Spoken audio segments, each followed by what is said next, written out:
Welcome in, everybody, and what's up? Welcome into the 2026 NBA draft.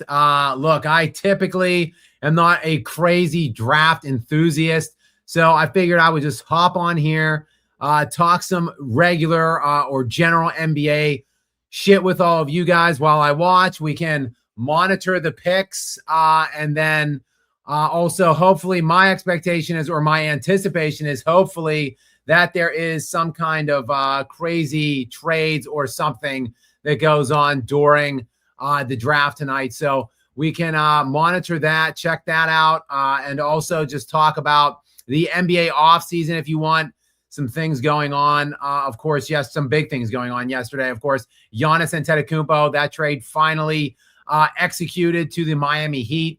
And the subpar, middling, pathetic package in my expectation that Milwaukee got back, or in my opinion that Milwaukee took back. And news today really coming out that Norman Powell is all but gone as well in Miami. So they lose all-star Norman Powell from last year, and they're left basically with essentially just the core of Bam Adebayo and Giannis Antetokounmpo, really nothing else. So pretty crazy that Giannis finally gets out of town in Milwaukee and ends up in Miami, probably, in my estimation, a worse situation than he had in Milwaukee for the last couple of years. But he's got a better organization, a better franchise around him, better front office people around him. So we'll see what kind of team building they can do around Giannis, of course, and see if they can equip him with a better supporting cast than Milwaukee was able to do in basically all 13 years that he was in Milwaukee. I talked about it the other night. Oh wait, I'm sorry. Hang on. Let me see what Commissioner Adam Silver has to say, shall we, guys? We are on the clock. What's up, guys? Welcome into all of you. They've got the Larry O.B. on the stage here. The draft in New York, obviously. And the commish is opening up, putting officially, don't tease me, Beezy. Don't tease me. Brown, as in Jaylen Brown, to the Nuggets. Only in my dreams. There is rampant speculation that Jaylen Brown. Sorry, Gary, what's up? I thought after you talk about this, be sure to go to Xavier's, because that's actually funny what he's talking about. Yeah, I'm sorry, Commish. The Commish is on the stage right now at the podium. He is opening the festivities for the evening. We will be watching all of the picks here. We could talk about them as they come in, but otherwise, I'll talk about whatever else. And so 5 minutes on the board right now for the Wiz. And in the meantime, I will just talk to Beezy6, who is speculating maybe Jaylen Brown to the Denver Nuggets. Again, only in my wildest dreams and fantasies would that happen. Man, Gary, what I wouldn't give. We do have, by the way, moderator Gary on hand tonight. What I would not give to get Jaylen in a Denver Nuggets jersey for next season. I don't see that happening. There's like 5 or 6 teams that have been named to be in the Jaylen Brown pursuit if and when he is made available, with the 2 teams that are allegedly at the front of the line, the Atlanta Hawks and the Houston Rockets, in no particular order. But I would give up. You got to make the salaries match. Jaylen Brown makes about $58 million, and Jamal Murray makes like $54. So I don't know if they really want him or not. I would trade Jaylen Brown. Go ahead, Gary. He's now asking. He did an additional super chat. He's now elaborating. He's saying, okay, so if not Jaylen Brown, what about Trey Murphy, who was actually a piece that I was interested in for the Spurs? I would love Trey Murphy. I would love Jabari Smith Jr. There are several young, athletic, defensive, kind of wing / they could kind of also be front court defenders as well. Long, interchangeable defenders that I would love on the Denver Nuggets, and I'd be willing to give up. I'm interested to see the Nuggets have the 26th pick tonight in this draft, and there's been a lot of speculation that they are going to attach some asset, either Brown or Cam Johnson, to the 26th pick to A, shed contract, and B, get up a couple picks to maybe select someone they like a little bit better, up around 19 or 20. So I'll be watching to see what the Nuggets do tonight. But yes, hopefully the Nuggets make a bunch of trades this summer. I'm hoping that they get out from the contract of Jamal Murray, Aaron Gordon, and Christian Brown. I know it's unlikely, but hell, can't a boy dream? Dare to dream. One of the things, Gary, I always wonder about. So yes, Trey Murphy. One of the things I always wonder about the draft, because I watch the NBA draft every year, I watch the NFL draft every year. Why do they take the full amount of time, the first team overall, to make their pick? You have had months to gauge your trade suitors, to try to figure out if you want to trade the pick or not. And then also to weigh if you're going to keep the pick. Well, who do we really want? Who are we going to go with at this position? Do you really need an extra 5 minutes? 5 minutes for the NBA, and then for the NFL, it's whatever. Is it still 15? Is it 10? It's 10 minutes for the NFL, maybe. I'm not sure. Whatever. It's way too long. I think they're just doing it. It used to be 15 minutes. It was endless. It was an eternity in between those picks back in the day, back when I was young and I was watching the NFL draft. But, okay, they did not take, the Washington Wizards did not take the entirety of the clock. They used only roughly 3 of their 5 Who do you think it is, Scott? Do you think it's AJ or DeBonsta? Yeah, I think it's going to be, you do? I think it's going to be Darren. I think it's going to be Peterson. No way. No, I'll be shocked. If they take Darren DeBonsta needs to go to Utah. DeBonsta's a perfect fit. It's got to be DeBonsta. I mean, it seemed like it switched. It seemed like Darren Peterson got steam and kind of pulled ahead of him towards the end. But I was also hearing that the Celtics were the ones that were going to get Giannis over Miami. So maybe what I saw. I've just watched a lot of stuff on ESPN, and obviously you take that with a grain of salt. But from what they were saying the Wizards seemed to take the Darren Peterson. Previously, they'd wanted DeBonsta. I thought all year long in college basketball, as I was watching and following, I thought for sure I would take Cam Boozer. But then when I saw the actual NCAA tournament, I think DeBonsta looks like the best player in the one that I've seen in college basketball this year. When I actually watched the tournament, the player I would want no part of at all is Darren Peterson. I would not pick him if I was in the top 5. I would want any of these players other than him, and I would trade out of it. Like if I got to the 5th pick and he was the only guy, like upper echelon guy, I would trade down a couple spots to wherever I could pick someone that was not him. So I'll be shocked if Darren Peterson's name is announced number 1. That would be a very Wizards-esque pick, though, Gary. So I guess I shouldn't be surprised. That would be that would kind of fit Washington's whole shtick, which is their ass. But how would Darren Peterson, I guess he'd be the off guard to play. Man, that would be a horrendous defensive backcourt. If you've got Trae Young and Darren Peterson, oh my God. They would have like the worst defense in the NBA. They would have the worst perimeter defense in the NBA. I would actually like to watch Anthony Davis stay there and then see what he has to do with protecting the rim if the backcourt is that. But here we go with the first pick.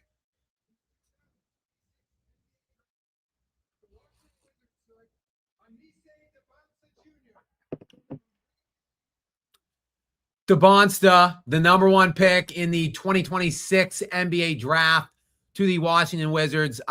Again, that's pretty chalky. That really doesn't surprise me in the least. The big surprise now and intrigue to me will be Utah's pick. If I'm Utah, I'm going with Boozer. But I mean, we'll see if they want to go with Peterson. I would never draft Darren. The things I've seen, the load management that Darren Peterson, he was load managing in college with like a 35 game schedule. So I would be extraordinarily apprehensive if I was considering taking him. Where load management is a major issue in the NBA today, the fact that you are going to be now expecting this kid to play in 82 games he couldn't even play in a 35 game season. That would be a point of concern. He's also proven himself to be, at least in the games that I watched and followed, a volume shooter. He's undersized a bit. He reminds me a lot, unfortunately, of Andrew Wiggins. And that's not a compliment. I mean, I guess if you told me that you were getting in Darren Peterson, 12, 13-year pro, 15 to 18 points per game, maybe a 1 or 2 time All-Star selection, maybe some people would suggest that would be, an appropriate career for him. To me, if I'm picking number 2 overall in this allegedly very deep and very star-studded allegedly draft, I don't think that 1 or 2 time fringe all-star would be getting it done at the number 2 pick overall. So I would try to veer away from him at this point. Cam Boozer did not overwhelm me in the NCAA tournament with his athleticism. Primarily, I was concerned with that and the way he showed against the upper echelon teams. But the guy, look, he's very NBA ready at this point. He has great lineage. He's going to be a pro's pro. And I think you kind of take the controllable. You can control the controllables or take the certain thing at this point, if it's me. Also, we would have a legacy thing going on in Utah, Gary, because his dad played in Utah for several years. So that would be kind of cool as well to have a legacy play in the building. But we will see 2 minutes on the clock now for Utah. Meanwhile, Xavier DeGod, it is rumored now that LeBron has interest in Miami. I don't know. Is this real, Gary? Has it been rumored that LeBron has interest in Miami? Have you heard any of this? I've seen. Here's the thing. You can't take everything you see on YouTube or the headline seriously because people are just trying to get clicks and views for shock value. So I did see this. I thought it was humorous. And I just thought, you know what? That does sound exactly like LeBron. Hey, Pat, what's up? Long time no talk. Heard you got Giannis. Yeah, look, it is my expectation. I didn't hear this, read this, or whatever anywhere, that LeBron didn't want to go anywhere other than a team that he's already been to. So that would be just the Lakers, obviously staying, or going to Cleveland or Miami. I thought he would never consider Miami before, but now that they got Giannis, maybe depending on how they fill out the remainder of that lineup, maybe Miami is on the table then. But Gary, Bam, LeBron, and Giannis, where's the shooting coming from? I just don't understand that. Well, he's going to bring Bronny with him. So, of course, Bronny's a real laser, as we know. A sniper. He's like a 30%er. So, I don't know if that's true or not. I've heard, the things I have heard is that he is actually considering a 4th and new team. That if he heads out of LA, it's down to a 2-horse race right now with the Golden State Warriors.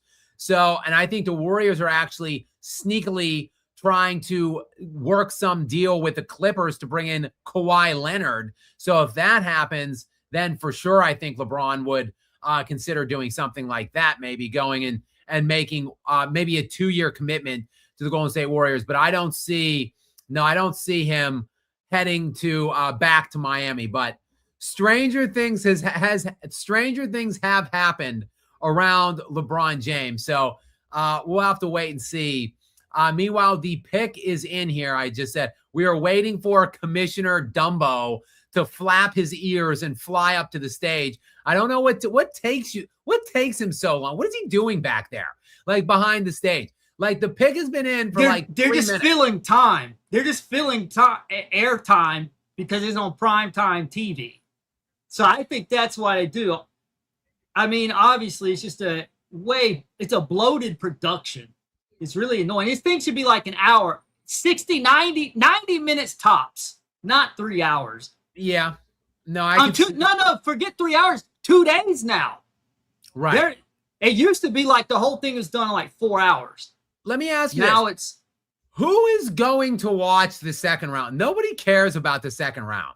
Is it even going to be televised? I'm sure it is. All right, hang on. Let's listen to.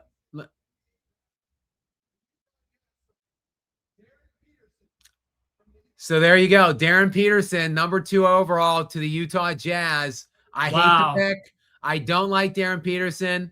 It's going to be interesting to see how the kid handles himself at the NBA level. I wasn't particularly enamored with his game last year. I wasn't particularly enamored with his effort on the defensive side. I wasn't particularly enamored with the way he load managed himself in college basketball with 30-some games. And I wasn't particularly enamored with the way he answered the questions that were surrounding him. And when people were questioning his character, I really didn't like the way he responded or answered those questions. However, there is a long and protracted draft process, obviously, that is involved with selecting these players. So I am certain that Utah did their due diligence and had several conversations with the young man, and they must be satisfied with the way he answered the questions and the things that he had to say. And they feel confident enough with selecting Darren Peterson with a number 2 overall pick in the NBA draft. So top 2 picks now in the books here, DeBonsta and Peterson. I would think that the next pick now will be Boozer. I think the most, like I said, NBA-ready guy on the board, and the guy I would feel – look, I know I've been hearing a lot about this draft for a year or two, about how deep it is, how good it's expected to be.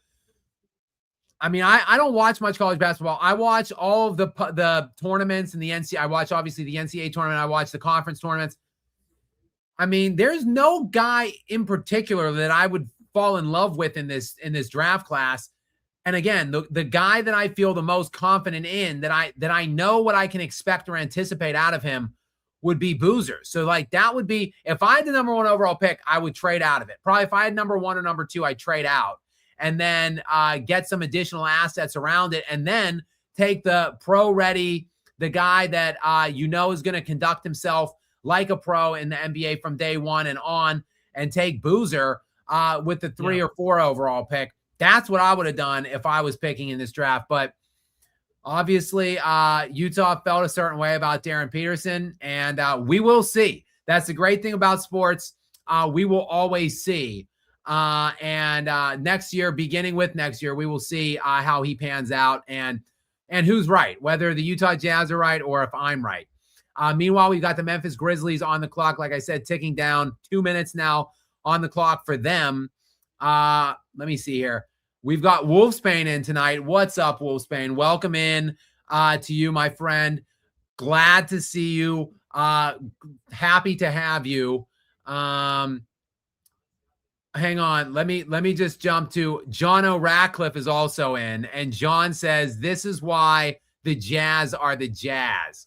What's up, John? Welcome into you, brother. And this is why the Jazz are the Jazz, because of that pick. Pretty plain to see. The Jazz will probably forever live in the cellar of the Western Conference in the NBA, as long as they're making picks like Darren Peterson, in my estimation. Who knows? They went for the talent is obvious there. The upside is immense.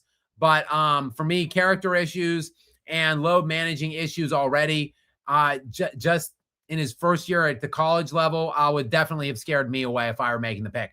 Back to Wolfsbane. What's up, brother? Got a bit of a bone to pick. Since I fell asleep that night, the Knicks won. Which is worse, a big loss or being on the cusp of victory multiple times and lose? Remember, this was a rebuild for the Hawks. So, yeah, I think it's worse, Wolfsbane. First of all, sorry that you fell asleep the night that the Knicks won the NBA championship, because that was a crazy night for us. We had I don't know, over 2,000 people in there. We were on for like 5 hours. It was a crazy, crazy, crazy night. So we missed you, Wolfsman. It was sorry to not have you on. But for me, I would 100% much rather get blown to pieces in the first round than lose every game by like 2 points that I was up by double digits in the NBA Finals. 100%. Gary, I don't know about you. What are your feelings on that? Because you are a Spurs guy. Would you rather have had your Spurs, let's say, lose to Jokic in the second round or have them do what they did in the NBA Finals the next? I would rather, if I'm not going to win the chip, I want to lose as far away from it as possible, because the closer you get, the more agonizing and excruciating the loss is. But Gary, as a resident Spurs fan, what's your take on that? That's what is needed right now. It needs that pain. I told you before the playoffs started, I did predict he's going to lose to Denver in round 2. And I said he needs to feel the pain of getting bullied by Jokic to prepare in the offseason. Buddy went much further, and honestly, as agonizing as it may be, I love it, and I wouldn't change anything about it because I know we're right where I want them to be, on the cusp of a championship, and what I believe, if health permits, a dynasty. And so we're right there. If we had been getting blown out, then I'd be like, okay, we're further away. But because the losses are agonizing, but being in that position to be that close, we're right there. All of the Pistons went through heartbreak before they finally beat the Celtics. And then they went through heartbreak again against the Lakers and then had to come back and beat them. Jordan went through heartbreak. Kobe went through heartbreak. Remember Kobe's 4 air balls his rookie season at the end in the playoffs. All go through heartbreak before you rise up and get to where you want to be ultimately. And Gary, we do have a pick in here for the Memphis Grizzlies. It is, without surprise, Cameron Boozer. Man, Carlos is still looking like he could play, by the way. Carlos Boozer's there. I don't know who that woman, that was a sister or Carlos's wife. She looked very youthful, though. But anyway, Cameron Boozer, this is straight chalk so far.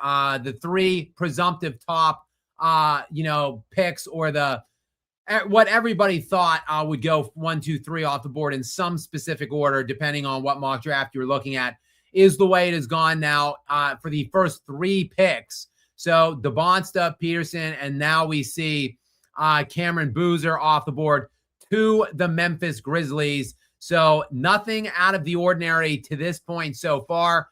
We are just dustily moving along right now in the chalk-laden first 3 picks. And for me, again, I watch the draft basically hoping for some kind of crazy bombshell trades. So right. It's still early, but nothing yet in terms of anybody moving up or down. And I'm not talking about people trading picks. Like, I don't care if they're moving up with picks or trading this pick for that guy that they picked. I want actual NBA players traded for something. So I'm going to be keeping my eye on that. Obviously, look, nothing Jaylen Brown related is going to happen tonight, but my Denver Nuggets might be sniffing around to trade sometime tonight to move up from 26. And they, from what I understand, would be attaching an existing asset to facilitate the movement. So I will be keeping my eye on that and other things, other trades that might be flying under the radar that could potentially present themselves, maybe. But in the meantime, we've got the Chicago Bulls. The pick is already in. I was about to say the Chicago Bulls have 2.5 minutes left on the clock, but that pick is already in. I'm taking comments too as we go, guys, because we need something to pass the time in between these picks, these 5-minute little respites in between from pick to pick. Spartan 4196, welcome in, my friend. Thanks for being here.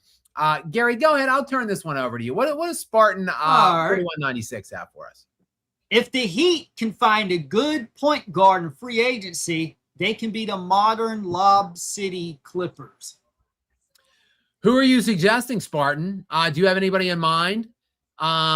maybe, I don't know. Maybe you could help Gary out and you could take De'Aaron Fox off of his hands. Or they couldn't afford it with Giannis's and Bam's contract. True. They couldn't afford Fox. What about this, Gary? What about a reclamation process for Ja Morant? What if Ja Morant's like, I'll take a 2-year deal for much less to just go prove myself and try to work myself back into the basketball good graces of other people around the league? Maybe that would work out possibly. Other than that, I don't know who, but that also wouldn't provide much. Like, Morant isn't like that terrific of a shooter.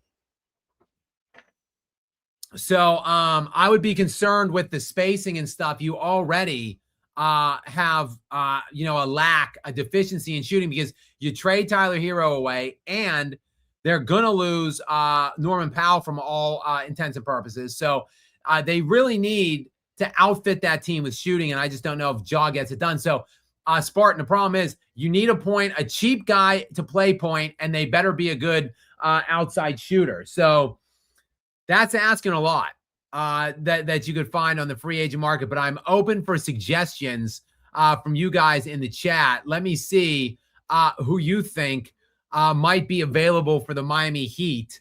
That would be a good floor general and outside shooter that is attainable for like $5 to $7 million sometime this summer. I don't know if such a guy exists or not. Cameron Boozer's mother. Holy Christ. Are you guys watching this? Are you watching this? Gary, do you have this on TV? Yeah. Look at Boozer's mom. Gary, it's tough. It is tough when you start aging out like me, and these kids' parents are like your age. I mean, Carlos Boozer is what, like 48 years old? I'm not sure. I can look it up. You look that up. I'm looking up Cindy Boozer's age. Okay. Cindy Boozer, aka Cece Boozer.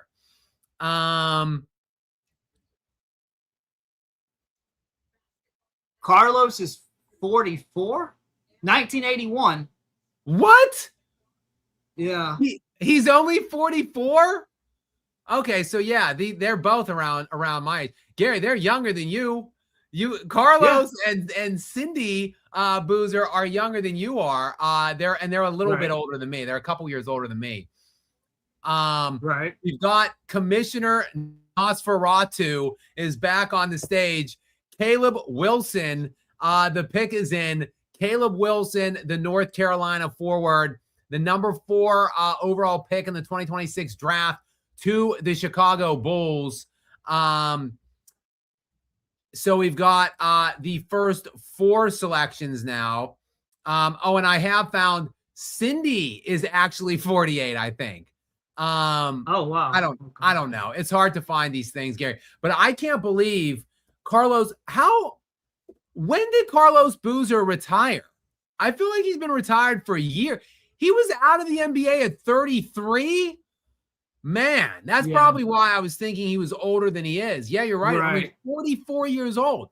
But yeah, why, Gary? Why? I can't. This guy was an elite player. He was. He finished top. He finished 9th in MVP voting in 2006, 2007. He made 2 All-Star appearances. He was All-NBA 3rd team in 2008. He had a couple really good years. 21-11 in 2007, 21-10 in 2008. And then just kind of flamed out by 33. So, yeah, I'm kind of surprised he was so young when he bounced out of the NBA. But there you have it. Yeah, so Carlos Boozer, not even 45 years old. And yeah, it's depressing, Gary, because we start watching sports as young people, obviously, young men, young women, whatever. You're like, whatever, 7, 6, 11 years old when you really get captivated and fall in love with sports for the first time. And the players at that point are like men, grown men. Even though they're like 25, like 30, but to you at 7 or 8, 9, 10 years old, 30 is old as hell. So then you watch sports your whole life. And then all of a sudden you're live streaming it on your YouTube channel, and the parents are basically your age or younger. Then all of a sudden, life comes at you quickly. YouTube live stream chat. So yeah, go capture the moment, YOLO, and all that shit, because these years will fly past you. Where all of a sudden Carlos Boozer's kid is in the NBA, and we've got the LA Clippers. I'm actually intrigued to see this pick. The LA Clippers have 2.5 minutes on their clock right now. And I'm interested to see. I want to see what direction the Clippers go this summer, I should say, with Kawhi Leonard. Gary, what do you think about Kawhi? Do you think he's going to stay in LA, or do you think that he will be shipped around? I can't get a read on that insane owner of theirs, Steve Ballmer. I have no idea. And to be honest with you, I just don't care about Kawhi Leonard because he doesn't play half the time. You just don't ever know what's going on with him. He's a complete enigma. I mean, the way he forced his way out of San Antonio was odd. And then the way, he's going to stay with the Raptors or he's going to sign with the Lakers. Then he swerves and signs with the Clippers. And then he's got that whole thing where he accepted all that money under the table for that fake charity or business or whatever it was. Everything's just so off. He can't play, and then all of a sudden he's fully healthy to play, and then the next day he's back injured again. It's like, well, he looked good the previous game. Now he's injured again. And when you keep seeing that seesaw back and forth, I just totally tune out of Kawhi Leonard. I think he's completely irrelevant at this point because of everything going on with him. So I have no idea. I feel like he can't go be a primary piece. But if he is the second or even ideally third player on that team, I think he could be a major championship cog to some team. If he plays, yes. Right. If he could be a number one piece now. He's that talented if he plays. He just doesn't play. That's what the problem with him is, not his ability. So, yeah, if he did go to another team and he played, he could make anyone an instant contender. Well, and the issue, therein lies, though, he's probably only going to be bankable for about 60 games. So, like, if you're really reliant on him, you're going to be, at the 6, 7 seed in either conference if you need that guy to exceed 60 games. So, I mean, it's going to be interesting. That's why I'm intrigued to see what this pick is, because this might be some breadcrumbs, some small clue or hint as to what exactly is going to happen with Kawhi moving forward this summer, which to me is one of the big pieces, one of the big question marks, one of the big puzzles that we're still trying to solve in this NBA's offseason. So I'm interested to see what direction they go here. If I were the Clippers, look, the writing is on the wall. It's time to blow it up. It didn't work. You had the Kawhi, and look, they had at one point they had Harden, Kawhi, Paul George, like that. They it just didn't work. I think Paul George and Kawhi Leonard ultimately won 2 playoff series in their entire pairing together, which is just so utterly embarrassing. Sorry, my dog is very confused at why I'm on this early. She's like, "What's going on here?" It's usually like 4 hours later by the time you're on, and she's ready to just lay down and go to sleep. So she's going in and out. Okay, the pick is in Illinois, a guard from Illinois, Keaton Wagler. I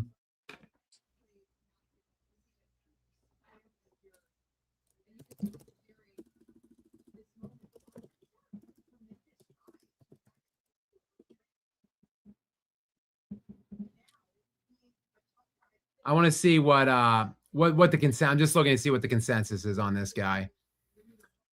Basically, I'm just looking at kind of an aggregate of a couple different mock drafts that I was checking. I've been checking out. This is the consensus pick for the Clippers. So point guard. He's a 1-2. He plays some point, plays some shooting guard. Freshman from Illinois. and he basically is considered the top prospect on the board after the consensus top 4 guys who are already all off of the board right now. So really no surprise right now. 5 picks in and 5 chalky picks. Now, really no surprises, no trades. Boring. Gary, I'm going to be pretty pissed if there's no exciting trades for us to break down and discuss tonight. That's what I was really hoping for and have my fingers crossed for when I decided to come on and chat with the people during this draft. I want drafts, or I want trades, damn it. A lot of trades. Like I want a lot. You're not going to get a lot. Gary. You're lucky if you get one. You're lucky if you get one, and you might not get that. So we will see. There has been speculation, but this doesn't wet your whistle, I guess, is that certain teams like maybe OKC want to package their 12 and 17 to move down. I've heard that someone they're targeting is the center from Michigan, Mara. Who is OKC? Yeah, that's what I heard. But I also heard that from ESPN, and we know that what I heard previously didn't turn out to be true. What I had heard was that Utah was basically going to move heaven and earth to get the Bonsta, and they were going to offer Washington Ace Bailey and the number 2 to move up to 1 to get the Bonsta. But then later on, they said Darren Peterson met with Washington, and Washington seemed to like him. And then Utah had no more interest in trading. That's why I thought, okay, Peterson's going to the Wizards, and then the Bonsta is going to fall to the Jazz at 2, and Utah ultimately get their guy because they said he's from that area. He played at BYU, so Utah really wanted him, and he fits in their roster. They have a void at the small forward spot, so he would have fit in perfectly. And I looked over their roster yesterday with Keontae George and Lauri Markkanen. That would have been a really nice team. So I was like, okay, they know the Bonsta is a perfect fit. So they already know that Peterson is in good talks with Washington. Nope. Completely swerved me again. And then to your point, I agreed with you. I thought, okay, well, Utah is going to take Boozer. Nope. They take Peterson, which is a huge wild card. They said his ceiling's higher than the Bonsta, but he's riskier than the Bonsta. They said his defense is a lot better, that he's a two-way player. So I'm thinking that ultimately may be why Washington took the risk. You know, who knows? I did hear that his injuries were related to something he did by they said he took too much creatine. I don't know if that's true or if creatine is maybe a substitute for something else they're covering up for. But that was why he had the cramp tightness. So it wasn't like a chronic condition, but it was that he was his nutrition was off. So I'm assuming they rectified that problem, and that's why, you know, Washington or Utah were comfortable picking him. Because to your point, I think the Bonsta and Boozer were the safer picks, and I probably would have went with them also. So we'll see. That it's just been pure chalk to this point. So we'll see. The pick is in for Brooklyn at number 6 right now. Yeah, I'm just looking over some of these. The speculative pick, the mocks basically. So, yeah, obviously I'm hoping for something insane to happen tonight while we wait for the pick to come in from Commissioner Dumbo. He is, again, I don't know what takes him so long. I really want to know. We need to get a camera behind stage. What takes him so long to get back to the podium to announce the pick? Because the pick is in like 3 or 4 minutes before he gets back to the podium. Anyway, Xavier to God is back in the meantime. Gary, go ahead and give me this most recent question or comment from Xavier to God while we bide our time for Dumbo to flap his ears and get back on the stage and announce this 6th pick by the Brooklyn Nets. If LeBron goes to the Warriors or a new team, he's going to lose the narrative won in every team he's been on, and then we can laugh at LeBron fans after. That is a good point. And he becomes even more mercenary like. I think of him as playing it, have played in 4 teams because he had 2 stints in Cleveland, but technically it's only 3 teams. Hang on, let me hear this pick real quick. So Michael Brown Jr., who is, again, this is all still straight chalk. Brown was the expected 6th pick overall so far. So literally just, again, I'm looking like 4 or 5 different mock drafts. All of them essentially have the exact same matching top 10, and it is all going right down each pick by each pick, spot on. Darius Acuff Jr. is supposed to be the next pick by the Sacramento Kings at 7. So we'll see if the chalk remains true or not. But back to Xavier DeGod and his point about LeBron James. And go ahead, Gary. I just want to say, Wolfsbane, if you're in the chat, let us know who are you hoping the Hawks pick with their pick. They have, I think they're the 8th pick. Let us know in the chat who you want. Go ahead. Look, I think, LeBron, I think even so, look, he went from Cleveland to Miami, back to Cleveland to LA. So look, 4 moves, but only 3 teams. If he goes to this team, this would be his 4. If he goes to a new team now, if he goes to Golden State or whatever, that would be 4 different teams. Now he looks even more like just a ring chasing, team jumping, coward mercenary, like so many other players, great players that we've seen in this era. Kevin Durant and James Harden. I'm talking about you guys first and foremost. So I really don't think LeBron wants to go to a different team. I think he wants to stay with LA. But look, if the Lakers don't show a real desire or willingness to bring him in, and if they lowball him with an offer, and if they insult him, and if all of those guys are just in Golden State, if all those guys just basically load onto the jet like they did for KD, make the short trip to LA and all just have their knee pads ready and drop to the ground and start bootlicking LeBron simultaneously. I'm obviously talking about Draymond and Steph, Jimmy Butler, even though he's healing from that ACL, he might not be in a pure genuflecting mode for the bootlicking, but he could just lie on his stomach and kiss the boots and lick the boots of LeBron James. So if they all go over the top in their recruitment of the king and really make him feel wanted, then maybe he does just abscond to Golden State and leaves the Lakers and joins his 4th team. But yeah, Xavier DeGod, there ain't no way, no how they're winning the NBA championship if LeBron goes there. I think it will be. I think he and Steph will commit to each other with Draymond and Kerr to do it for 2 years. So that would be 2 more seasons of LeBron in the NBA. And it will be interesting to see if Bronny goes with him. My expectation is yes. But look, Milwaukee, Gary, I don't know if you saw it. After they traded Giannis away, they swiftly cut the other brothers. So like it will be interesting to see if LeBron is traded away, what is to become of Bronny.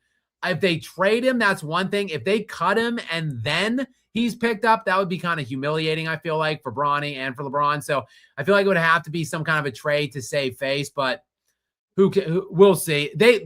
Those people, meaning the clutch army, can spin it any way, any which way they want. They could spin anything into gold, Gary. Like anything LeBron does that is miserable, pathetic, and a failure can be made to look like it's the best accomplishment ever by the insufferable clutch army. So yes, good point though, Xavier. And thank you for dropping that. We do have a bunch of Wolfsbane things coming up. Also, shout out to John. I just want to shout John out again. Welcome to you, John. Good to have you not working a double shift. Guys, this is a smaller crowd than usual, a little more intimate of a feel here. We're going to be on for a while, at least probably another 2 hours at least.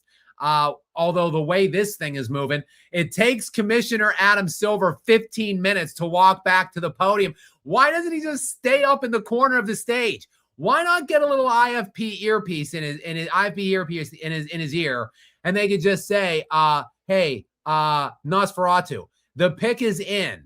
It's this guy. Go watch the stage." Or have a little runner. Have some like series of runners with an envelope running back and forth. I don't get it. Finally, at long last, he's back on the podium. Darius Acuff Jr. Chalk. This is crazy. All 7 picks. I mean, these mock draft analysts have been really dialed in, obviously, Gary, because they're all the same. All these mock drafts are exactly the same. And accordingly, the picks are all going exactly as they have it right now. So no surprise that Darius Acuff Jr. Is the pick for the Sacramento Kings, the freshman point guard from Arkansas. And, I see a little note here that Acuff wants to be the next Jalen Brunson, a star with more heart than height. So I guess he's a shorter player. All right. We'll see who Atlanta is now via New Orleans. Atlanta is now on the pick. Wolfsbane, what do you think? Wait, hold. Go down to that Wolfsbane's about the previous. This is relevant. No, the super chat. The one you're at with John, the Will in super chat. It was 2 under. No, the one after. We'll get back to this one because Will Lins is about this pick here coming up. That's why I wanted to get to it. Yeah, right here. He says, looking forward to which teams draft the Michigan Big Three, Ade Mara, Morris Johnson, and Yaxel Lindenborg, because we suspect that Mara's going to Atlanta here. That's why I wanted to get the Will's pick before Atlanta picks. Wait, who suspects that? Wolfspan, the Hawks fan, suspects that they're going to take Mara next, and that's what I thought as well.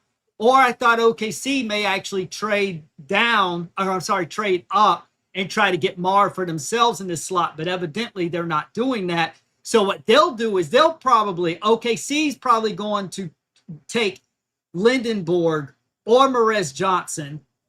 And if there's a miracle, if Morez Johnson lasts, that's who I hope the Spurs take at 20. But I think OKC is going to take those guys. Excuse me for a moment, but the mock draft analysts disagree with you guys. They've got Kingston Flemings, point guard from Houston, the freshman point guard from Houston, going number 8 to the Atlanta Hawks via New Orleans. So a bit of a descent here from Wolfspan. So we'll see. Where is that Wolfspan? Sorry, I'm all over on these super chats. The super chat, the one he sent, that's actually above. We saw that one. We saw this John's one. Okay, next. Here we go. Oh, wait. He's saying this is following up his previous message about the night the Knicks won the NBA championship. He said he was there, but he fell asleep during the stream before my super was read. I'm just responding to Gary when he tore apart my Hawks during the stream. Yes, because the Hawks did lose by like 70 points in one of those games in the first round. But to Wolfsbane's point and to follow up with against Gary, I would rather, again, like as a big football fan too, I'm a big NFL fan, I would rather have my team lose by 45 points in the first round in the wild card weekend than have them get into the Super Bowl and lose on like a last second field goal. It's just so much more excruciating and painful.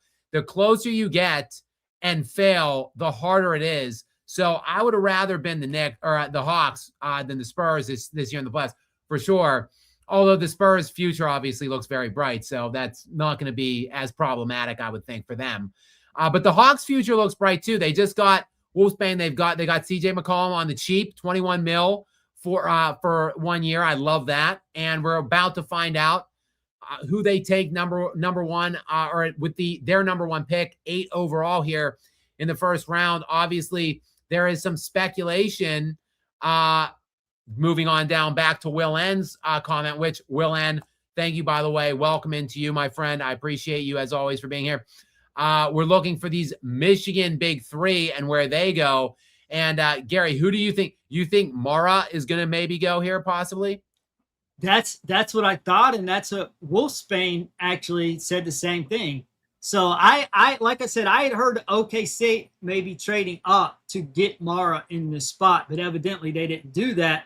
So I don't know if this bodes well or if this is bad for my Spurs, because I really want Morez Johnson Jr. I think he is the perfect complement. It's just like the movie Miracle, where Coach Herb Brooks said, the coach played by Kurt Russell, when he was putting together the team to form the U.S. team, he sent a lot of the all-stars home, and the committee's like, what are you doing? You're sending the best players. You're sending the best players away. He's like, I don't want the best players. I want the right players. I think Morez Johnson Jr. is about as perfect of a fit for my Spurs as you can get. So well, I really Gary, would love him at 20, but look, unfortunately, Gary, I am looking at, again, I'm canvassing like 5 different mock drafts, and the consensus that I'm seeing 4 out of 5 have Mara going 11th to the Golden State Warriors, and then 4 out of the 5 that I'm looking at have Morez Johnson Jr. going 12 to the Oklahoma City Thunder. So that would not be good if you really want him. If he goes, not only do you not get him, he goes to your biggest, greatest rival, the Oklahoma City Thunder. But Mara would actually be a bit of a reach here, according to what I'm looking at, but only by a few, only by like 3 picks. So we'll see. I have to imagine the pick is in. Where was Yaxel? OKC didn't take Morez before Yaxel Lindenberg, did they? Where did Yaxel Lindenberg go on your mock draft? Let me check it out, Gary. He had to have been gone if they took Morez Johnson at 12. They've got him going 14th overall to the Charlotte Hornets. 3 of the 5 mocks that I'm looking at. They've got Morez going before Yaxel? Oh, they've got both of the Michigan guys going before, yeah. Oh, okay. Interesting. These are all so Morez is only a sophomore, but Mara's a junior and Yaxel is a senior. So some older player that you don't see that very often in the NBA. You don't see upperclassmen really going very highly anymore. The pick has obviously been in. Maybe since there's been a long commercial break, Silver, yes, see, we don't have to wait forever for Silver to get back to the stage. So let's see if Wolfsbane is going to be happy or not with this pick.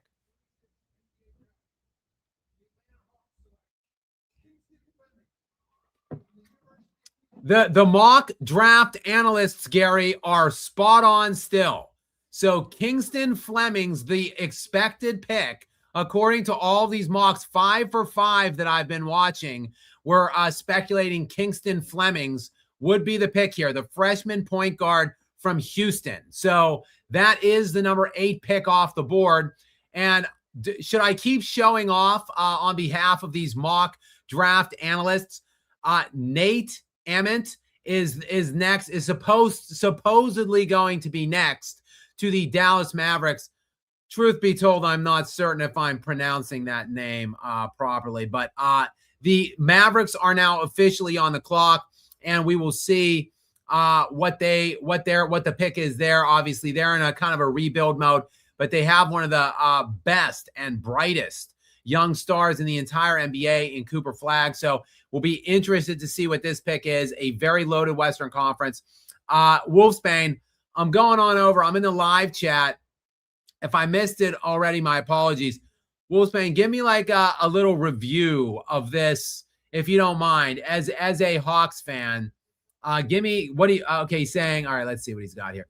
It was 50-50. We need a point guard to replace Trae Young and a center for size. We're probably going to get one at the 23 spot. Okay. So obviously they were higher on Fleming's here, and then they're going to go try to fill out with some size later on down the board. So nice that they've got 2 first round picks tonight. So, better than some teams are dealing with right now, obviously.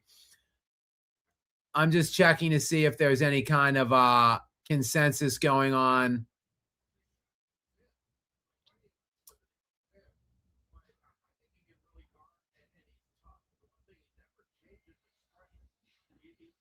No way. Sorry, I'm just looking. I'm just checking out some other trending things or news. Yeah, no. There's a lot of fake news swirling around these days. You guys notice that with the influx of all of the AI, how easy it is for fake news to be spread and dispersed? Not good. Not good at all, guys. The pick is still pending here for the Dallas Mavericks. We're almost through the top 10 picks, and these draft mock these mock guys that make these mock draft things have just been impressive, showing off right now. I am extremely impressed, and I'm so impressed. I'm continually losing my spot of where I left off here. Well, we're still waiting, Will N, to your point. We're still waiting for the first of the Michigan Big Three. Again, according to all the mocks I've been looking into, the first one is supposed to come off the board to the Golden State Warriors. Ade Mara, the junior center. So we will see, if it holds true or not. Right now, we're almost through the top 10. We're awaiting the 9th pick overall, which will be the Dallas Mavericks. In the meantime, let's get back to Spartan 4196. Welcome back in, Spartan. Thank you for your continued support and keeping the conversation going in between all these various picks. Gary, what does Spartan have for us on this latest question or comment? Crazy to say someone like Kobe White to the Heat shoots okay and can lob to Giannis and bam. I wouldn't hate that. Let's see.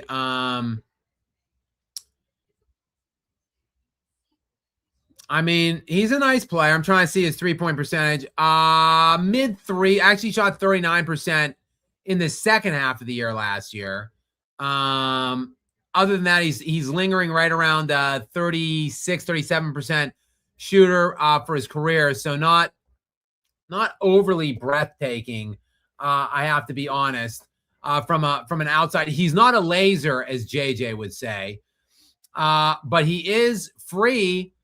He made $13 million last year, though.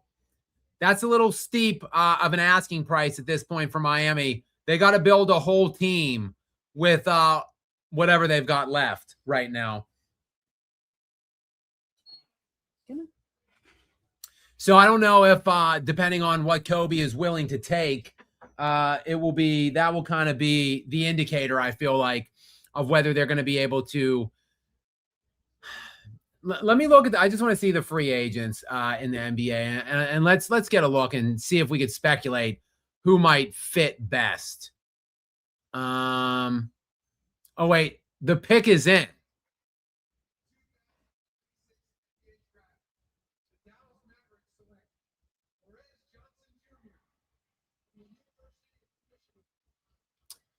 So the first, Gary, we have the first break. Only one of the 5 picks, one of the 5 mock drafts I'm looking at, one of the 5 had that. So there is the first.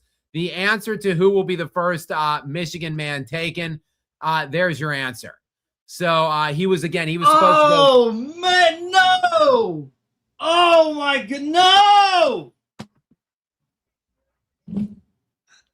Hold on, do I have time for a cry break real quick? Oh my goodness. I mean, Gary, that's a lot higher than your Spurs. Your Spurs had no hopes. Well, he was projected to go to them, and when the first drafts came out, I'd never heard of him, and he's projected to go to us at 20. And the more I looked into him, I'm like, man, this guy sounds really good. Evidently, Dallas agreed with me, but better to go to Dallas than OKC. True. I'm just looking over some of the some of the guards that are available, I mean, there's not much on the market right now for the Miami Heat, quite frankly. I don't know. The Heat are they're gonna have a problem filling out that roster, I feel like. Right now, they've only got all right, they're gonna lose. They lose Tyler Hero, obviously, 33 mil. Clelware, Akez Jr. So that's like 43 mil. So they're about 45 million off the book. So right now they're sitting like 125, but they bring in Giannis is like 60 mil. So that shoots them up to 185. So they've only got like 15 million right now available. And that's not Norman Powell's not even on the books next year. He's a total free agent right now. So he's not even on the books. So they only have 15 million before the cap, before like the luxury tax range. So I don't know. I don't know how they're gonna viably fill out that roster to be competitive even in the Eastern Conference. But we will see. Obviously, Pat Riley is one of the greats. They know what they're doing in Miami. And if anybody could figure it out, you would think that he could, but I don't know.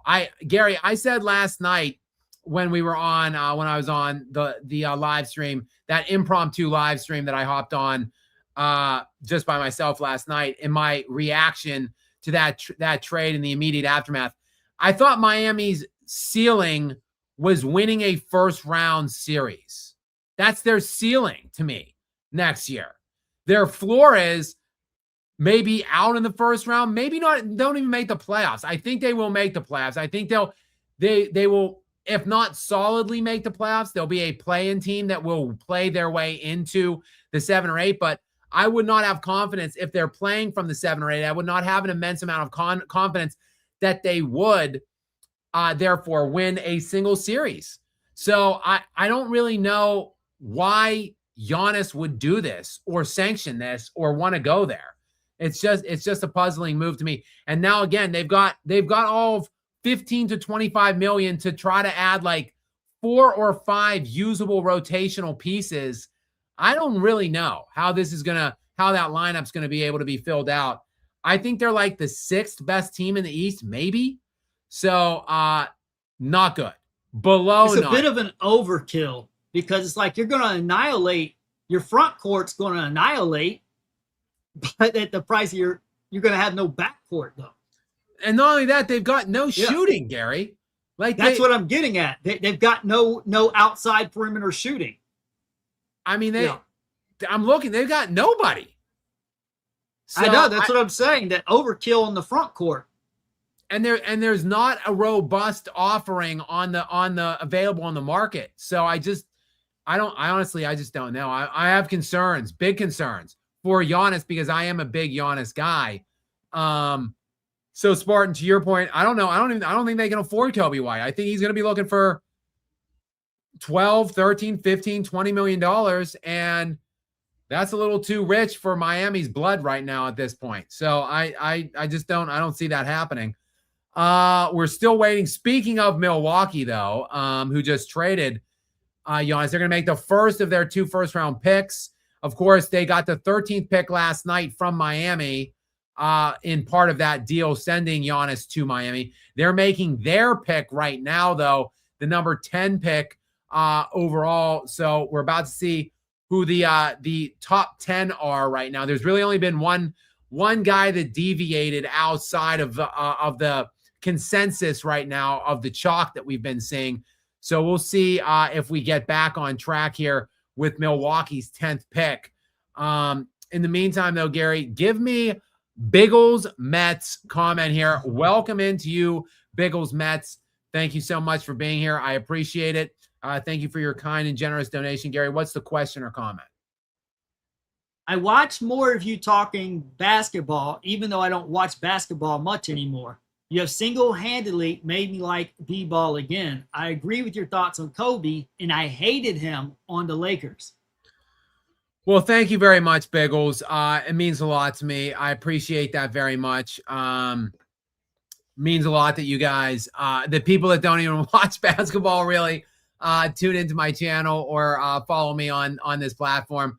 I obviously I'm very grateful to you and to all of you guys that do that. So thank you so much. And yeah, I mean, Kobe's one of the primary things that keeps me kind of stuck in the game. If just trying to defend his honor and legacy, basically. It's one of the primary things that I do on my platform, on my channel. So I get to see and think about Kobe almost every day still, which is a cool place for me to be at. But I really do appreciate you. Not even that big of a basketball fan, and you're watching me live stream the draft, which not even I. All right, Braden Burries is in. Sorry, I was going to say not even I am a very big fan of the draft. I watch it every year just to see what kind of trades might happen, and I'm usually underwhelmed and disappointed. And yep, it's probably going to be the same thing tonight, I'm sure. But it's because it's mainly, and it's also because I don't watch much college basketball anymore at this point. However, after the one rare miss at the number 9 overall pick for the Dallas Mavericks, these mock drafts are back on point. 4 out of the 5 had this Braden Burries freshman shooting guard from Arizona, going 10th overall to the Milwaukee Bucks, and that is the pick. So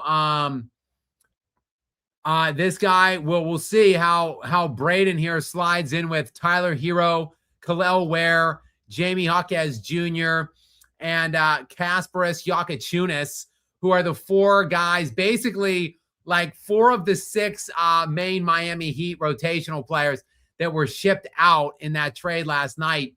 We'll see how this young freshman shooting guard figures to fit in here now that we get now out of the top 10. We get into the next pick, the Golden State Warriors, who, Gary, this was supposed to be Mara. So we'll see what direction the Golden State Warriors go. They do need size in a bad way. The Golden State Warriors do. So that wouldn't surprise me at all if they go for some kind of size, and the fact that he's a little bit older of a player. He's a junior, a little bit more established, a little more pro ready. They need someone who's pro ready. They need someone that could slide in and help them immediately, because they've got guys that are way over the hill and they're trying to make one more run, or try to appear like they're still viably in contention for Steph Curry in his twilight. So they're probably going to, I would expect, be looking to get some more established player that can help them right away, immediately. And Mara would certainly fit that criteria. So we'll see. They are on the clock now. We are officially out of the top 10. And, we're right around on pace, looking like about a 3-hour night. It's 9:09 right now. I can't believe Morez Johnson went number 9, because he was slated to go after Mara and Lindenborg. He was supposed to be like the mid to early late draft. Man, Dallas, I'm telling you, when I read about him at 20, I was so excited. And then it wasn't a couple weeks, and then he's sliding on down to OKC around 17th. Then went up to 12, to your point, and then Dallas came in and swooped him up. I have to give props to Dallas, because I just have it's just a feeling, but I have a feeling this guy is going to be really good in the NBA. Yeah, well, I'm pretty sure. Let me just check this out and make sure that I'm not making it up. Yeah, I saw him at number 12 on the ESPN draft. The current one. Right. And he was slated at 12 to OKC, just like you said. Yeah, so, I'm just trying to see if I'm pretty sure. Okay, no, I'm seeing the Dallas Mavericks general manager is Mike Schmitz. I can swear.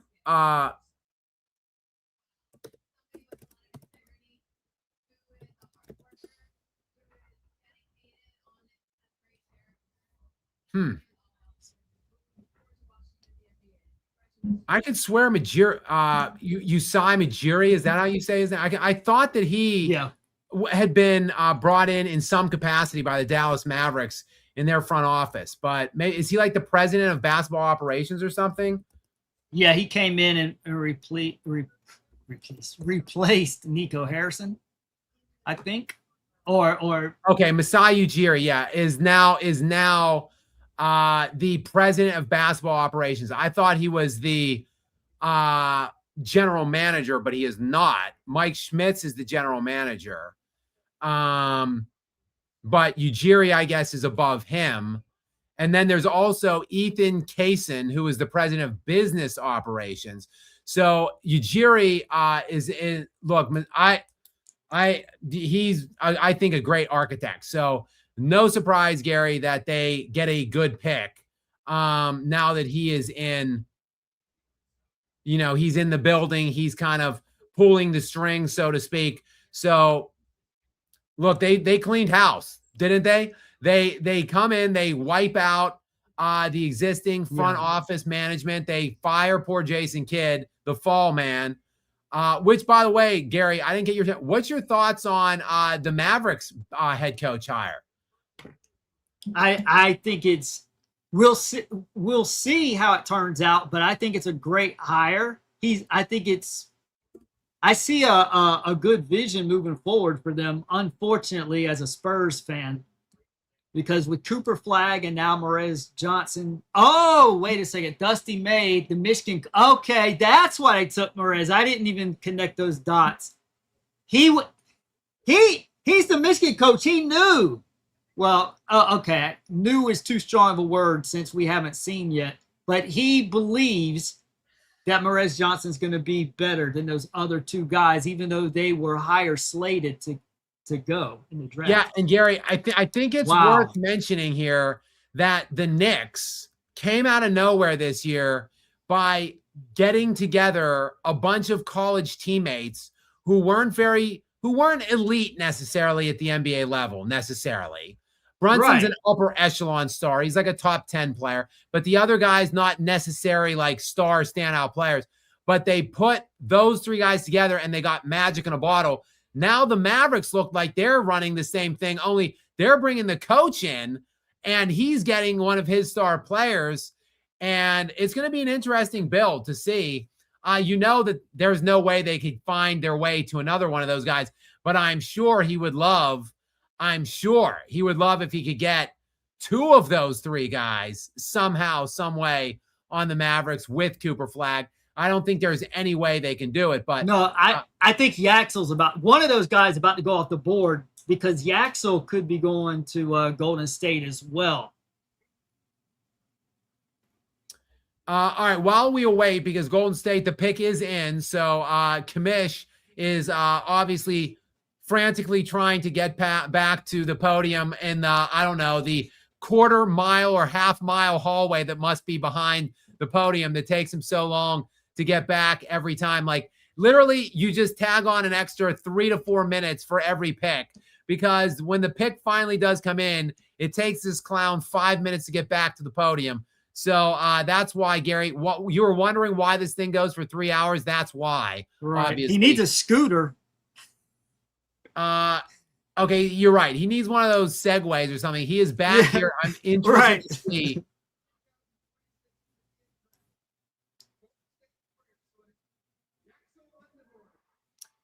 Yaxel Lendenborg, the forward from Michigan, now off the board. So the mock picks did not have this one. They had Mara going next instead. So it's a different guy from Michigan, the senior power forward from Michigan, obviously, Yaxel Lendenborg. Now, Lendenborg's range, and I am reading that I'm on the one from ESPN you mentioned specifically, Gary. Lendenborg's range starts with the Warriors at number 12, with the Warriors at 11, then the Thunder at 12, and are also interested. But if he falls all the way, they had him going to Charlotte. He didn't fall all the way. They said his range starts at Golden State at 11, and that's exactly where he goes. So next, the Oklahoma City Thunder are now on the board, Gary. So it'll be interesting to see. Maybe they take Mara. Maybe they go with Mara now that they were obviously fishing around one of these three Michigan guys, and perhaps Mara is the one that is left now at this point. So maybe it's that's going to be the pick. And then the rich just get richer, Gary, because that will be another kind of pro-ready player for Oklahoma City to just slide right in to their rotation. And they're dumping some things and some guys now at this point. Dort is probably gone. Hartenstein might be gone. Wiggins is gone. Speaking of which, Wolfsbane is in next with this comment as we wait for Oklahoma City to make their pick now. Wolfsbane wants to know what we think, Gary, of Aaron Wiggins to the Hawks. I love it for the Hawks. 2 future second-round picks, a very cheap, I think, price to pay for Aaron Wiggins, who has shown some flashes in his time with Oklahoma City. I mean, let's not romanticize, exactly. Like he's a 9-point per game scorer. He's 27 years old. He only scored 9 points per game last season, but that was 9 points per game in 20 minutes a game, roughly. So, I really like what he presents for the Atlanta Hawks. He's a solid two-way player, as mostly everybody is for the Oklahoma City Thunder. And I'm trying to get to, I think he had a couple big time games. I'm just trying to get to his game log from last year. He had one, I know specifically when they were resting a bunch of their players, he had a big game. I just want to see exactly what and when the game was. I want to say he had like a 40-point, 10-rebound game or something like that last year at some point. He had one game, he had 27 points one game, 23 points one game, 19 points, several 20-point performances. Okay, I guess it wasn't last year. We'll see. I like him as a player. I don't think he's ever gotten the amount of playing time that he would need to take the next step with Oklahoma City. And he likely wasn't going to find that kind of an opportunity with Oklahoma City anytime soon. And he was about to get more expensive. It was back in 2024-2025 season. On February 1st of 2025, a 144-110 win for the Oklahoma City Thunder over the Sacramento Kings, a game in which Aaron scored 41 points, 14 rebounds, 3 assists on 16 of 30 shooting and 6 of 14 from the three-point line. So I like him. He's 6'5", 190, longer athletic kind of guy, plays both ways, good shooter, good pickup for you, Wolfsbane. He's going to be an asset for you. He's going to be a major contributing factor, I think, for your Hawks next year. So, and 2 second rounds, minimal price to pay, in my opinion, to get their hands on him. So, kudos to you. Welcome in, Sarah. We've got Sarah in next. Sarah was in last night as well, Gary. Sarah is in on seemingly all of these. Love to have the lady audience turning out for me, as always. We're expanding from our 5% female audience hold, hopefully, spearheaded by Stephanie when she's here, and Sarah, of course, who has become a regular as well. Sarah, I appreciate you very much. We'll go back to back, actually, with Sarah. Gary, what is the first of 2 questions or comments from Sarah? Don't lie, Skap. You have never seen anyone other play as talented and dominant as LeBron. He certainly is maybe one of the best, or maybe the best athletes I've ever seen, Sarah. In terms of dominant, definitely not. This is a guy who won only back-to-back championships one time with stacked supporting casts. Look, there have been great players, dominant players, in my opinion, like Giannis. Giannis, very dominant. He only won 1. Jokic, very dominant. He only won 1. But they haven't had the requisite supporting cast to defend or to go multiple wins or whatever. LeBron has had multiple rosters that have been more than enough for him to go dynastic with it, to win 4 out of 5 if he was really that great. And the best he can muster is back-to-back championships. So not dominant at all. And in terms of talented, well, now you're talking about skill set, how big his bag is, etc. And quite frankly, LeBron's got one of the tiniest bags I've ever seen for an all-time great player. Like, if we're talking talent and skill, LeBron's not even in my top 30, quite frankly. He is a fringe top 10 overall player in my estimation. But in terms of talent and skill set and bag, not top 30. I don't think that's much of a stretch. So, and Sarah, I never lie, by the way. All right, let's see who the Oklahoma City Thunder are taking. Adai Mara, there it is. There it is, Gary. Just as we speculated a few moments ago. So the Michigan Big Three, all off the board here in rapid succession, basically, starting at 8 and going through 12. So three of those 4 picks essentially go off the board then. So we wanted to see where they went. They all went basically back to back to back. They were separated by one other pick.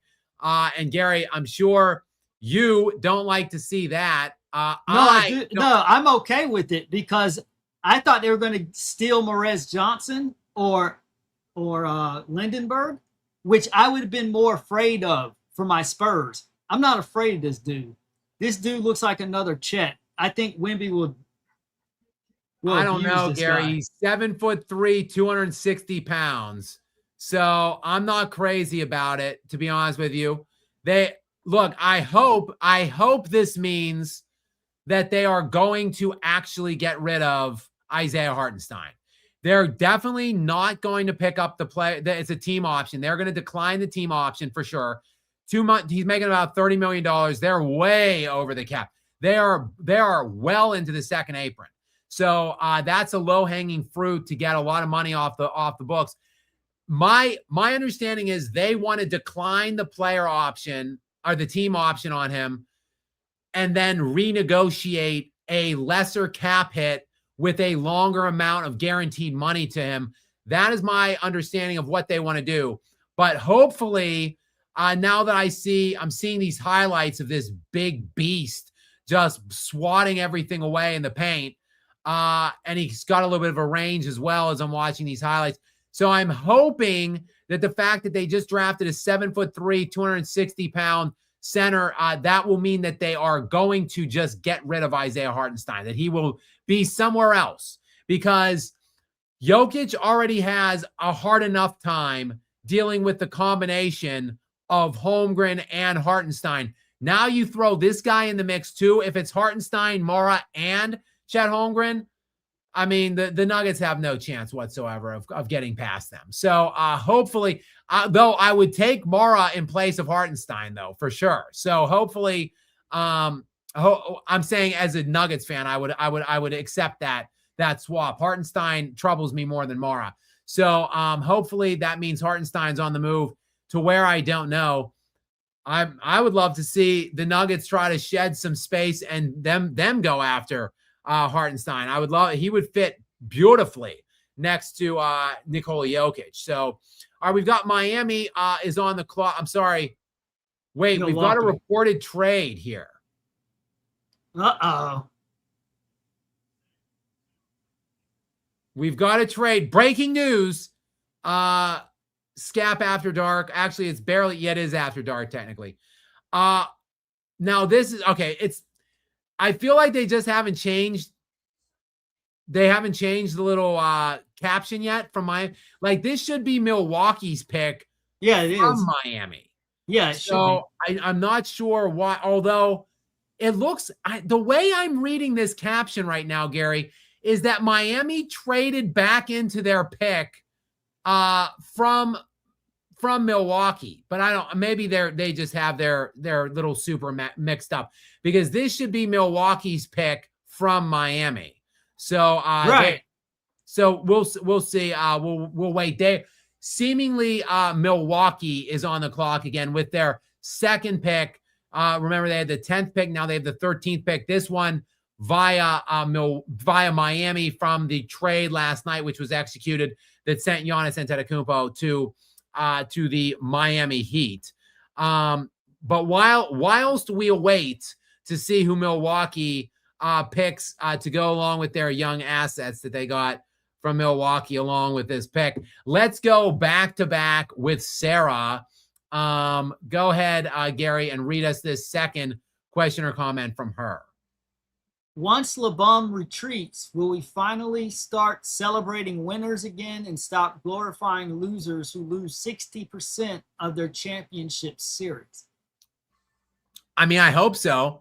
That's the way it was always done in the past, right, Sarah? I mean, from all the way back from the very beginning of basketball time, where Will Chamberlain was exponentially more individually dominant and statistically relevant than Bill Russell, right? Like, Bill Russell's a 15-point per game scorer in the regular season for his career. Will Chamberlain's a 30-point per game scorer. Literally twice outscores Bill Russell by 2 times. And a more prolific rebounder and shot blocker, assister.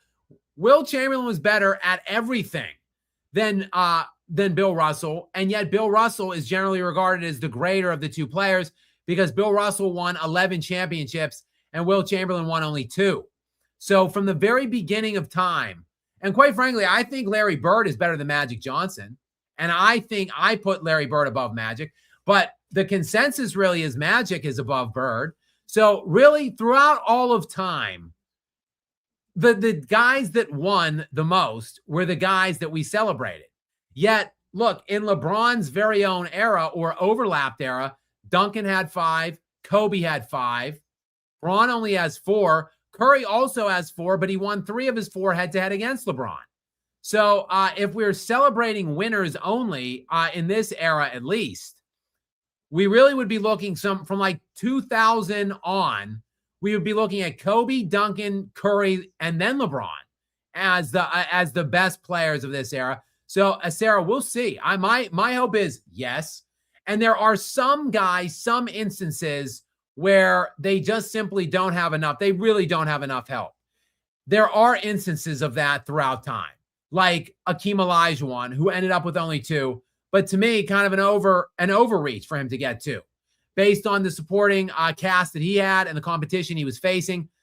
Nikola Jokic is in that kind of mix right now. Giannis Antetokounmpo was in that, is in that unfortunate mix. Even guys like Kevin Garnett, Dirk Nowitzki, like those guys are as great as any of these other guys that I'm mentioning, but they just they weren't blessed with the supporting casts that would make them viable perennial playoff or championship contending teams. So there are guys that do have legit excuses. Obviously, LeBron's bum ass is not one of them. He doesn't have those excuses. He's played more than anybody at a higher level than anybody, and he's had better supporting casts than everyone by and large. So for him to only have 4 and going on 24 years is obviously pathetic and disgusting. The fact that people have this guy in the 1 or 2 all-time spot, just absolutely laughable. But great question, Sarah. And again, thank you so much for being here. And thank all of you guys for being here. Different, obviously, than what I typically do. I'm usually a little more reactionary with these live streams. I usually come on after something happens or reacting or responding to something. I don't do many watch parties on games or anything like that, generally. And I usually will come on after this draft ends or whatever. But I just decided, I would come on tonight during it, hang out with you guys for the long haul and see what happens, hoping for some juicy, splashy trade of some sort. We do have Oscar Robertson on hand. We just came back from a commercial break. The pick is now in. We're waiting. Even though there was a lengthy commercial break, Commissioner Silver could not be bothered to be at the podium waiting for the break to end. He is there now. So let's hear who this pick is.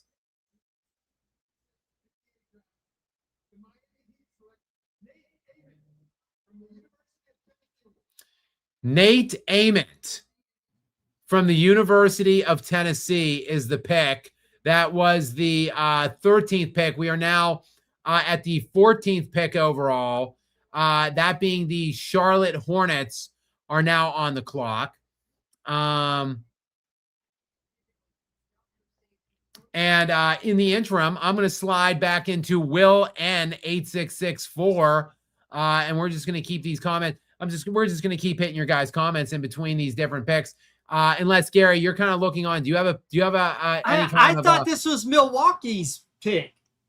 It looks like it's the Heat's pick. But why would the Heat pick a forward though? Because they need a guard right now.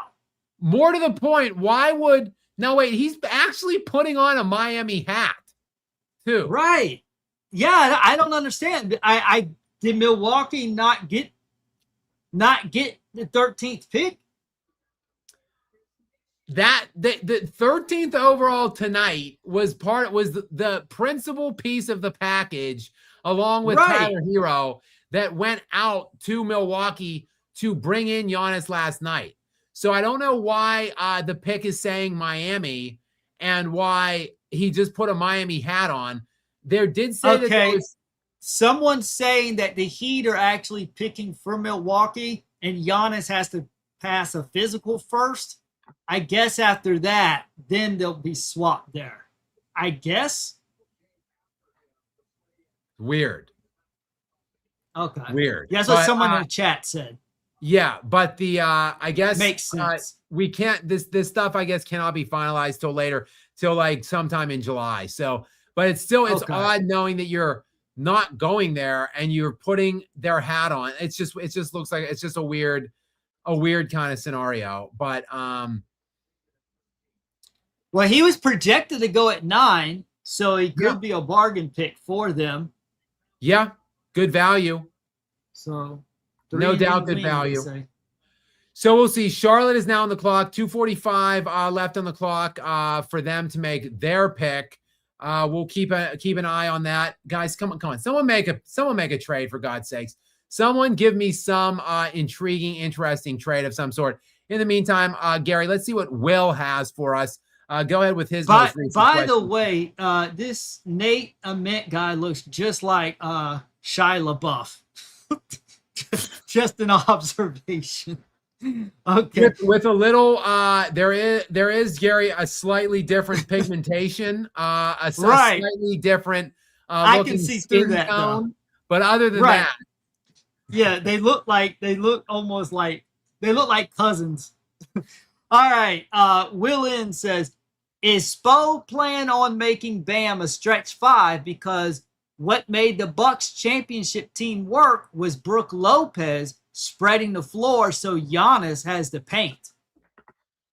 Well, yeah. I mean, despite the fact that Bam jacked up like 23 pointers in that disgusting abomination of an 83-point game, one of the most pathetic and disgusting displays of stat padding that I've ever seen in my entire lifetime at the professional level. So despite the fact he shot a ton of threes in that game, he didn't make many of the threes, by the way. And look, overall, he's not a very elite three-point shooter. He's no laser, okay? 31% career shooter from 3, 31% last year. And look, earlier on in his career, he didn't shoot him at all. Like, he shot 0.2 of a 3 or less through the first 6 years of his career. So for the first 6 full seasons of his career, till he was age 25, the dude averaged 0.2 of a 3-point shot per game. And during that time, he was a 12% 3-point shooter. So he's actually made great strides these last couple years. He jumped up to 0.6 of a 3-point shot per game in 2023, 2024, and he jumped up to a 35% shooter. Then he shot 2.8 per game in 2024, 2025, and still kept the 35% rate. And then last year, 5.5 3-point shots per game and dipped to 31%. So this guy shot for most of his career way less than 1 a game. And last year he jumped to 5.5. So I wouldn't bank necessarily on Bam being a huge floor spacer. That's why I'm saying, like, look, Giannis isn't a laser either, obviously.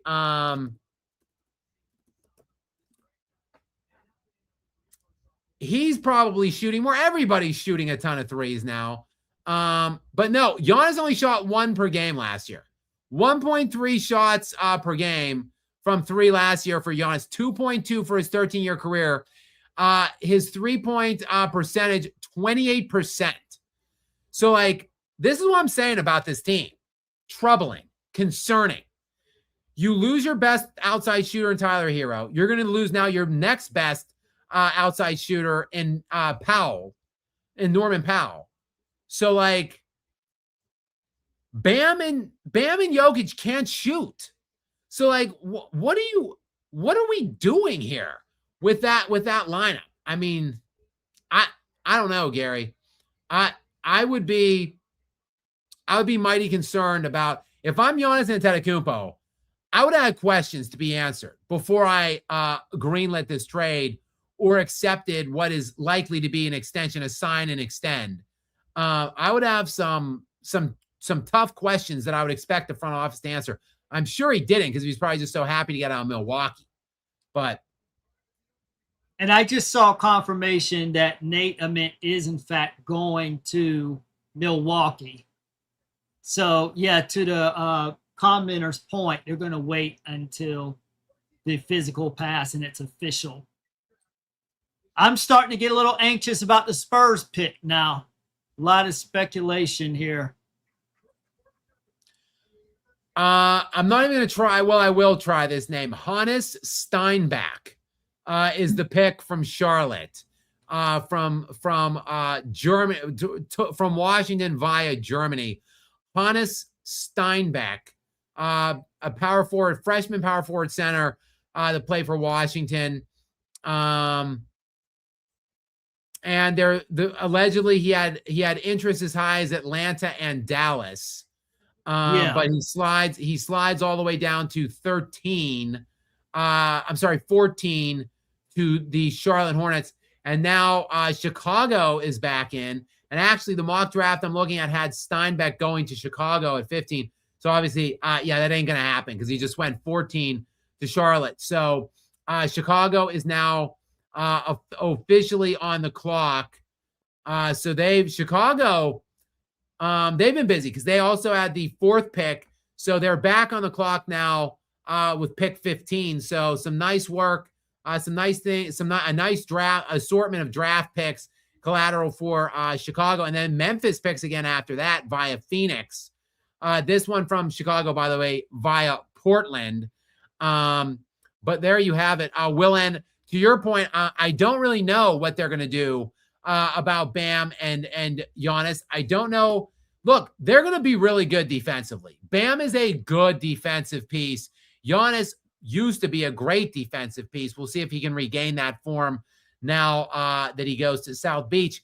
They're going to be very tough to score on in the paint, but their defensive perimeter looks lousy at the moment, and they have no shooting at all. And unfortunately, 3-point shooting has become a major element in today's NBA. So the way this team is currently constituted, I'm not feeling good things about it on behalf of Giannis, who I am a big fan of. So I don't know how they're going to play together, quite frankly. Eric Spoelstra is one of the best in the business. You got Pat Riley pulling the trigger from the front office. He's one of the best in the business. So you would think that they will figure it out somehow, some way. But they've got a lot of work to do in filling out this roster. All right, we've got Spartan 4196 is going to check back in with another question or comment. Gary, go ahead and read this one for me from Spartan. Which city is the most cursed in all applicable sports, Vancouver, Atlanta, or Phoenix/Arizona? Well, Atlanta is very cursed for sure. When has Atlanta won anything last? I Braves back in what was that, like 90, 95, 96? They won a World think Series. about how No, they won one in 2017. My bad. I forgot this. Yeah, 2017, 20. Wait. No, it was a little later than that. They won one like within the last 10 years. I know. It all bleeds together. Once you get in your 40s, all the sports, once you've been watching sports for 25 years, it all bleeds together. Okay. 21, Malcolm says. Okay. Yeah, it is 21. I just looked it up. So yeah, that's it. Atlanta won in 95 and in 21. Other than that, 2021 and 95. But think about how good they were in the 90s, Gary. Like they were crazy good. The Braves were so good in the 90s. I remember. They could have won 3, 4, 5. Like they could have been dynastic, and they won only one. And then they squeezed one out 25 years later in 2021. And then, I mean, you have to go back to 1957 for the Milwaukee Braves is the last time that happened. So 57 from 95 to 57. And look, to the best of my knowledge, the Falcons have lost 2 Super Bowls, right? They've never won a Super Bowl. Right. They've lost in 99, the year they beat the Vikings in the NFC Championship game, the Dirty Birds. Such a fluke. 99, they lost to the Broncos in the Super Bowl ultimately. And then the epic collapse, one of the worst disasters in pro sports history, the 28-3 collapse against the New England Patriots in like 2017, I think it was. So, and then obviously, look, the Hawks haven't really won any. So, I mean, the Hawks, they stink. Not the Hawks. That I just say Atlanta, the city of Atlanta, just Atlanta in general.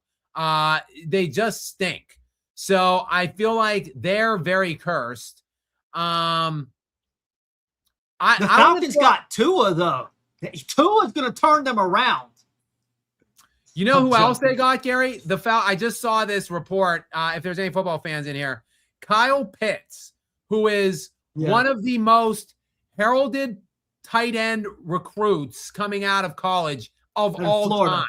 He had one of the highest tight end grades ever. Right. And I remember he played at Florida, and I live. I'm a big Gators fan. Went to Florida, right? So I kind of watched him his college career closely. And being a big fantasy guy in the NFL, the guy has been an utter bust in my estimation in the NFL. But he just got rewarded with a big contract today, $54 million. He is the 3rd highest paid tight end in the NFL on average right now, $18 million annually, behind only. It is George Kittle makes 19.1, and Trey McBride makes 19 even, and now Pitts at 18. So a ridiculous overpay in my estimation. I want to throw, though, for Spartan, I want to throw one more area in the running for this, Gary. What about Minnesota? What is Minnesota collectively as a sports town? What have they ever won? I'm still waiting on a Viking Super Bowl. I've been watching football since like 1984, and the Vikings, I don't think they've ever been to a Super. They were in Super Bowls before I was watching, but since I've been watching, they haven't even. The closest they came was when Randy Moss was a rookie with Randall Cunningham and Chris Carter, and they choked to Atlanta, which is one of the worst chokes I've ever seen. Yes. And deprived us of a classic Super Bowl between that powerful Minnesota offense and that John Elway's last year in Denver. Yes, Gary, that game haunts me because I was a huge Randy Moss fan. Huge. Right. I know. Yeah. And Gary, they were up 7 with like a minute to go. Right. And Gary Anderson misses that extra point. Gary, his first missed kick of the year. Of the season. Not missed a single extra point or field goal all year. Right. And he missed it was not a long field. It was like 39 yards to put them up 10 with a minute to go. He pulled it and the Falcons went down, tied it, and then Morton Anderson, the other kicker, won it in overtime. You're right. Epic choke job. They did beat the Braves in the World Series in 90. And that's one of the best. I was going for the Braves, but that World Series is one of the best of all time. That 91 Twins Braves World Series, that was insane.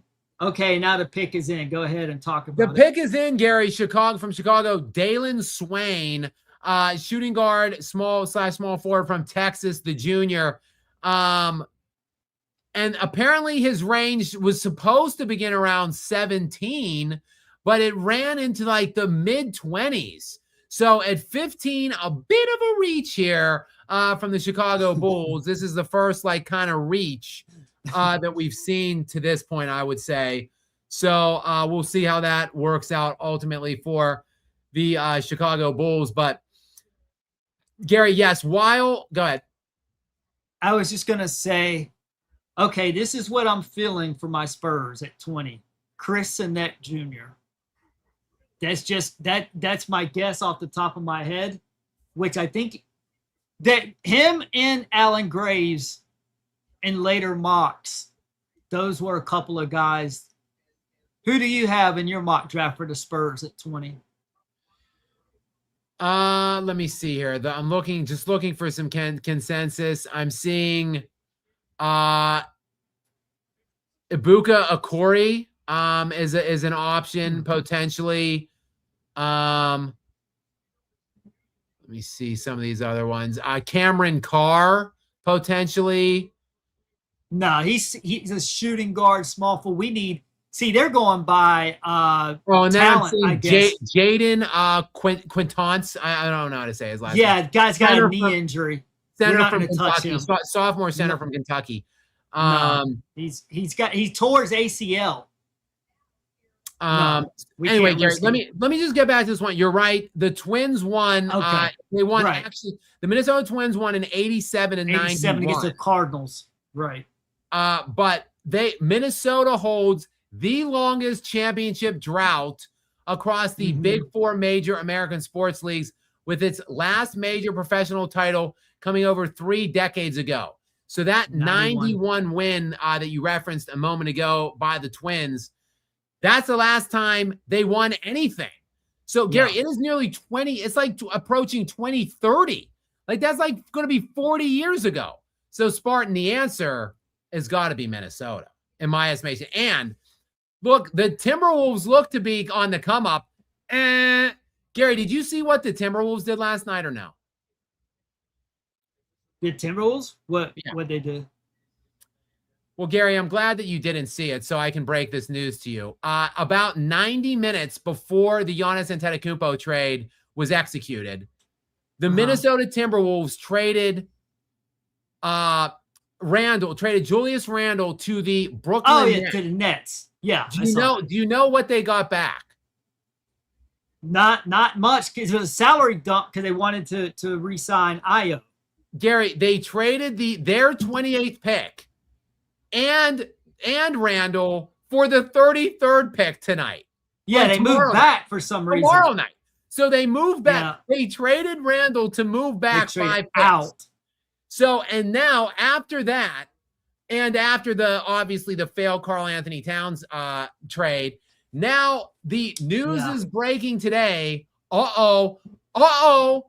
Anthony Edwards is frustrated with the front office. So, it looks like the Ant-Man might be on the move sooner than later now, is my expectation. So the answer, Spartan 4196, is Minnesota. They are the most cursed of all the sports towns, in my opinion. They may never win anything ever again. All right, we've got Memphis about to pull the trigger on the 16th pick of the night. They've got 30 seconds remaining on the clock there. In the meantime, we're going to head on to Malcolm. Go ahead, Gary. I need to tell you something important here. Whitlock just texted me and wanted me to ask your thoughts on how tonight's draft affects Caitlin Clark.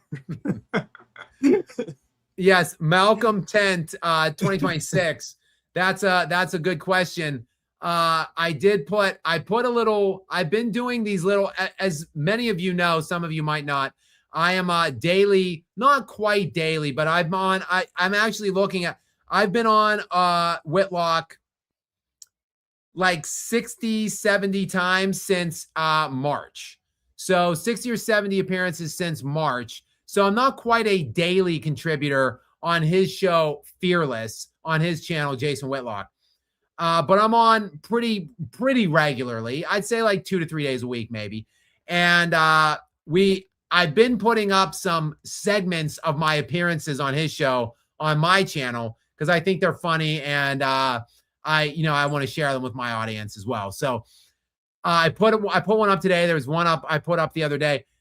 Whitlock he goes at me for trying to always bring Kobe Bryant or Nikola Jokic into every conversation, but he tries to bring the WNBA and Caitlin Clark into every conversation. Right. So like today, for instance, I was on with a panel of people, and I was on like 45 minutes into the show. He talked for 45 minutes on his solo open and maybe mentioned Giannis Antetokounmpo for a combined 2 to 3 minutes. In 45 minutes of his solo, he was primarily talking about the WNBA and The View as well. Right. I saw that. So I don't really understand. Bennett Sturtzer, sorry, I paused for a minute there. Bennett Sturtzer, guard from Iowa, is the 16th pick by the Memphis Grizzlies. So let me just pause there. Bennett Sturtzer, senior point guard from Iowa. And he, again, is the 16th pick. Again, a little higher than consensus as well, or maybe just right around, I guess. A couple of these guys had him going to Oklahoma City next, who the Thunder are now back on the clock with the 17th pick overall via Philly. But yes, that's a great point, Malcolm. I will have to try to find a way to connect this draft and tonight's draft outcomes to Caitlin Clark and the WNBA probably for tomorrow. I would imagine if there's a hot WNBA game on tonight, Whitlock probably won't even talk about the draft tomorrow. He barely talked about Giannis Antetokounmpo getting traded, who's, like, to me, the second best player in the NBA, and he has been for like 5 or 6 years now straight. And Whitlock, all he wanted to talk about was Caitlin Clark in the WNBA today. So yes, you are right, Malcolm. That is classic Whitlock. So I'm sure. Look, he didn't text me, so I'm glad. Maybe he's keeping up with you. Keep me posted. And all he did was criticize Giannis. He didn't even have an objective conversation. All he did was criticize him. And he criticized Giannis because he doesn't talk about American culture. So he doesn't, it's like if someone's an international player, he just puts them down a token, which I'm not saying there's anything. Of course, be patriotic for your country, but that doesn't mean you have to tear down someone else's country. Yeah, and look, especially because the NBA has become such a global sport, and because the best players in the world are not from the United States of America anymore. Like, it's just time. It's time that we turn it over to the world and understand that we're at a point where, yes, the United States of America's superstar all-star team would beat any other all-star team from around the country. But if you put together like a global all-star team, they would, to me, dwarf the NBA's, America's best NBA talent. And yes, it didn't go that way in the all-star game. However, Jokic barely played. Luka didn't play. Shai Gilgeous-Alexander didn't play. Giannis didn't play. So the best of the best from around the world didn't play, really. Only Wembanyama played. By and large, I think if all of the world's best are healthy and played the America's best team, it wouldn't even be close, especially if they were really trying. Like if there was really something at stake. All right. The pick, yes, that pick was in. Now we're awaiting the Oklahoma City pick again. About a minute and a half on the clock for the Thunder's next pick. We'll see. Just crazy that they have such a surplus of picks and draft capital at their availability with how great their roster already is, how good they are right now. It makes me sick, actually. Like, it just makes me sick, Gary. We've got Blaze Endo 3282 is in next. What's up, Blaze? Welcome into you. Thanks for being here, my friend. Gary, what's the question or comment from Blaze? Skap is a computer and doesn't understand emotions. I don't know if that's a compliment or not. It doesn't sound like it. It's at the very best, it's like a backwards, a backhand. Underhanded. Yeah. So, there are some things I think about me that are computer-like. My impeccable recall, total recall and memory for stat grabs and so forth is definitely machine-like. But other than that, Blaze, I think I'm pretty emotional, quite frankly. I'm typically always yelling or raising my voice or speaking sternly about something. So I don't know, Gary, what do you think? You know me maybe better than some of the peeps on here, though a lot of the people on here know me pretty damn well. I mean, when you spend 2 to 5 hours a night with me for 2 months straight on these things, I would think the people that tune in regularly on here know me pretty well. But Gary, what do you think? Do you think I am not emotional? I think you are like the Sheldon Cooper for sports. And you didn't watch Big Bang Theory, right? No, but I know the reference. Yes, I right. He's an insane genius, but sometimes people will say things to him and he interprets it different. He interprets it through his own way of thinking, and it's unique to someone is implying something he doesn't quite understand. He'll take it literal and go into it. I've seen you do that at times. But I mean, I can't really speak in depth to what he's trying to say here. Your brain is like a computer. Jason Whitlock, about the only thing I agree with him on is he says you're like a basketball encyclopedia, a walking basketball encyclopedia. I would agree with that. So, Gary, we do have a trade, not a trade I'm looking for, not a trade I want to see, but I just said a moment ago, Bennett Sturts, the guy that was just drafted 16th overall by Memphis, I just said that he was expected to go the next pick to Oklahoma City. Well, Oklahoma City obviously really did want him because they just traded their pick, their 17th pick right now, and 2 second-round picks to get him. So Bennett Sturts, who was just selected 1 pick before at 16 to Memphis, now trades his rights to Oklahoma City. Oklahoma City gives them in return this current 17th pick, which the pick is in right now, and 2 second-round picks additionally to grease the tracks. I do not know what those 2 second-round picks are. I do not know if they are this year or what year they are. Obviously, they just got 2 second-round picks from the Atlanta Hawks in that Aaron Wiggins trade the other day. So, but I don't know where. Look, the Thunder have literally like 25 picks. I think it's 25 first and second round cumulative picks between now and 2030. It is obscene. It's ridiculous. So if they really wanted this kid, this Bennett Sturts, and then someone sharked him from you the pick before, why not go ahead and get it done, make it happen? So we will await that pick. The Oklahoma City Thunder will make the pick, but it will be going to Memphis. And the pick is in. Actually, Kamish is up on the podium.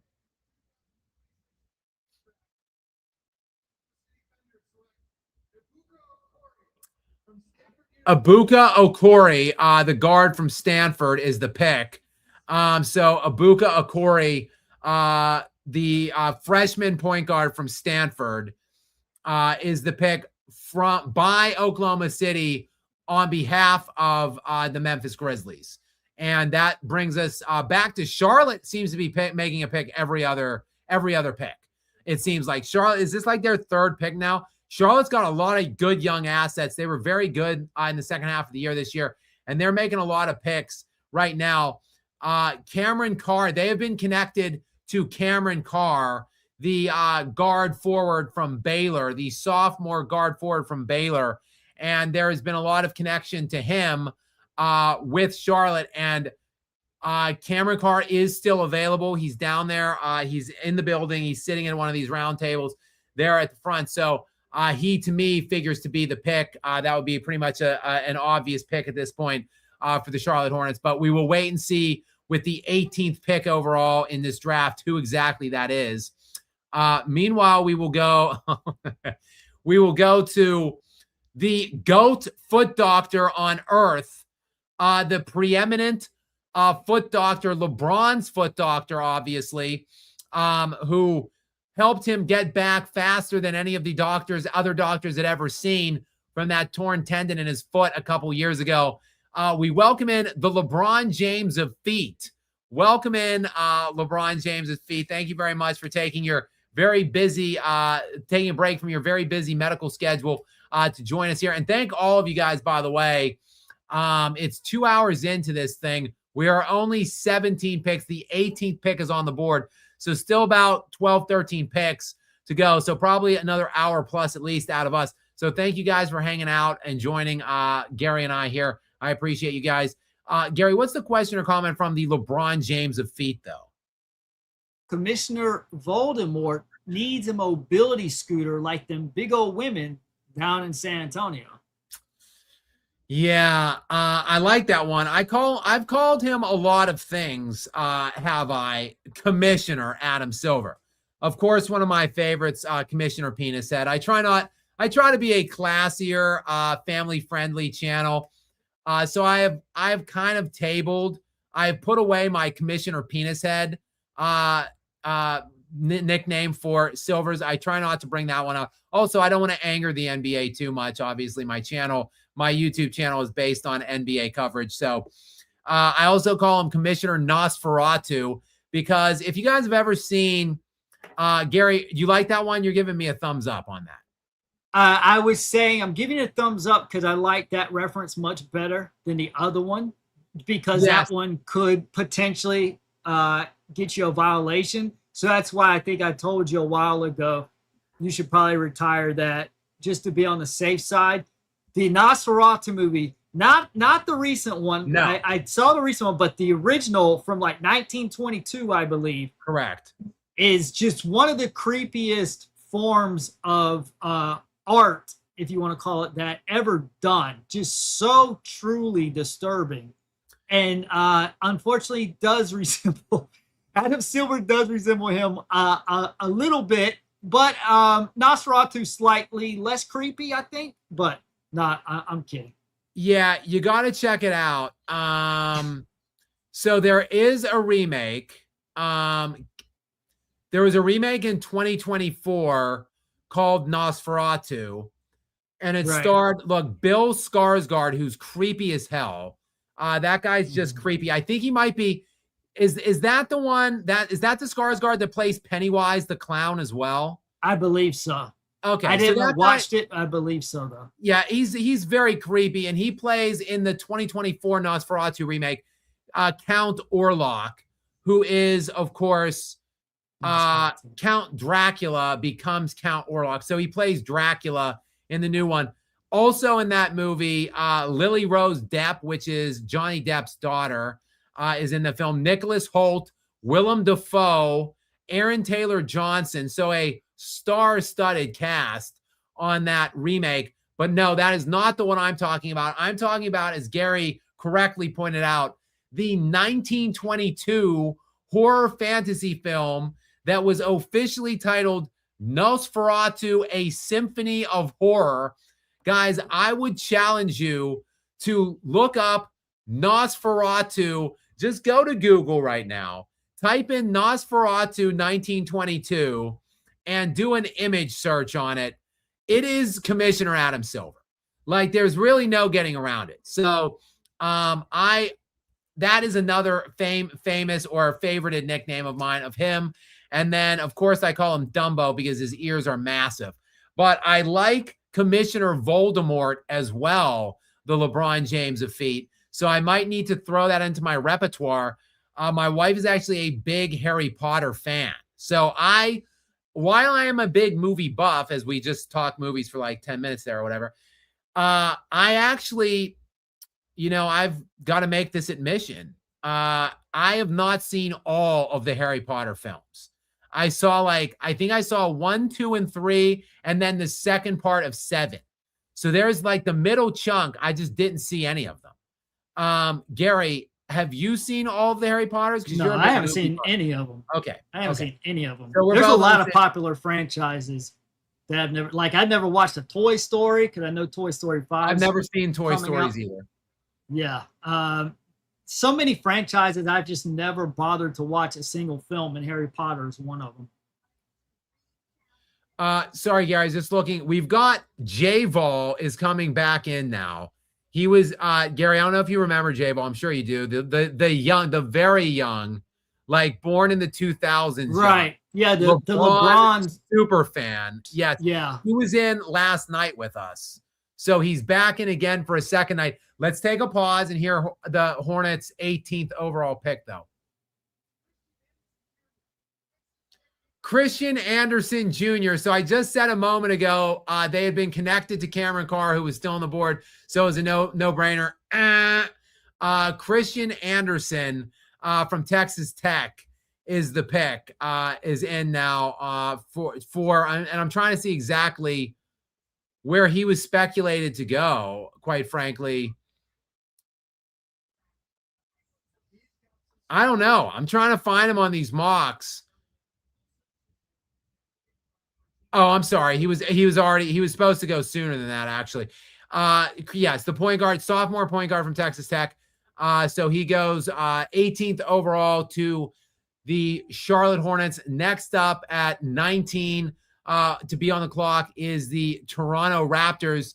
And my main guy, Darko Rajakovic. It's a complete crap. So they are going to be on the clock now for however minutes, whatever, 5 minutes or something. Anyway, let's get back. I didn't mean to cut J-Ball off. Hold on. Okay, I want to talk about the Spurs for a minute because it's crunch time now. Okay. So who do we like? Because we can get back because he's just making a joke. We can talk about that anytime. The Spurs they're up after this pick. We've got Kareem Lopez. We've got Chris Sinek Jr., and Alan Graves. I think it's going to be one of those three. Have you heard anything? Do you have any thoughts on who San Antonio? Well, look, this again. I'm probably not saying his name right, but Jaden Quintance, maybe from Kentucky, the sophomore center from Kentucky. Look, from what I understand is he tore his ACL. And it's uncertain exactly when he might be ready to play. So there is some belief that he might not even make the first round. He might slip out of the first round altogether. However, if he comes back healthy like this, you might be getting like an elite upper tier athlete and player that you would not otherwise have been able to get this far down. And look, Gary, I know you want someone to help the Spurs immediately, so you probably want an impact player. You don't want this guy. You don't want to wait for him to get up to speed in a year or whatever. So no, because we don't need to swing for the fences. We just need a complementary player for their system. We don't need a big star. We just need someone to complement Wemby, Castle, and Harper. That's what we need, and to spell Wemby for some good quality minutes. What about the center power forward from Houston? The Chris Sinek Jr. Yeah, that's what I'm talking about. Yeah, that's what I said. I thought maybe him. I think he would be a nice little fit there, Gary. I could see that. Yeah. Oh, okay. Christian Anderson. That's the old pick, right? Okay, they're flashing Christian Anderson on my screen. There's a graphic, but he just got picked, right? Yes. Okay, Toronto's still, because I'm behind you by like 30 seconds or so. Yeah, Toronto's deep into their clock. They've got 1:37 left on the board right now for the Toronto pick. Then your Spurs will be up next, Gary. They will be on the clock officially. Yes. After we hear. And we've got a reported trade. Grizzlies received 21st overall pick and 3 second-round picks. The Grizzlies get that. The Pistons get Ibuka Okori. Sorry, Ibuka Okori. So the Pistons receive Ibuka Okori, and the Grizzlies receive the 21st overall. So picking Detroit trades their pick out after San Antonio, along with 3 second rounds, and the Pistons get Okori. So that trade just announced.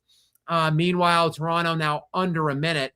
But J-Vol, Gary, we were just talking about Commissioner Nosferatu, and I think J-Vol 4046 has some thoughts on it. So go ahead and read this one from J-Vol. Okay, yeah, just quick FYI, Kareem Lopez, it was slated to go at 13. He's still on the board. Interesting. I think. So I'm thinking Toronto may get him, or maybe San Antonio, but he's a small forward pass power forward. But he would be a great value at this pick. So Kareem Lopez or Cynic for my Spurs. I think maybe Allen Graves. Anyways, let's go ahead. J-Ball is in and says, Skap, I'm ready to hand over you and Gary to Commissioner Nosferatu as a plentiful sacrifice in order to secure LeGoat James another ring. Well, LeBron James is going to have to do something underhanded to get another ring. J-Ball, what else are you prepared to do? Send LeBron to San Antonio or Oklahoma City? Because that's probably the only way he's going to sniff another ring. Maybe, look, in an alternate reality or an alternate universe where Giannis gets traded to Boston, maybe if LeBron joined Giannis, Tatum, White in Boston, maybe that could have happened. But I don't think even J-Ball, unfortunately for you and fortunately for me and Gary, I don't even think sacrificing us to Nosferatu, Commissioner Nosferatu, would get your main man, LeGoat, as you call him, closer to his 5th ring in 24 years. So, yeah, good luck with all that. Remember that when Tom Brady won his Super Bowl with Tampa at 43 years old, they won. Why? Because of him. If LeBron happens to get a ring at this point, it would only be as a bus rider, not a bus driver. Tom Brady, although he was surrounded by talent in Tampa, he was the bus driver. He was the reason they won. He led the team. LeBron's not capable of leading a championship team. He is, however, capable of leading the Lakers to getting swept by OKC, though. Yeah, Tom Brady, absolute ridiculous. Way better longevity than LeBron James, in my estimation. He was dominant in that playoff run where they beat crazy guys. The pick is in, by the way, Toronto, Allen Graves, the forward from the power forward from Santa Clara, the freshman power forward, I should say, Allen Graves to the Toronto Raptors, which means, Gary, just sit back. I won't ask anything of you for the next couple minutes. Just take a load off. Well, I can talk for a minute. It'll distract me. I'm anxious right now. And toes crossed for whatever you want from your San Antonio Spurs. They are officially on the clock. But yes, Tom Brady in that postseason run, he went through Drew Brees, Aaron Rodgers, and Patrick Mahomes in succession to get that Super Bowl. Then at 40, and he had 3 touchdown passes in the Super Bowl. Then at the age of 44 the next year, he threw for over 5,000 yards and 44 touchdowns. Maybe it was 43 touchdowns.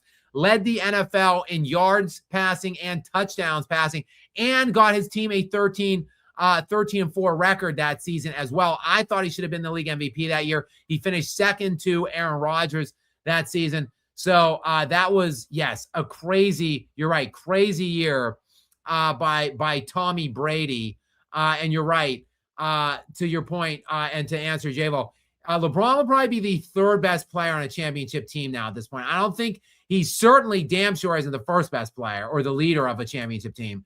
I don't think he's even able to be a 2nd best player on a championship team. And I think his sweet spot would be 3rd best player on a title team. Or if he's 4th best, that would really if LeBron's your fourth best player, that team probably would win the NBA championship. I just don't know where he can go that he would make that a possibility. Gary, I'm just upset. I'm just upset because, like I said, I wanted Marez Johnson Jr. I just wish that my Spurs, could catch a break in the draft, but they never do. Yes, right. Exactly. Right, Gary. Yes, unfortunately, they couldn't get to a top 5 pick this year. If they were in the lottery, they probably would have. Dallas robbed us. Dallas robbed us. Yeah, they probably would have somehow found their way.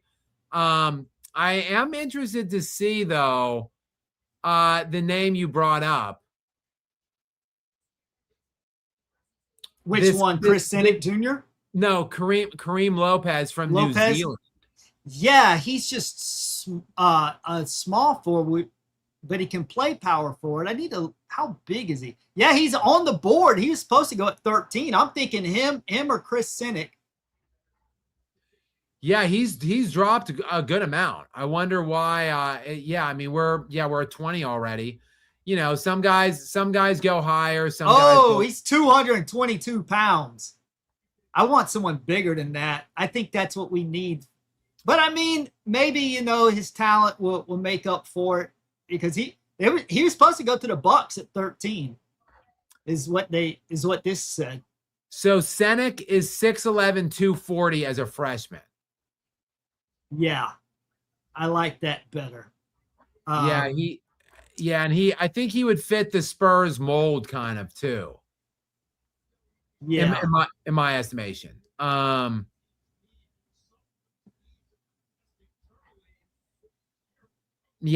would be he would be a good pick. I think he's only 19 still, Senick, so still kind of a developing player, but they better not take Jaden or you're going to see some real emotion out of me if they take this Jaden, because they could probably actually take Jaden in the second. They have 3 early second round picks. I would take a second round pick on Jaden, and if he doesn't play next year, no big deal. It's just your second pick. Yeah, to your point, they pick 35, 42, and 44 as well. Right. So if he's available then, that's fine. Here we go. Spurs first round pick since 2023. Wembanyama, Castle, Dylan Harper, Carter, Bryant. 30 seconds away where you're closer to me. Gary, it's 10 seconds, and it's still, they're showing Kareem Lopez now. They use the whole clock, Gary. None of these teams are using all the clock anymore. Right. And we did, because we didn't even know who we wanted because Marez Johnson Jr. was gone because Dallas robbed us. Wow. Nobody knows what's happening. Cameron Carr is slipping too, by the way. They keep showing him. I know they don't need a guard. I know they don't need that. Yeah, definitely not. We're gridlocked. But, he's slipping. He was supposed to go a couple, 6 or 7 slots up higher as well. Yeah, there's some interesting prospects. We just got to feel the puzzle because we're getting killed at the rim and out rebounded. And we're still waiting. I want to go back to J Vol's comment because, or no, it wasn't. It was somewhere. Oh yeah, no. I want to go back to the LeBron James of feet comment saying that Mitch Voldemort needs some kind of scooter. He does, because seriously, why does this take so long? Like, the pick has been in for minutes. Like, get a runner to sprint the card up. Like, if you need the card, why can't he just have an earpiece in? But if you need the card, just have like a series of little track runners. Instead of handing the baton, they're handing the envelopes to each other and running and sprinting it up to the commish to get him out on the stage. This is outrageous. How long? Do the math, Gary. If it's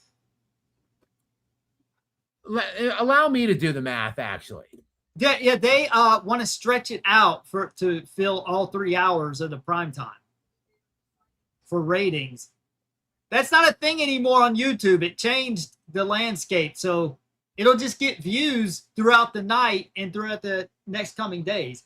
There's Chris Cynic Jr. they're showing. The amount of picks in between, or the amount of picks and the amount of time that is on the clock would be indicative of a 2.5-hour draft.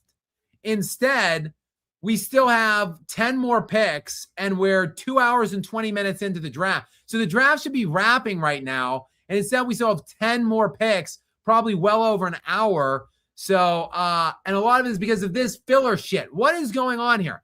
This pick has been in, and why can't the other clock start? Like, if the pick is in, why can't the What other is clock... going on with my Spurs right now? Something's about to go down. We're about to trade De'Aaron Fox. All right, here we go, I Gary. just want to get rid of... I'm going to guess Cynic or Lopez. Probably Lopez would be my guess. Or Gary, Cynic shut it off. Shut it down, Gary. Shut it off. Don't watch. You don't want to see it, Gary. You know, Gary, I'm imploring you, shut it down. Just use your imagination. Do not tell me they picked a dude who's towards ACL. This is a kick to the stick for old Gary, guys. Gary is not feeling this pick. He is kind of buckled over with his head in his hand. Yeah, that's a kick in the stick there, Gary. Yikes. So yeah, you probably won't get much out of him next year.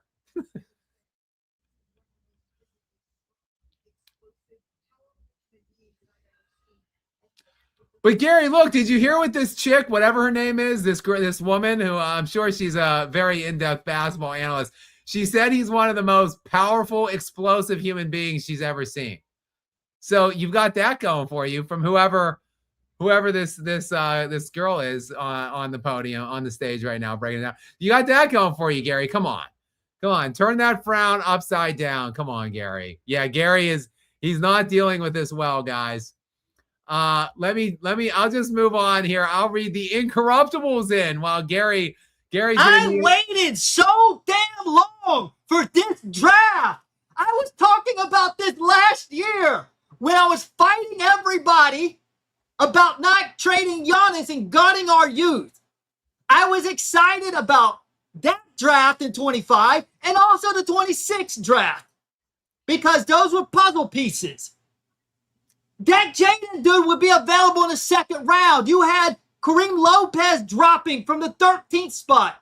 Chris Sinek is a great prospect that you can develop and would have fit with Wemby. It's not that this guy, talent-wise, the problem, he's not going to be available. He's going to be injury prone. In college, he tore his ACL. How does that bode well for a long, prosperous NBA professional career if you're tearing ACLs in college? What the hell?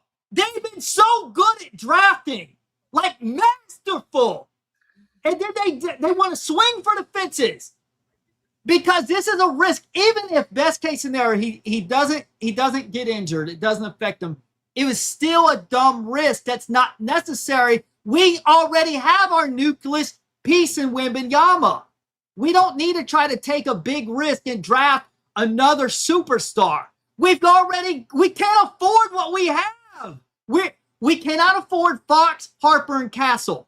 That's why we've got to get Fox's contract off the books, or we're going to lose Castle or Harper. Now what you want to do is draft a guy who's either going to be injured or he's going to turn into a superstar that is going to filter out one of the other superstars because you can only sign 3 of them. So you can't have 4.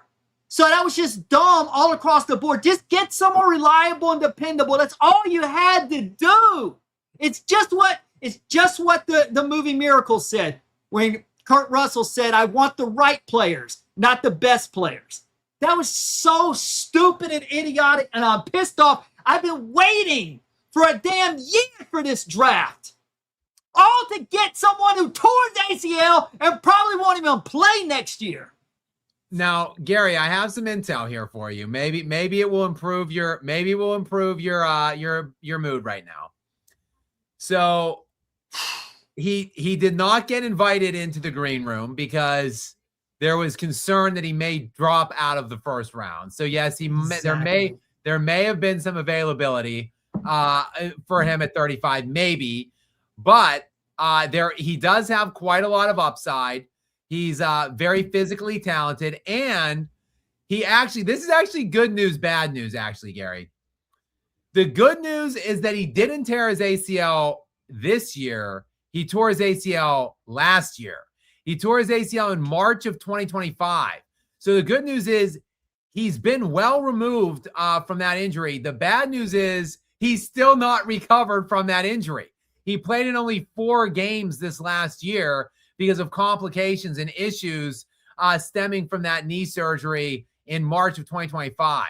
So teams have been largely uncertain of his availability and when or if he will be able to play at all next year. But the reason why he was put as the Spurs selection in many of these mock drafts that I'm looking at is because they are one of the teams that has done several amounts of investigations and done their due diligence into him. So you got to think that as much work and scouting as they put in around him, that they have to have some kind of confidence in the structural, ability of his knee to hold up moving forward, starting with maybe presumptively as soon as sometime next year. So does anything I say, does it make you feel better or worse? Too much risk. It's not worth it. We are right in position. Look at our first playoff run, what we did. All we need is someone to help get rebounds and protect the rim to help Wemby. That's all we need. So just get a guy just get a safe bet. I think they should have traded up. Package some of those. Package your first round pick from next year with your second round picks this year, and just grab a quality power forward. I thought Morez Johnson Jr. would be available like 14 or 15. I didn't know he was going to go at 9. So we've got a Detroit Pistons selection in.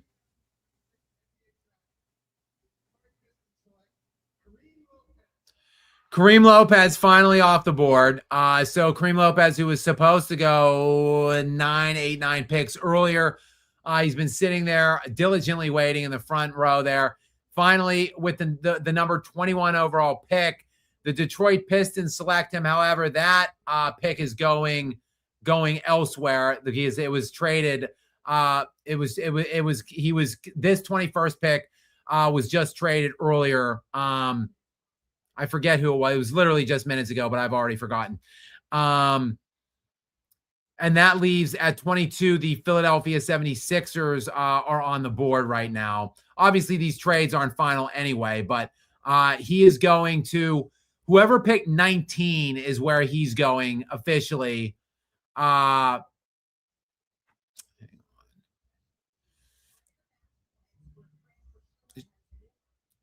Charlotte or Toronto. I think it was Toronto. I think Toronto traded. I don't know. We'll see. I can't remember. I literally just talked about it, but I can't remember. But Kareem Lopez finally off the board at 22. Up next is the Philadelphia 76ers. And in the meantime, I just want to hit. I've been staring at this question from the Incorruptible for several minutes, trying to think about it, and it's obviously going to be impossible for me to answer. I love all these players. Draft in your order: Jokic, Kobe, KG, Giannis, and Tim Duncan. I love all these players. I've got Kobe and Duncan on my Mount Rushmore, top 4 all time. I've got KG in my top 15, Giannis in my top 20, Jokic somewhere in the top 15. So I love. That's all time, by the way. So I love all of these players. And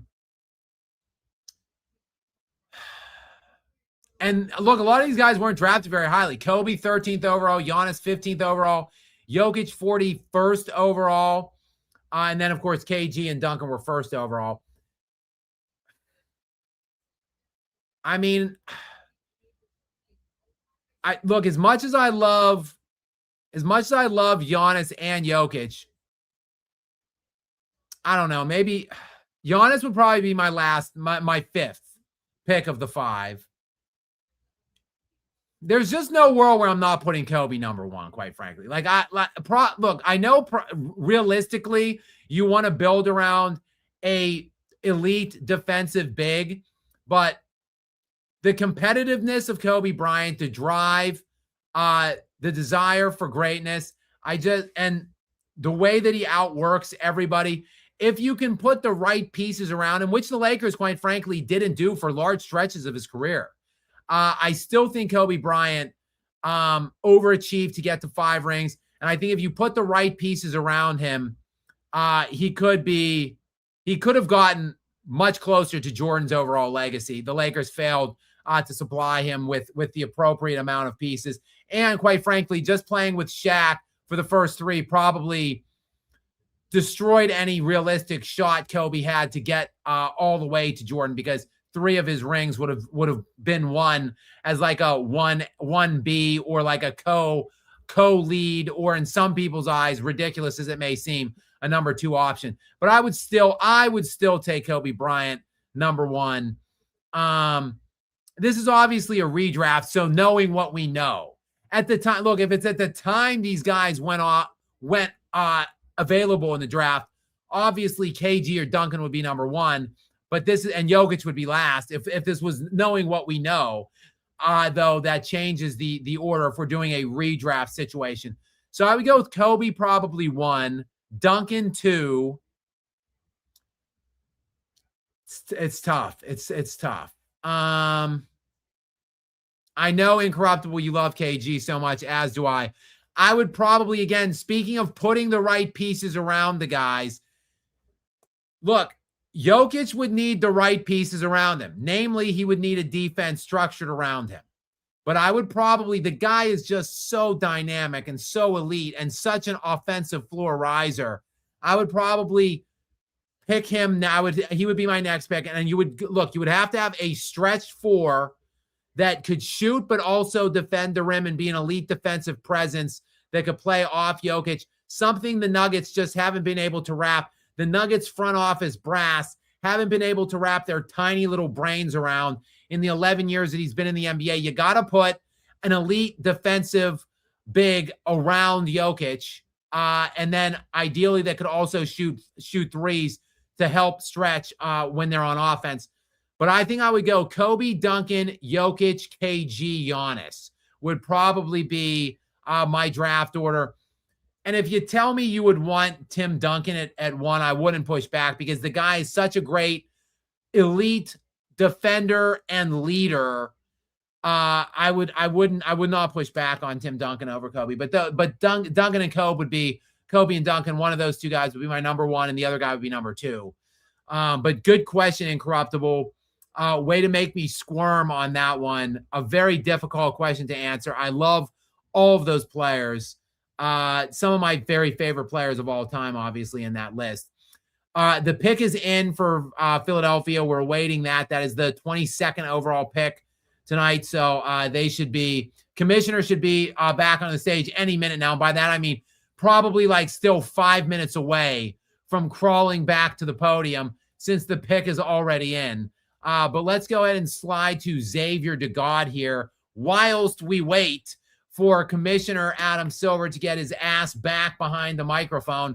Gary, what is the most recent question or comment from Xavier DeGod? Skap, which video do you think you got a harder challenge for? 1 Kobe fan versus 10 haters, or 1 MJ fan versus 10 haters? Which video had the better master debaters? Give me 1 second, because the pick is in. Finally, he's at the podium.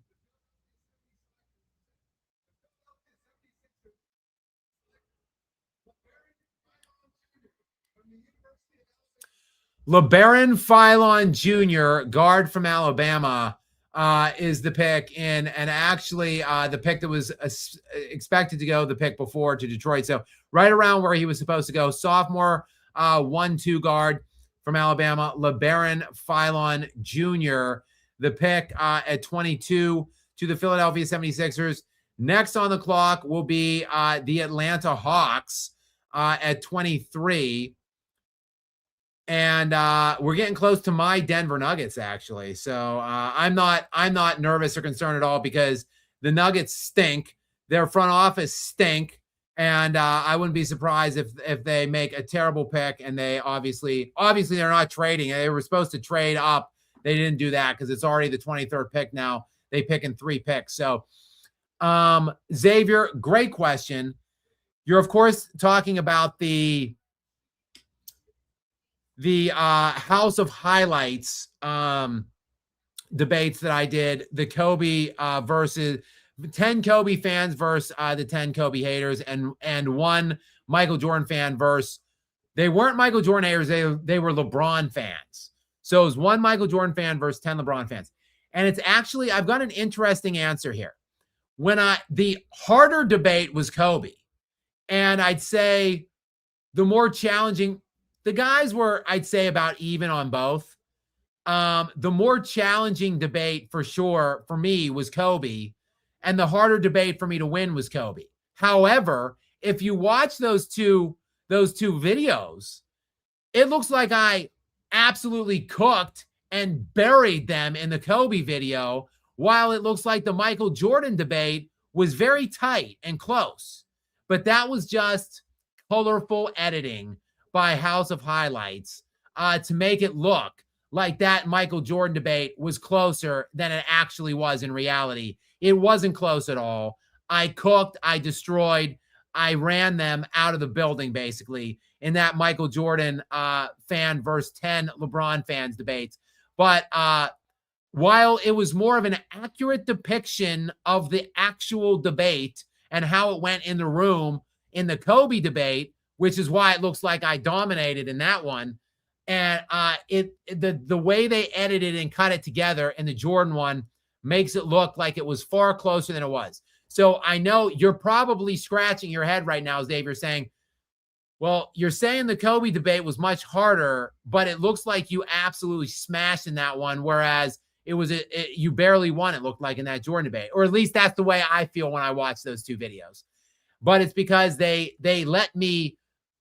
just made it look the way it looked when they edited it, the Kobe video, whereas in the Jordan video, it was a lot different the way the final product came out. So by far the harder one was the Kobe one, because there are things that you have to answer for Kobe. There are. I mean, there are things that are easy for me to respond to and to answer, but Kobe had things that presented themselves throughout his career that viably you do have to talk your way around and explain them away to be able to get Kobe up to number 2 all time, which is where I've got him. Whereas Jordan versus LeBron is a ridiculous debate.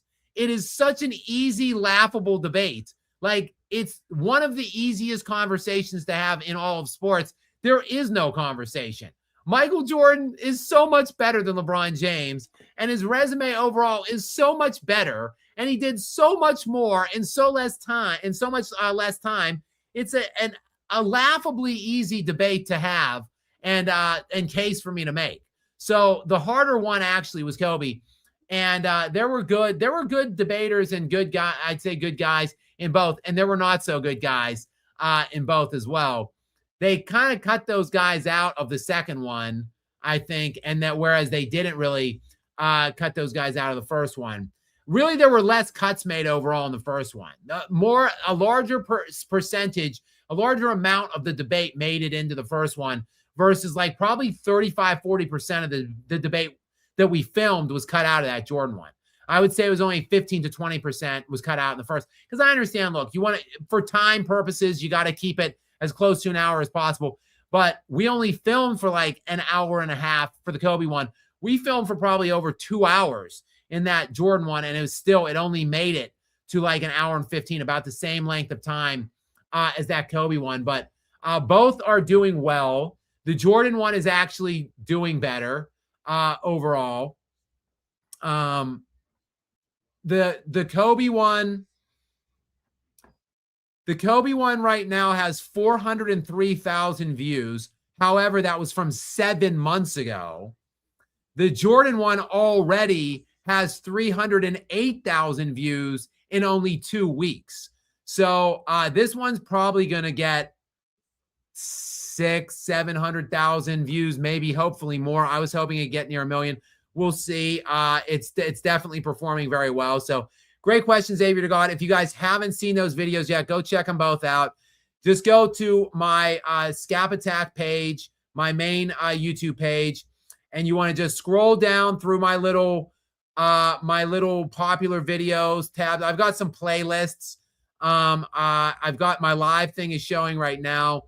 But you want to scroll all the way down to the bottom to the collaborations page, and you'll see a couple videos there from Clash. And then you'll see the Jordan one, which is the most recent one.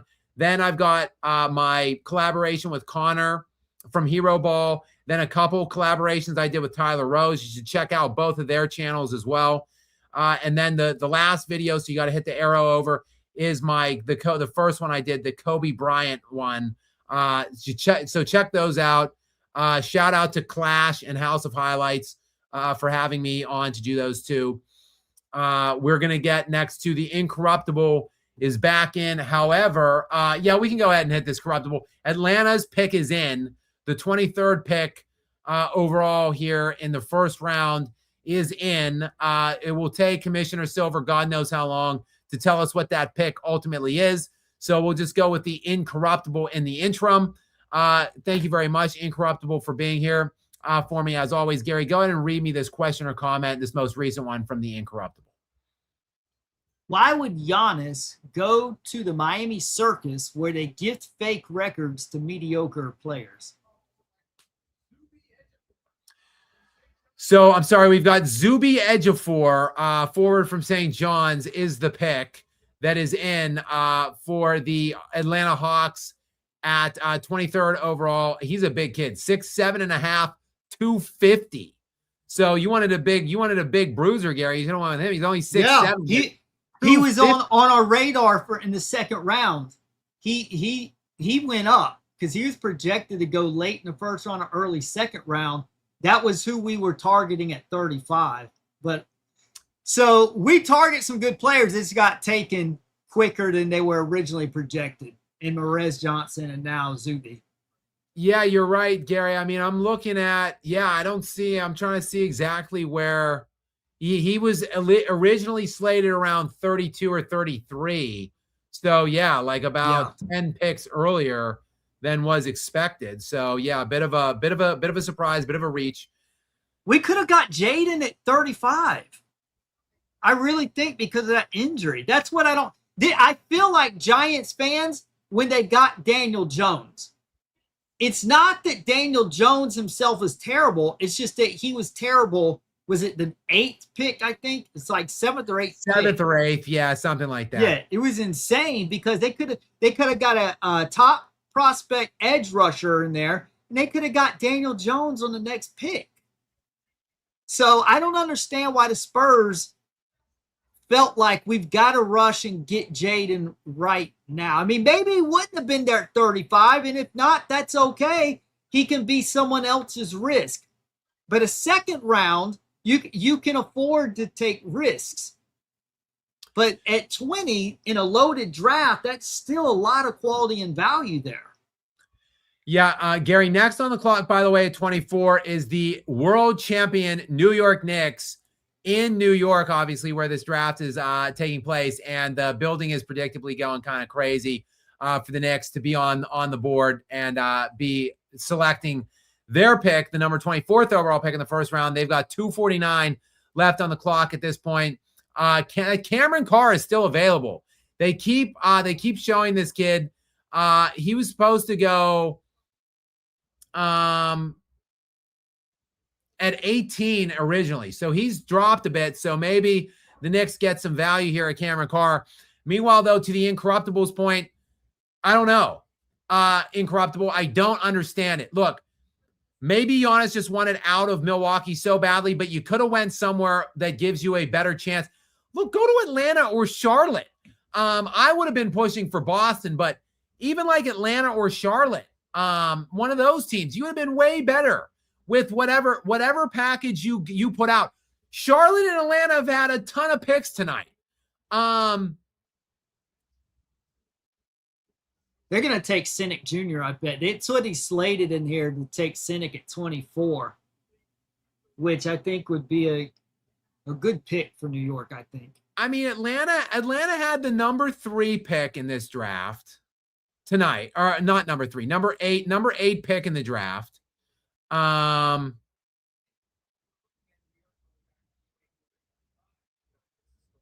23.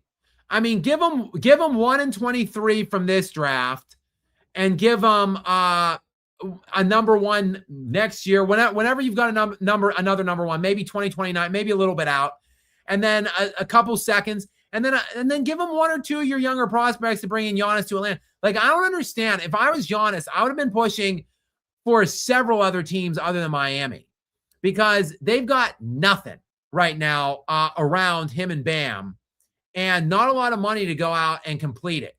So I don't really understand exactly what's happening right now with Giannis, what his mindset is. Look, if he was single and ready to mingle, then perhaps I understand going to South Beach. But from what I understand, I don't know if he's married or if he's just been in a long time relationship with, I think, some girl that played, maybe she was a volleyball player in college or a basketball player in college. They've got a kid or 2 together. He seems very happy in the relationship with her. So I don't understand why Miami's such a pool. And it looks like there is a trade. It looks like the Lakers moved up 1 spot. The Lakers were picking at 25, Gary. I think they moved up from 25 to 24 to take They must the want next Cynic. pick. They must want Cynic. By the way, Scott, did you happen to look at Jaden? I'm looking at his face. This dude is 18. This dude looks 35. He does not look 18. Have you seen him? Who are you look talking at this. about? He is Jaden Quaintance. Oh, yes. He looks like a man for sure. He looks older than you. I'm not. He looks like he might even look older than me. He does not look 18.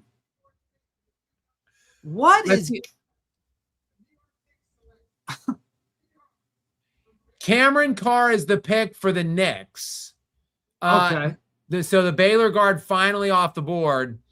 All right. And it said that there was a trade. So I think that pick might be going to LA. Okay.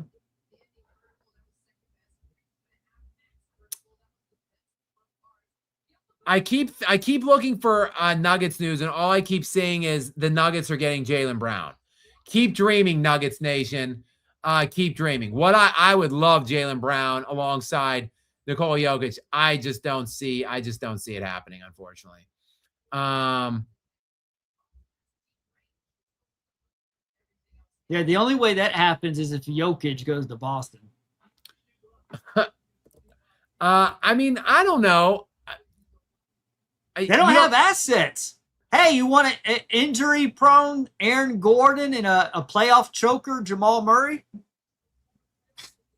For a guy who's already who's proven that he can win a championship? What about Murray? Well, actually, Murray. What about Murray and Gordon? That's what I'm saying. That's what I was saying. Do you want an injury-prone Gordon and a playoff choker Murray? Well, they were good 3 years ago. Now, I don't know how they would make those work, those contracts. It wouldn't. It wouldn't. It would never happen. Right. If Jaylen Brown gets traded, it's not going to be to the Nuggets. They don't have assets. There's nothing Boston would be. See, the thing is, you can't rip Boston off.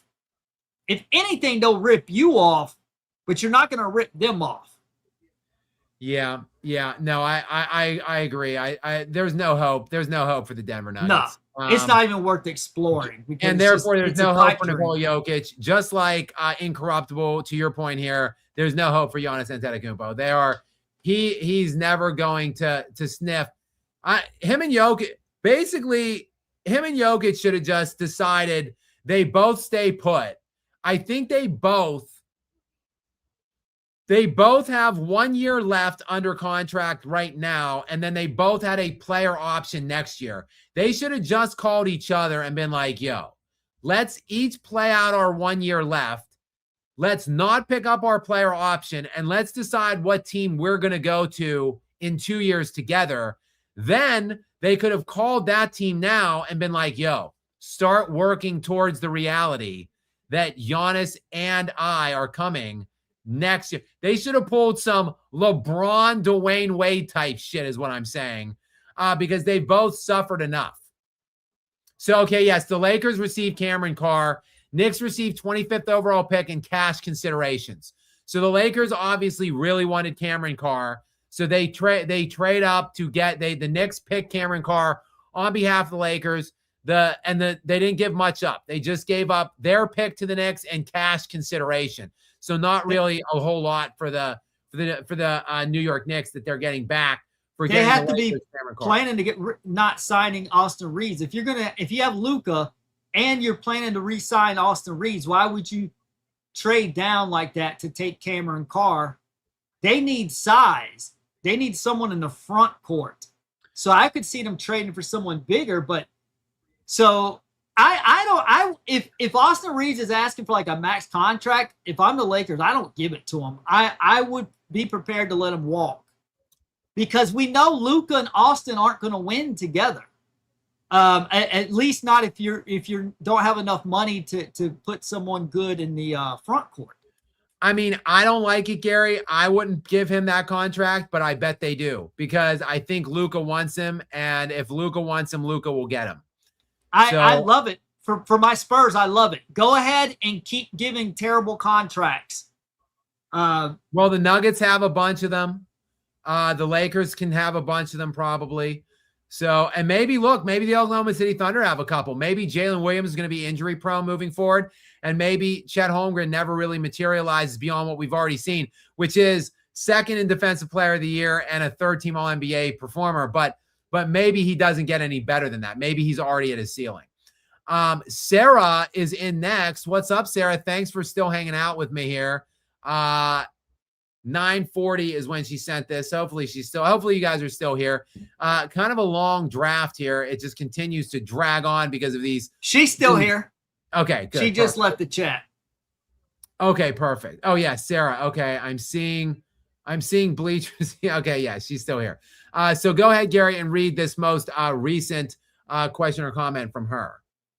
Because Timberwolves have had history of bad ownership in front office, Minnesota fans will always love KG and Cat. We're happy to see them win championships. Yeah, Minnesota cursed, as I said earlier, the most cursed sports area in existence in my estimation. It's been since 1991, since collectively they've won anything. And I feel for them. I really liked Kevin Garnett back in the day. I like Cat too. So yeah, you're right. When you flush a player down the toilet for so long, and they give so much of themselves for so long, and Karl Anthony Towns to a lesser degree, obviously, than Kevin Garnett. But yeah, there's really no ill will. Like KG was there, I think, for 13 years, just like Giannis was in Milwaukee for 13 years. Like, this isn't LeBron leaving after his 7th year at 26. These guys have given the best years of their career for these franchises and done everything they can to get them over the hump or past the finish line. And they've done what they can do with the amount of time that they've given. And it's just ultimately, sometimes it's just time to move on. And I think, Sarah, you're right. Especially for Kevin Garnett, was just such a great player for them, a great ambassador, a guy that poured so much of himself into the game on both sides of the floor. Like, what's not to celebrate about that guy when he goes elsewhere and wins? And unfortunately for you, or unfortunately for Minnesota fans, I should say, it seems like Anthony Edwards might be on the fast track to the LeBron James exodus, not Kevin Garnett. Like, it sounds like Ant Edwards is already starting to sniff around some kind of a trade demand. So it wouldn't surprise me, because Anthony Edwards fits that mold that he would just cut bait and run. So we'll see, Gary. I mean, I got to be honest with you. I don't like what they've done. I didn't like the cat trade. I don't like them getting rid of Randall now for nothing and signing Io DeSunmu. So, I mean, I don't like those moves. Right. I just don't think he's under contract. So, I mean, he's not going to they're not going to trade him anytime too soon. I could see it in maybe 2 years, but I don't think this summer. Well, look, they're on the backward trajectory now. They went to 2 straight NBA Western Conference Finals appearances, then a second round ousting, and now who knows? Who knows? So, yeah, okay, we've got Sergio De La Rey, forward from Spain, is the pick in by the Lakers, technically at 25, a pick that will ultimately be moved to the New York Knicks. So Sergio De La Rey, from Spain is the pick that will ultimately be going to the world champion, defending now world champion New York Knicks. But look, if let's say the Timberwolves go from back-to-back Western Conference finalists to out in the second round to a first round outing this upcoming year, I think that might be some trouble in the air for Ant-Man and his expected future with the Minnesota Timberwolves then at that point. But that's speculative. Look, Gary, here's the thing.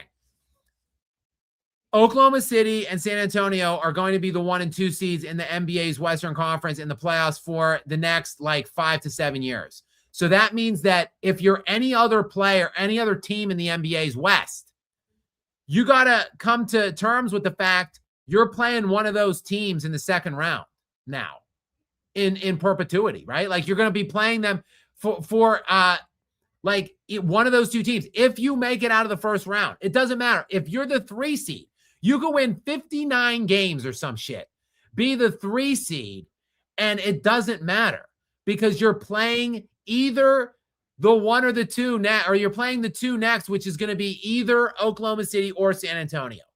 And then if you're any other team, obviously, that gets out of the first round, you're playing in the 1 or 2, you're playing either Oklahoma City or San Antonio. So the question, Gary, really has to be, am I better? So if you're a star player like Anthony Edwards or Nikola Jokic, am I better on this team with this supporting cast than either or both of Oklahoma City or San Antonio? If the answer is no, what are we doing? Nikola Jokic is so loyal that he will never leave Denver. But Anthony Edwards doesn't strike me as cut from that same cloth. He will cut bait and he will jump ship quickly if he feels like it's in his best interest. That's my take and my read on Anthony Edwards. So we'll see. It could be quick. Typically, when a guy gets traded like that, there's a lot of speculation for a while before it actually happens. I mean, case in point, look at Giannis. How many years did Giannis supposedly want out? And then it finally happened. So I don't know. I don't know what Minnesota would get in return for him that would satisfy them to make that trade. And he's under contract. So he's not a free agent. For a long time, Gary. Next year, he's got $49 million on the books, $52 million the following year, $55.5 million the year after that. So 3 full years, no options on those, no team options, no player options. 3 full years on the contracts, and he's on the books, and he's only 24. So he basically, look, if Anthony Edwards isn't a total scumbag, he will just play out the next 3 years. And if he's not happy at that point, you're still only 27 years old. You could go wherever you want in free agency then. So if he's not a total scumbag, then he'll give Minnesota that. If he is a scumbag, though, he might demand a trade after next year or the year after. We'll see. The Incorruptible is back in yet again. We're at a commercial break right now. And the last time, the most noteworthy time the Denver Nuggets drafted during a commercial break, it was the 41st pick in the NBA draft during a Taco Bell commercial. And that draft pick was Nikola Jokic. We are at a commercial break, and the Denver Nuggets are on the clock right now. So when they come back from break, at the 26th pick overall in the first round here in the 2026 draft. The Denver Nuggets will likely have a pick in. But in the meantime, Gary, what does the Incorruptible have for us for yet another question or comment? Thank you very much, by the way, Incorruptible. Look, Gary and Skap, you should collab and make a video making the case for LeBeds and Pillows as the GOAT. It would be good for your video making skill set. If we did that, Incorruptible, we would do it on Gary's platform. It wouldn't be that video wouldn't see the light of day on my channel. So, and since Gary's already on the Clutch payroll, that would make sense, kind of. I mean, that's something we could think about. Gary, just like your Spurs, my Nuggets have used every second of their clock to get their pick in. So we're going. Maybe they get Cynic. Cynic, it would be a nice rim protector with Jokic. That means they won't be getting him. That means they're going to do something stupid like pick a guard. Well, if you're going to get rid of Murray, then go ahead and get a talented guard. Cynic would be nice here. I'm not going to lie. That would be a nice. I think he would. That would be a nice pull. But I see the idiot, Gary. They're in the draft room right now, and I see the idiot right now. The village idiot, Josh Kroenke, is standing right now, surrounded by a table of other idiots. One of the most bummish loser organizations in the entire NBA, helmed by the Kroenke buffoons. Primarily, I'm talking about Josh Kroenke, that nepotism loser, the governor of the team that has driven Nikola Jokic and his prime into the ground. So the fact that he's there and standing leads me to feel not good things about this pick. We know, you and I know, it should be Cynic, Chris Cynic Jr., 6'11", 245-pound freshman from Houston. A nice defensively oriented player. That would make a lot of sense. So can't wait to see what direction the Nuggets actually go in. They actually, Gary, Terrace Reed Jr., the senior center from UConn, was the pick that I'm seeing Denver was supposed to get in these mock drafts. But Cynic, power forward center, still on the clock. Maybe that would make a lot of sense. Though, look, this guy, Terrace Reed Jr., a center, and from UConn, he's a senior, 6'10", 260, a little bit bigger, a little bit more experienced, and maybe pro-ready because he's a senior versus a freshman. Maybe that's the direction, but this better be a center. Yeah, they need. The wheels are turning in my head now for the Spurs at the 35th pick. So the pick is in, Gary. It is Terrace Reed Jr., the center, the senior center from UConn, and that is not a terrible pick. And like I said, he's a senior, so he's more established. He scored 20 points per game a couple times, I think 3 times in the NCAA tournament. He's a good defensive player. A nice rim protector. He's athletic. You can play him alongside Nikola Jokic, hopefully. All indications are, despite the fact Jonas Valanciunas had 2 years on his contract, that he's done in the NBA, so he's gone. He's going to sign overseas from what I understand. So they really needed some viable center or at least a backup for Jokic, but ideally someone you could play in tandem with Jokic. So not an altogether terrible pick, shockingly, by the Denver Nuggets, which brings us to the Boston Celtics at the 27 spot. They are on the clock now. 3 minutes and 48 seconds left for them. We are over 3 hours right now in our expansive draft coverage, ongoing draft coverage here on Skap Live After Dark. So we will await these last couple picks, like 4 more picks to go here, and then we'll see what's going on these comments if we're all caught up. Got a couple more to hit. So let's slide into I would have rather had the Spurs draft Terrace Reed Jr. than Quaintance, because that looks like the kind of complementary player. Yeah, that looks like what we needed. He may be a tad slower than what I was hoping for, but he looks like he doesn't look like he's going to blow up and be like a Jokic or Wembanyama type, but the Nuggets nor the Spurs need that. So I actually like that pick for the Nuggets, and I hope the Spurs don't regret that. Yeah, not too shabby. Xavier to God is up next, and I should say up again. What's up, my friend Gary? What's the question or comment this time from Xavier? Skap and Gary, who do you think should leave their team next? Booker, Jokic, Curry, Kawhi, LeBron, or LaMelo?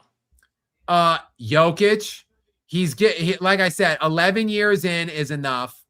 And I wouldn't demand a trade or throw teammates under the bus or anything. Again, he's got 1 year left, realistically. There's 2 technically on the books. One of them is his option that he can decline and be free after next year. So play out your 11th year with the franchise. And then actually, maybe, I think 12th year, actually. I believe this will be his now 12th season.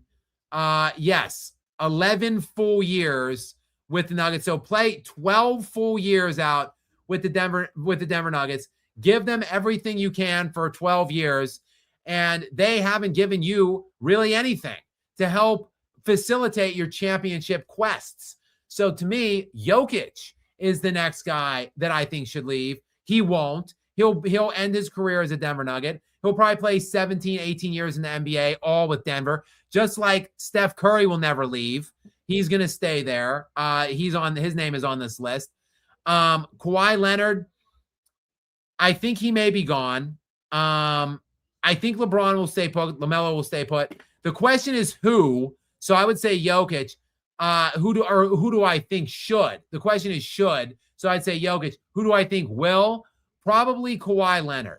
I think will be the guy that leaves the team next on this list. I don't think Booker is going to leave anytime soon from Phoenix. Hold on. Breaking news, because we can get right back to this. Okay. The Spurs got Reed from Denver. They did what I said. I said they should take that guy instead of Quaintance. They just took Reed from Denver. So they've got Quaintance and Reed now, and they gave Denver the number 35 pick. Denver's trading number 26 to the San Antonio Spurs for number 35 and 2 future second-round picks. Not even the second-round picks in this draft, I guess. The Spurs picked Terrace Reed Jr. at number 26. I feel a little better.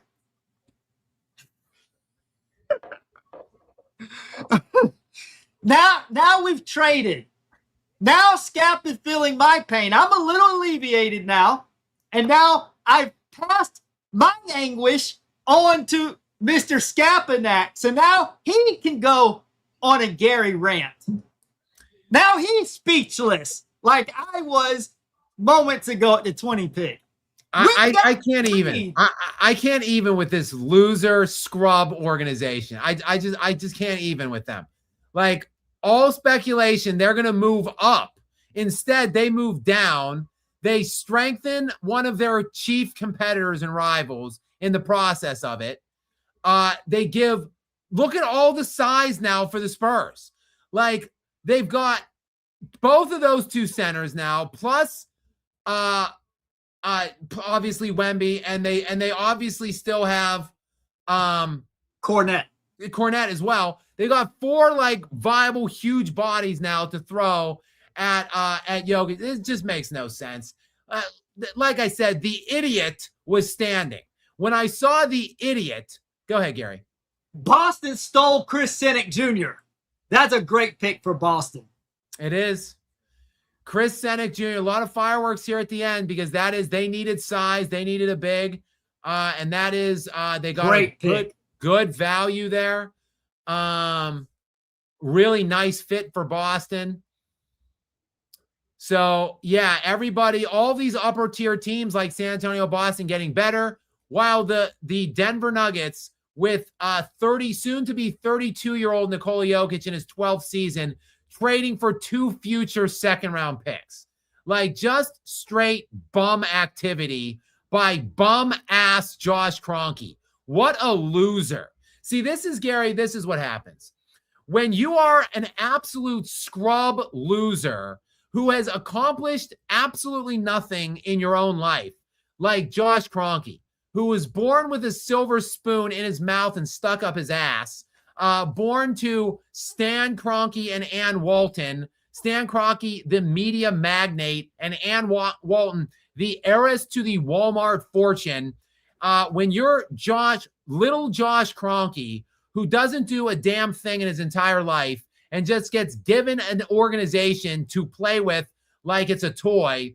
Like Monopoly. This is what happens. Yeah. This is what happens. When you're a bum loser like Josh Kroenke is, you do bum loser things, and then it affects your all-time great NBA superstar in Nikola Jokic. This bummishness, this pervasive bummishness is exactly what I'm talking about as to why Nikola Jokic needs to say thanks, but no thanks to that contract extension. Thanks, but no thanks to that $280 million that you have awaiting me in this extension this summer. I think I will play out my existing 1 year on the books next season. I will then decline my player option in the following year, and then sayonara, suckers, because you are a bunch of morons, losers, and bums. Primarily, I'm looking at you, Josh Kroenke, right at you and your bum self, trading away a viable, nice pick that they could have used now for 2 future seconds, and you give another massive body to the San Antonio Spurs, which is why, to get back to Xavier to God's question right here, who should be the next to leave their team? Definitely Nikola Jokic, because that team, the Denver Nuggets, doesn't know how to put or build assets around Nikola Jokic. It is a miracle that he got 1 NBA championship, a miracle. And he's never going to sniff another one while he is surrounded by these cretins in the front office and in the ownership group, primarily the Kroenke scrub losers. I can't wait to see what else they do in this offseason. Get Jaylen Brown. Yeah, right. They're probably going to trade Cam Johnson for nothing just to re-sign Peyton Watson. So a salary dump with their third best player, basically. Outrageous, ridiculous, preposterous. Nikola Jokic, get out. Get out while you still can. Like the horror movie. Exactly like the horror that movie. Should be about him. You noticed that the one season that he had an efficient roster around him, they won the championship and won it pretty easily. Jamal Murray was hitting his shots, Porter was hitting his shots, and Aaron Gordon was healthy. And they eased through. But in the next year, Gordon choked. I'm sorry, not Gordon. Jamal Murray choked. And in the next year, Aaron Gordon was hurt. And in this year, obviously, Jamal Murray choked again. And there's no reason to think that he's going to get an efficient roster around him, to your point, ever again. If they were playing efficiently, they actually could make a run at another championship. It's just they're not efficient anymore, or Aaron Gordon's hurt. And they had some nice defensive pieces. Like KCP was a good perimeter defender at that point. And Aaron Gordon wasn't hurt. So he was an elite kind of frontline defender. Mm-hmm. So like you need a guy that can defend the rim around Jokic, because he's not a good rim defender. It's all he can't do. The only thing Jokic can't do and isn't great at is rim protection and defense. So you need a guy to defend the rim, and then you need one single good perimeter defender. They don't have any of those things on this team, which is why their defense is lousy at this point. And yes, they're hurt all the time. So it's just ridiculous to watch. It doesn't surprise me anymore at this point. They're so pathetic and inept, the people that are running that team, that it doesn't surprise me in the least. You mean they needed Reed Jr. from UConn? That's who they needed, is what you're saying? And they had him, and they gave him away. It would have been good, Gary. He would have been nice. He would have been a nice fit. I know. Rebounding, rim defense, backing up Jokic. And yeah, now let's just give him to like, one of the two teams that we really have to work or focus on trying to be able to beat. Let's give that guy to them. Ridiculous.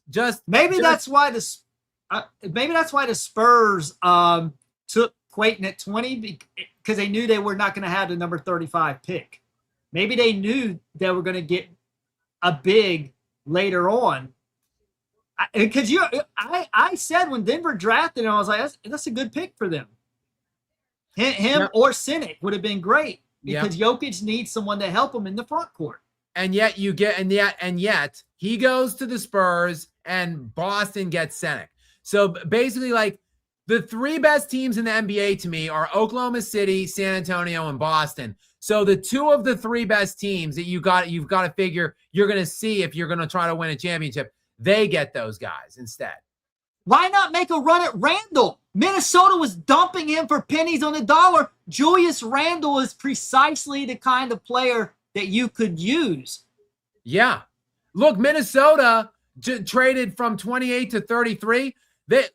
You could have given him 26 for 28 and taken Julius Randle off their hands if you're Denver. He would have fit perfectly in there next to Jokic. Yeah.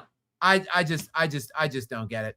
The Incorruptible wants Gary, he wants me to follow up on the LeGoat video that me and you are going to make on your channel. But he said that we can only do that video after I make the long awaited Kevin Garnett video. He's been waiting patiently for like a year. So I got to make that video, and it's gonna have to be a big video. It's gonna have to be a big production. It's gonna have to be like 20-25 minutes to quench the Incorruptible's thirst for this video. As he said, the waiting intensifies. So this is gonna have to be one of the best videos I've ever made at this point, with how much anticipation the Incorruptible has built up around this video.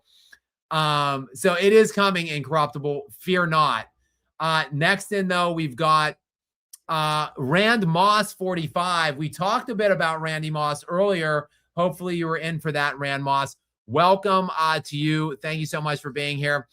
Gary, what's the question or comment from Rand Moss?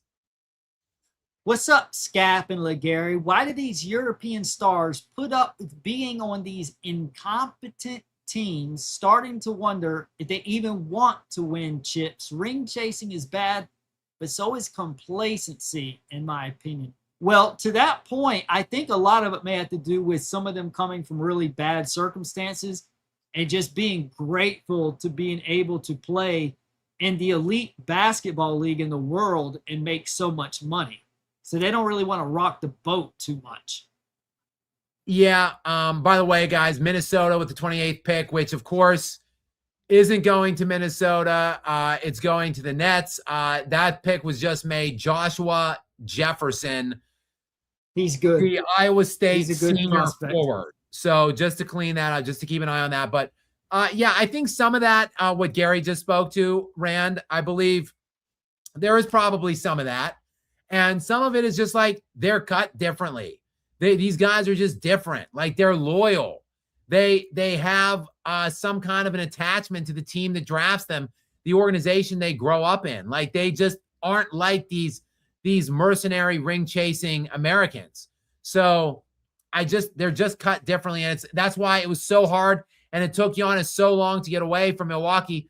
Look, the writing was on the wall 2-3 years ago, I think, but like, he just didn't want to, it was just hard for him to walk away. And I think Jokic isn't going to walk away either.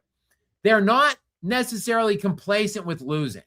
I think Jokic just believes, he just has a profound belief in himself that, hey, I know how great I am. I know what a competitor I am. And I believe in my teammates.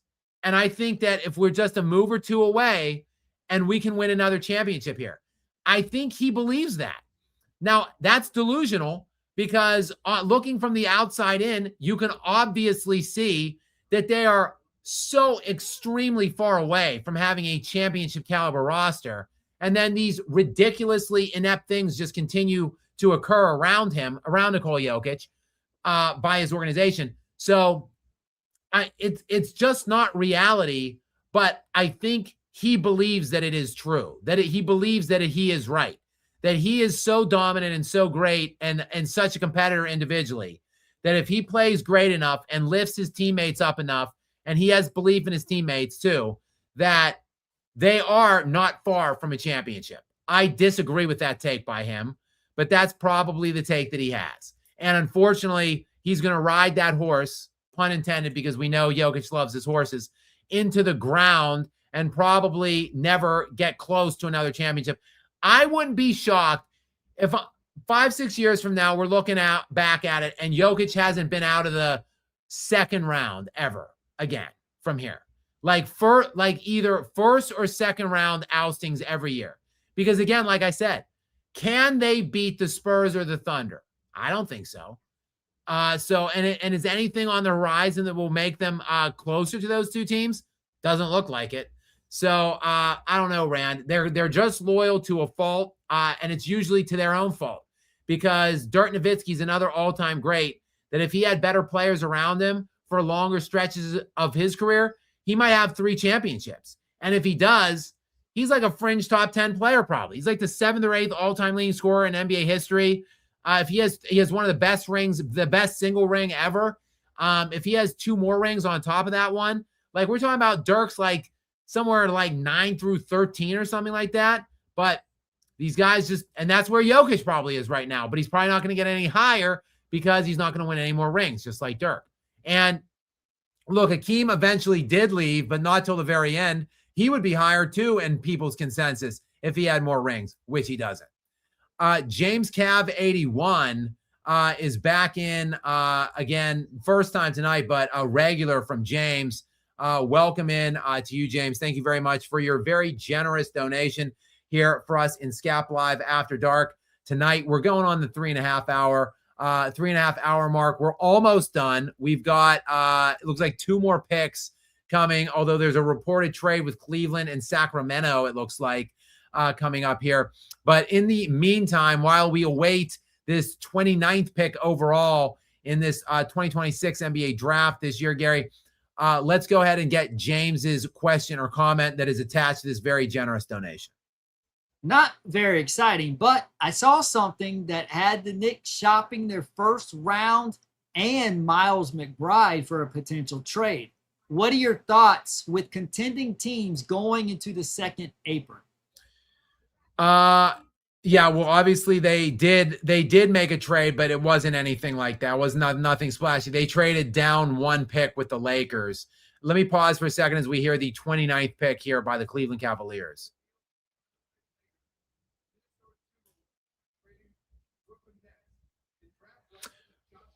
They're just talking. The commission is right now just updating that the Joshua Jackson pick is going to the Brooklyn Nets.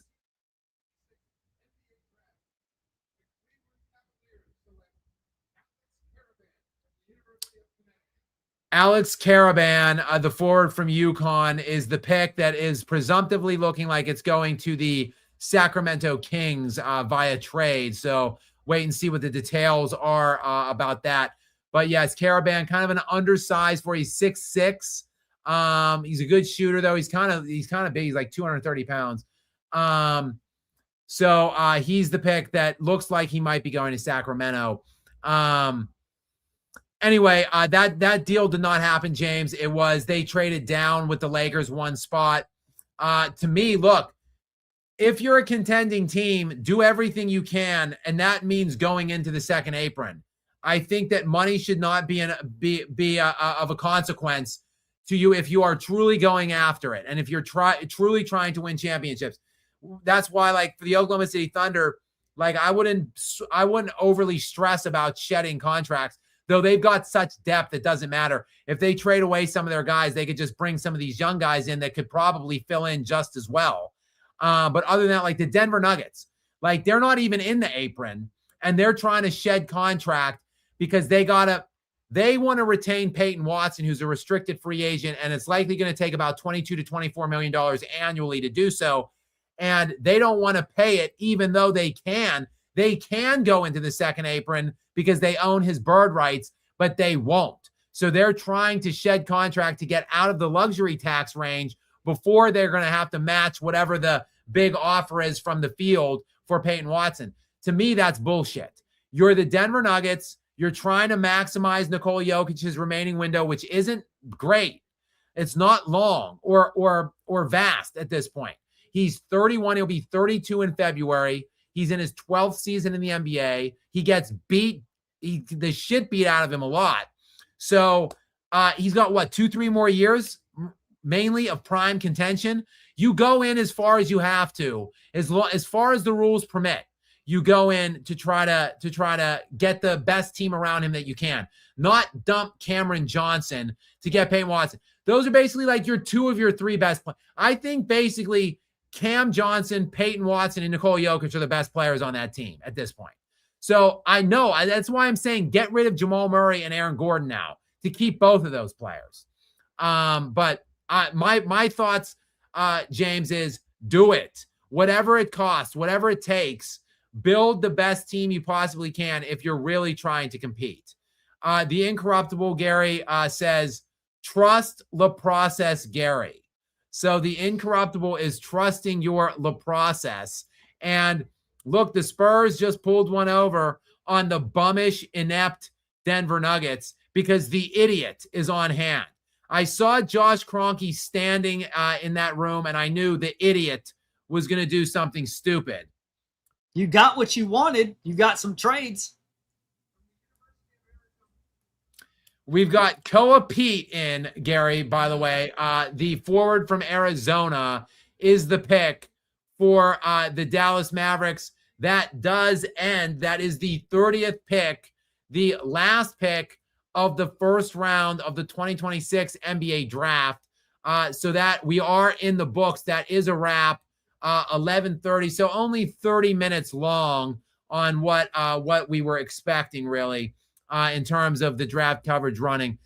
So Koa Pete, the Dallas Mavericks at 30. That concludes tonight's coverage of the first round. But yes, Gary, we did get a couple trades. And yes, the Denver Nuggets were one of them. Not the trade I was looking or hoping for, obviously. AJ O'Henry 447 joins us next. What's up, AJ? Welcome back into you. Thanks for being here. Gary, go ahead and read this question or comment from AJ. Bro, I'm playing NBA Live 09, and I signed Morning and J Will White Chocolate to my Knicks. Also, Scott, bigger miss repeat 09 Giants plaques or 09 Celtics KG? Definitely the 09 Celtics, for sure. The 09 Celtics. Or 10. They got back and they didn't get there in 09. The Magic beat them actually in the playoffs. And then in 2010, they did get back and lose to the Lakers. But that wouldn't have been a repeat, obviously. However, the Giants weren't even all that good to me. Like the Giants in their 2 Super Bowl runs weren't even all that good. You know, like they just caught fire in the playoffs and had an all-time run both times. So like in the NFL, it's freaking hard to repeat. The NBA, not so hard. It has been in the last 8 years, but historically pretty easy to repeat in the NBA. Very difficult to repeat in the NFL. And the Giants weren't even that good. So like, quite frankly, you know, for a team to repeat in the NFL, you've got to be a juggernaut. I mean, what's the last team that repeated or that defended in the, I guess the Chiefs did recently.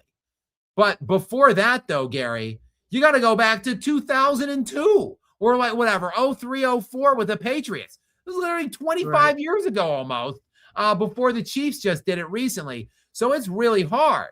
And the Giants, quite frankly, weren't good. And look at the Chiefs are elite. They're led by an all-time great top 3 or 4 quarterback in Mahomes, and Brady's the GOAT quarterback. But the Giants weren't that good at all. So no, that wasn't a miss. The Celtics, though, that team was a juggernaut. You had Paul Pierce, Ray Allen, KG, and Rajon Rondo. For them to only get 1 title out of that pairing is a massive underachievement, one that I am not surprised by in the least, because Doc Rivers was the head coach there at that point, and we all know what a pathetic loser Doc Rivers is when it comes to his playoff resume. So that's the bigger miss by far to me, that they didn't get more than one. Maybe not a repeat, but more than one. That was shocking, and I think a big miss and a big underachievement.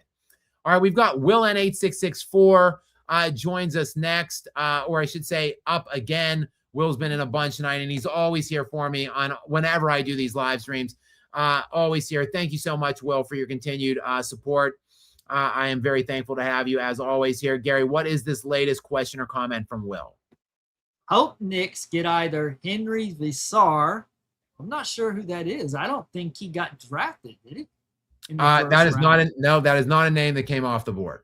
Yeah. Okay. Chris Sinek and Zuby, they're both gone. So Knicks are not going to acquire them. They passed on them because they could have gotten Chris. I think Zuby went right before their pick, if I'm not mistaken. Well, they could get Gary. They're up. They've got I think they pick again quickly in the second round. I think so. I X'd out of my box, so I'm not sure. But I can. Visar is still available. Henry Visar. Yeah, they picked next. They had a 31st pick, so they're on the clock next. They could get him.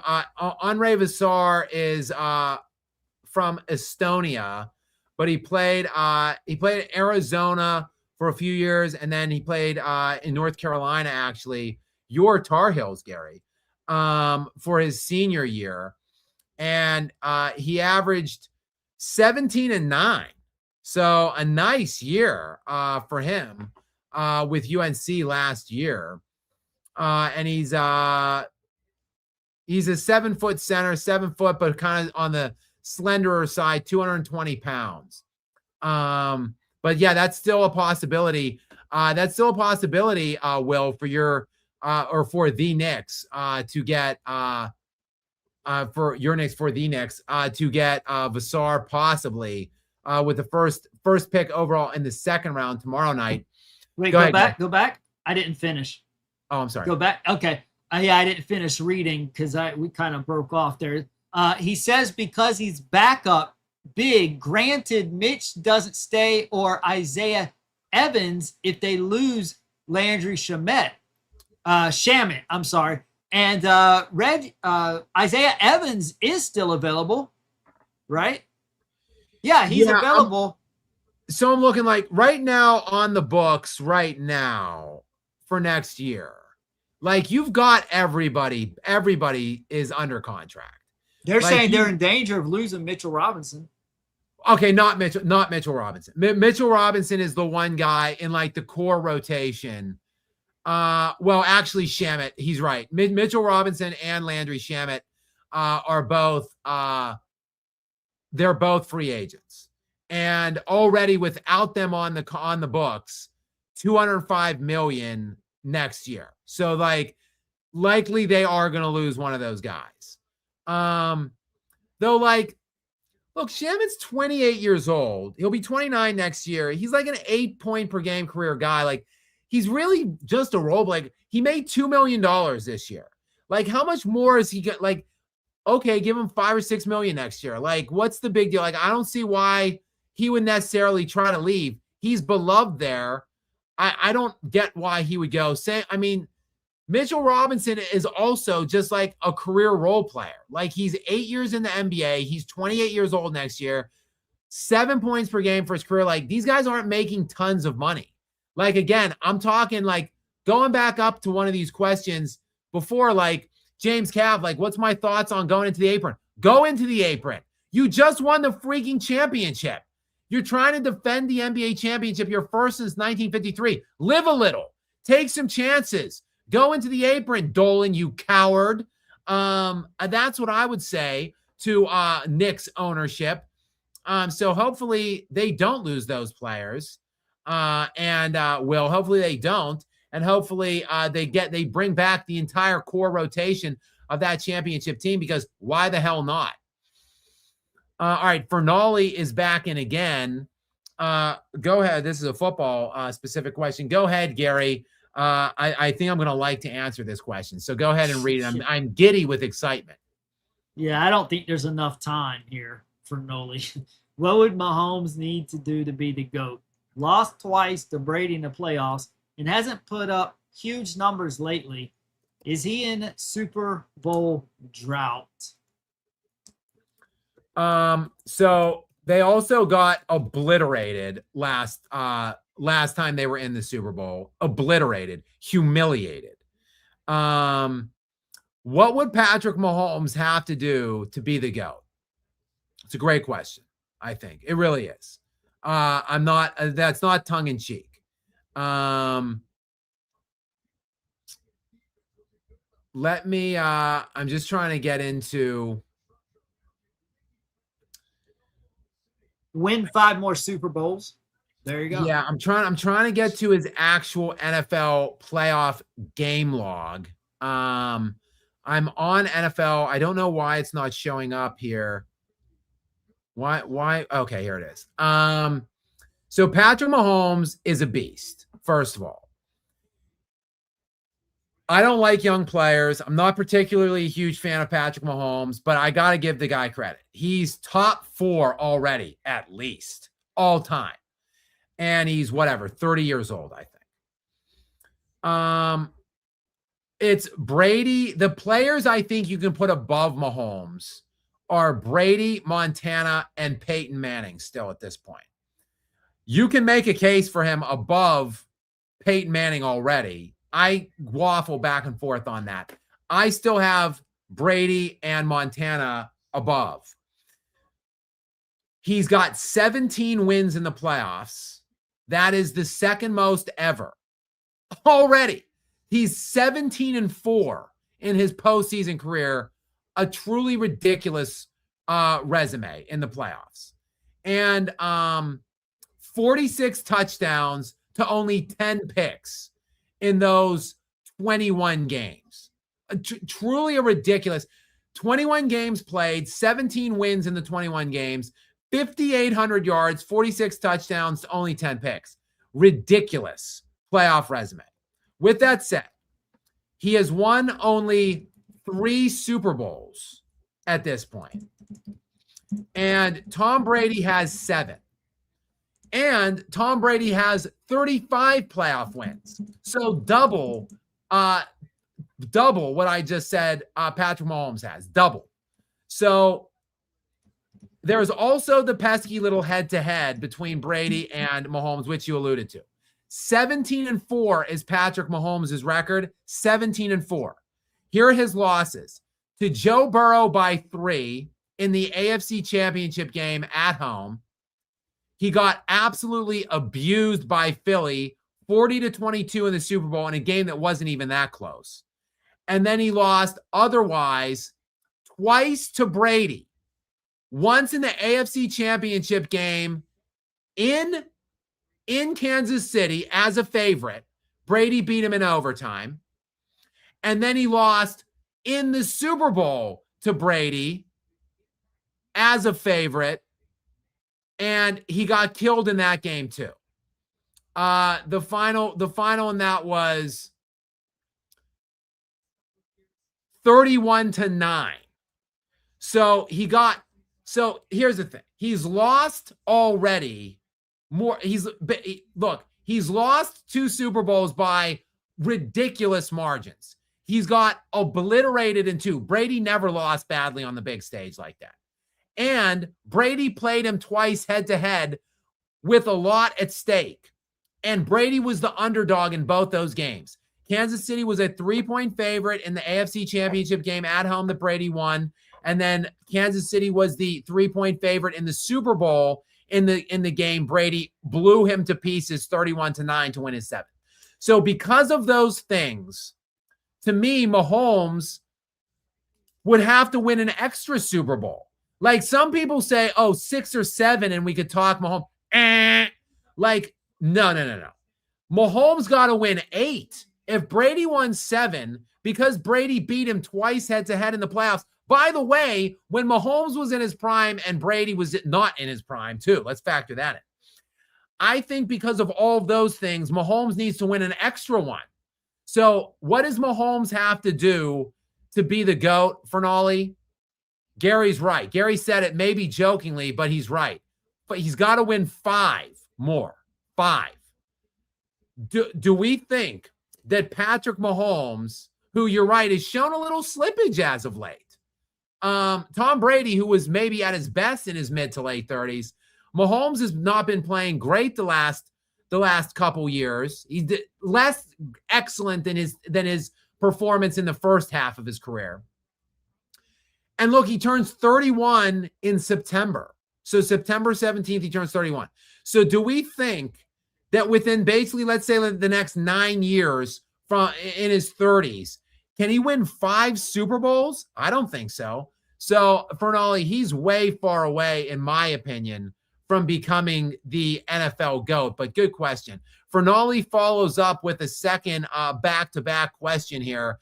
The Bonsta or Flag brighter future? Flag plus Merez. I think for me, no-brainer Cooper Flag.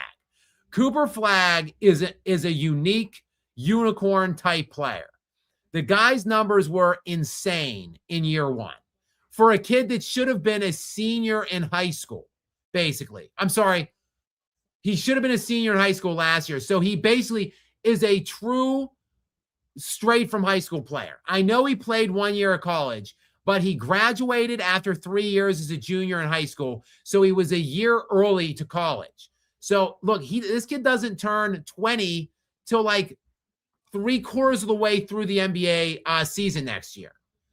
And even with that in mind, his numbers this last year were crazy. 21 points per game, 7 rebounds, 4.5 assists on 47% shooting. I mean, just a crazy year. I would expect this year, in his second year, him to have a massive jump. I'm expecting like 27, 7, and 6 this year on like 50% plus. And he's an elite defender, or he has the capacity to be. And he's a competitor. And he's a leader. I think Cooper Flag within the next 2, so give him 2 more years. So by year 4, he's going to be a perennial first-team All-NBA caliber player. And maybe an MVP, perennial MVP, top 5 kind of guy. So to me, Flag has one of the brightest futures in the entire NBA right now. I love everything about him. So as good as DeBonsta looked in the tournament, in the NCAA tournament, he ain't Cooper Flag, in my opinion. All right, Ruthless Raider is up next. Welcome in, Ruthless Raider. Thank you for being here. Always love what you bring to the show here and your comments. I appreciate you as always. Gary, what does Ruthless have for us tonight? Will you celebrate if LeBron Blunder's career comes to an end due to a hairline fracture? Look, I don't wish injury on any player, including LeBron Blunder.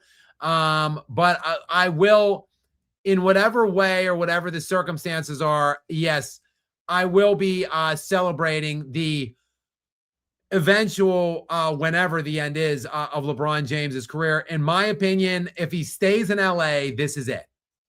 1 more year. If he stays in with the Lakers, which the overwhelming sentiment is that he will stay with the Lakers this year, which means to me, it will be 24 will be year 24 will be it for LeBron. If he goes to Golden State, I think he's going to commit for 2 more years. So he will be playing till his 25th season in the NBA, which is ridiculous.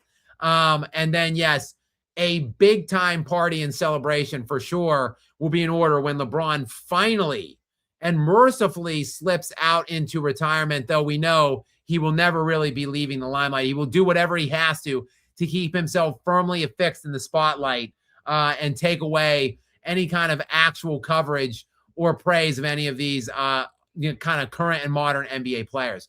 We've got Mr. Bum, I can't really say that without saying bum, but Mr. Bum 751 is in next. KD to Golden State, still the biggest move ever. LB Fraud second. Look, in a vacuum, I say it all the time. In a vacuum, yes. In a vacuum, KD choking a 3-1 lead away to a 73-9 win team, and then going to that 73-9 win teams, joining forces with that team that he choked and blew a 3-1 lead to in the playoffs, going there like 3 weeks later is, yes, in a vacuum, the biggest move in NBA history, but it's not in a vacuum. What led to that move and what played a major factor in helping to facilitate KD into making that move was the fact that LeFraud jumped to a super team with a top 3 player in Dwayne Wade and recruited a top 20 player and stole 2 garbage championship rings in the 2010s. And KD saw that shit happen. And KD saw it up close and personal because KD lost in the NBA championship round in 2012 to one of those super teams. Then LeBron went and built a second super team in Cleveland. Cleveland, this is for you. LeBron built a second super team and beat that aforementioned 73-9 team, Golden State team. So KD, seeing all that shit happening, said, no, wait a second here. If LeBron could do that, why can't I do that? Which is a fair question in my estimation. So KD just fought fire with fire, one super team against another super team. He just built a better super team than LeBron, and he played better with his super team than LeBron. LeBron was choking in the fourth quarters. KD was closing and outperforming LeBron in the clutch in those fourth quarters. So, Mr. Bum, I have to give some pushback here to that. I disagree.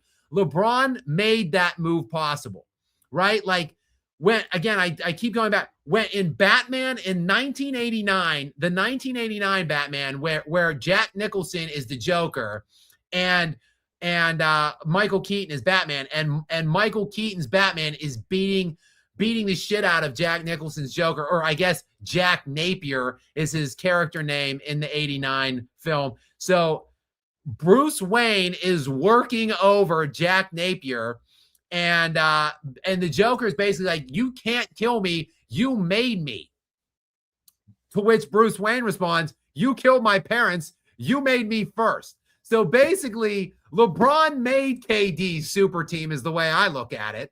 And then LeBron had to pay the piper. He had to answer the toll and pay the toll when KD built a super team using his same blueprint and beat him and essentially ended his claim at the GOAT. By losing all of those finals to the Warriors, basically ended any claim that he had on the GOAT status. And he did it to himself by creating the archetype for the super team. So, yes, I disagree with your overall premise there, Mr. Bum. Will N 8664 is next in. Gary, go ahead with his most recent question or comment. Yeah, I think Will is trolling you here. He says, hey, Skap, have patience and give Josh Kroenke some time. Look how long it took James Dolan to see the light. You only have to wait like 53 more years for another Denver championship. Yeah, unfortunately, the Denver Nuggets might have 53 years, but Nikola Jokic doesn't. He's got like 2 to 3 years left. That's it, of prime. He'll be in the NBA for several years to come after that. In fact, he's playing for Serbia's national team right now. And I saw him warming up before a game. And Gary, I'm not joking here. The dude looked a little shredded. His body fat is way down. He's got definition in his arms. It looks like he's done some things on the physique in this offseason. So maybe he's trying to expand that 2 to 3 year prime window that I'm giving him credit for. So he's going to play another 5 to 8 years probably, but I'm just saying in his peak 2 to 3 years. So the Nuggets might have time to spare. Jokic doesn't. Every year now is a year wasted for him as he sets to turn 32 in February. So, Will, I'm not giving Josh Kroenke any kind of time or patience. I'm sorry. We've got Karthik Shankar 1 returns next about also Josh Kroenke. Denver's front office idiots never fails to disappoint. I look, Karthik. First of all, thank you for joining us here and for your kind and continued support of us. But they do disappoint every single time. They never fail to amaze, probably, or they never surprise us with their idiocy. But they actually do disappoint every single freaking time, like they did again tonight. Idiots. Primarily Josh Kroenke, the head idiot. We've got Wolfsbane back in yet again. And he's saying he liked the Hawks draft, still need a true center. That's true. Maybe, who knows? The Nuggets, who knows? Maybe they'll take a nice little center, a nice promising looking center at 35, and then you can trade the Nuggets for that center, Wolfsbane, and then you'll have that guy. And the Nuggets will, again, still have nobody. So we'll see. Again, Isaiah Hartenstein, look, if I'm reading the tea leaves with, who was it? Was it Mara that the Thunder ended up getting, I think? Yeah. So look, Mara, the 7'3", 260-pound rim protector there from Michigan, maybe if I'm reading the tea leaves, maybe they're just going to go ahead and get rid of Isaiah Hartenstein altogether, and he's going to hit the open market. So we'll see. Maybe he will be available, though I'm not sure if the Hawks will have the cap space, the requisite cap space needed to get him. But don't worry, Wolfsbane. There's still a long summer to go here. Let me actually look and see real quick.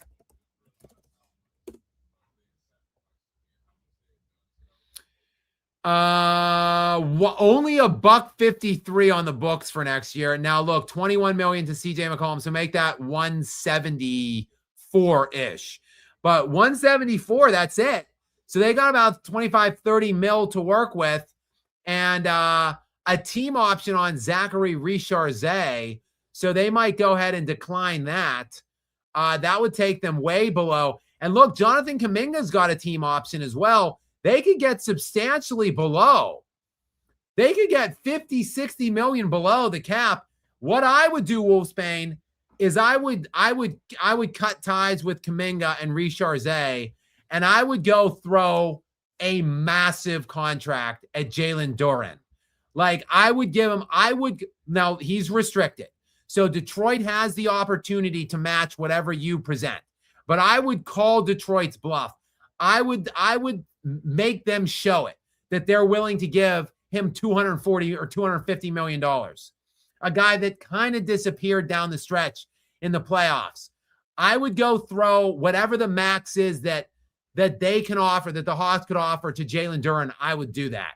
And because they don't need Duren. Look, they don't need Duren to be an offensive do everything on the Hawks like the Pistons needed out of him in the playoffs. And they really missed that his offensive decline. They just need an elite defender, an elite defensive big that can rebound. Duren's your guy. So that's what if the Hawks get Jalen Duren to go around the Hawks might be the best team in the Eastern Conference next year. Quite frankly, that's what I would do if I were them. Otherwise, sure, poke around Hartenstein. That still makes the Hawks a really formidable team and an Eastern Conference competitor, I think, to come out next year. Karthik Shankar comes back in. F off Josh Kroenke, absolute dimwit of an owner. He's not even really the owner, Karthik, unfortunately. His daddy is. Daddy Stan is actually the owner, and Mommy Ann. His parents, Mommy and Daddy Kroenke, gave little Joshy Kroenke a team to play around with.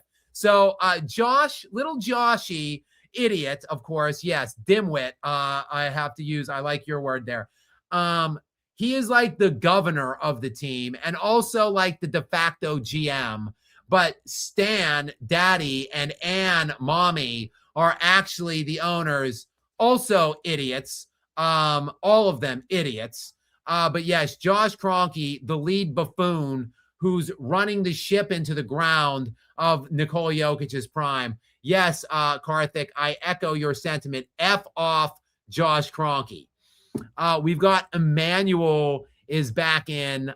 Emmanuel, welcome in tonight. Thank you so much, as always, for being here for me. And thank you for your very generous donation tonight. As always, I appreciate you, my friend. Gary, can you read the question or comment from Emmanuel that is attached to his very generous donation? It could be worse, Skap. You could be a Hawks fan. Ensue and Quinn need to be sent to Brooklyn. Awful picks. And Kroenke needs to be protested to sell the team. Totally agreed, Emmanuel. But I'm looking at, I just talked about the Hawks. Look, Jalen Johnson, absolute emergent stud, rising star, just an absolute budding superstar to me. In fact, I can't believe that he's all NBA third team. I think this kid should have been all NBA second team last year. 23 points per game, 10 rebounds, and 8 assists. 23, 10, and 8 at 24 years of age. Shot 49% from the field, 35% from the three-point line. He does everything. The 6'8", 220, just absolute stud. I mean, I can't speak highly enough about this kid. CJ McCollum, love the contract. 21 mil on the cheap for CJ McCollum. Terrific value, I think, with him. Nickeil Alexander-Walker, this contract is insane. Nickeil Alexander-Walker last year, 21 points per game and an elite defensive person. He was a most improved player of the year last year, most improved player 1, 21 points per game and a very elite defensive personality. 78 games he played, 71 games he started. This dude's making $14 million a year. Oh my goodness. $14 million a year for the next 3 seasons. Christian Braun is making $25 million a year right now to score like 8 points per game in the playoff games. Just pathetic. So like, I love this Atlanta lineup. I really do. And if you add a Dyson Daniels, by the way, kind of value a little bit more, $25 million annually for him for like the next 4 years. But he was all defense second team last year. He finished defensive player of the year, number 2 years ago, number 9 last year. He was all NBA defense first team the year before, an elite defensive guard, 6'7", 200-pound, elite defensive wing. I love the Atlanta Hawks roster, honestly. If they would get Isaiah Hartenstein or Jalen Duren, I shit you not, I think they might be the best team in the Eastern Conference. So I would rather be an Atlanta Hawks fan, actually, Emmanuel, than the Denver Nuggets. Can Nikola Jokic, can you just trade some of that shit to the Nuggets, please? Sarah is in next. Denver traded for 2 Bronnies. That's one way to put it, and it's an even more depressing way, Sarah. Thank you very much. As if I couldn't be more depressed and disgusted simultaneously with the bum Denver Nuggets. You just kind of put that into context for me. Basically 2 Bronny caliber players for a guy that really could have helped them next year. I think he could have started next year, and he certainly could have played 12, 15 minutes a game to spell Nikola Jokic, and with Nikola Jokic in tandem at some points. So thanks, Sarah, for making my night even worse. Appreciate you. Ruthless Raider 78 rejoins us and says Denver's front office runs with all of the prominent prestige of a good burger. Probably worse than a good burger. Did Good Burger go out of business, Gary? Do you know, are they still around? Isn't Good Burger about the Nickelodeon show? Or it is. It's a film. It is a film. Good Burger, the 1997. So I think he's saying that those boys are like the ones. Oh, wait, Gary, there's a sequel too. 2023, a follow-up, and it was the same guys. Insane. Yeah, Keenan and Kel. Yeah, I didn't watch any of that, but I know that they're or at least the Kel. I think it's Kel. Kel is the ditzy. He sounds like a surfer, basically. Yeah. And so basically, I agree that that's the equivalent who is running Denver management right now. It's like, oh, look, we got a good complimentary piece with Jokic. Hey, I know, let's trade him to get someone less effective in the next round. Good idea. That's what it sounds. It sounds like Dumb and Dumber is running. Hey, Harry, good old pal, let's trade Reed, and then maybe we can get someone worse at the 35th pick. Genius, Lloyd. Just when I didn't think you could get any dumber, you go and pull this off and totally redeem yourself. There you have it. That's what I see. I also, Gary, have not seen those movies, but they would have to be a pretty ineptly run franchise, that Good Burger, to meet or equal the Denver Nuggets, because, again, they are absolutely pathetic. I just can't. I can't even with them. I don't even want to see what comes next. In the next roughly 2 weeks, they're going to do some really stupid shit. I just know it, and it's going to annoy the ever-loving hell out of me. We've got AJ O'Henry following back up his question about the Giants and their potential repeat bid from 2007. He's saying, yeah, but remember the 2008-2009 G-Men were 11-1. Yeah, but the Giants weren't that good, though, in 2007. They were 10-6 that year. That was the year that they beat the 16-0 New England Patriots in 2007. Probably realistically the best team ever, but we can't call them that because they didn't seal the deal and they didn't win the NFL championship equivalent to Super Bowl. So we can't ultimately proclaim them the best team ever, but their differential was insane. They were 16-0. Tom Brady was the league MVP. He broke all the passing records at that point in time. The following year in 2008, the Giants, yes, they were 12-4. In the playoffs, let's see who they lost to ultimately. They lost to the Philadelphia Eagles, who were 9-6. So yeah, they were 12. A bit of a choke for them to lose to the Eagles that year.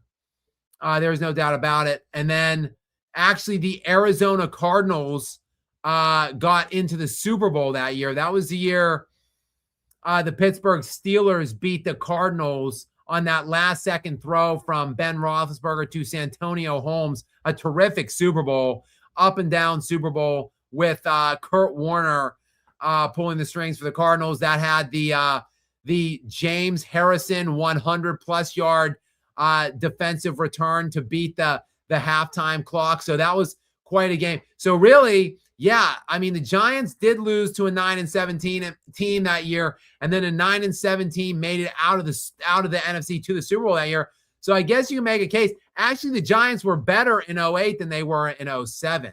So yeah, you can make a case that, yeah, that was a blown opportunity. But again, AJ, I restate my previous point. It's hard work to repeat in the NFL. There just simply aren't many repeats. There's been 2 this century. So we're going on the 27th year of the century, and there's been 2 repeats. The Patriots, led by Tom Brady, and the Kansas City Chiefs, led by Patrick Mahomes. So, yeah, the Eli Manning New York Giants, I just don't think viably were really all that close to a repeat bid. Spartan 4196 joins us again. What's up, Spartan? Thank you very much. Crazy Dallas always gets the generational whites. Yeah, speaking to, obviously, Luka Doncic, who has made whatever, I think 6 All-NBA first-team selections, which is crazy work. Already more than Steph Curry, I believe. And Luka is just 26 years of age. 1, 2, 3, 4, 5, 6. Yes, 6 first-team All-NBA selections for 26-year-old Luka Doncic. And I do believe that Cooper Flagg will be in that range now within like 2 years. I think he will be a perennial, like he'll have 7, 8, 9 first-team All-NBA selections ultimately when it's all said and done too. So, and yes, you're right. Both of them Caucasians. Both of them by the Caucasian variety, exciting whites, if you will. So, yes, it is crazy that Dallas, in one of the worst trades in all of sports history, dump Luka Doncic, and now they get Cooper Flag back. They definitely fell ass backwards into that one. Ruthless Raider is going to give us back-to-backs here. He joins, actually, 3 of the next 4 are from Ruthless Raider. Gary, I'll take these because I love reading Ruthless Raiders messages. They're funny. They crack me up, and I love to read them out loud. Did Zion crave the limelight when he heard lime?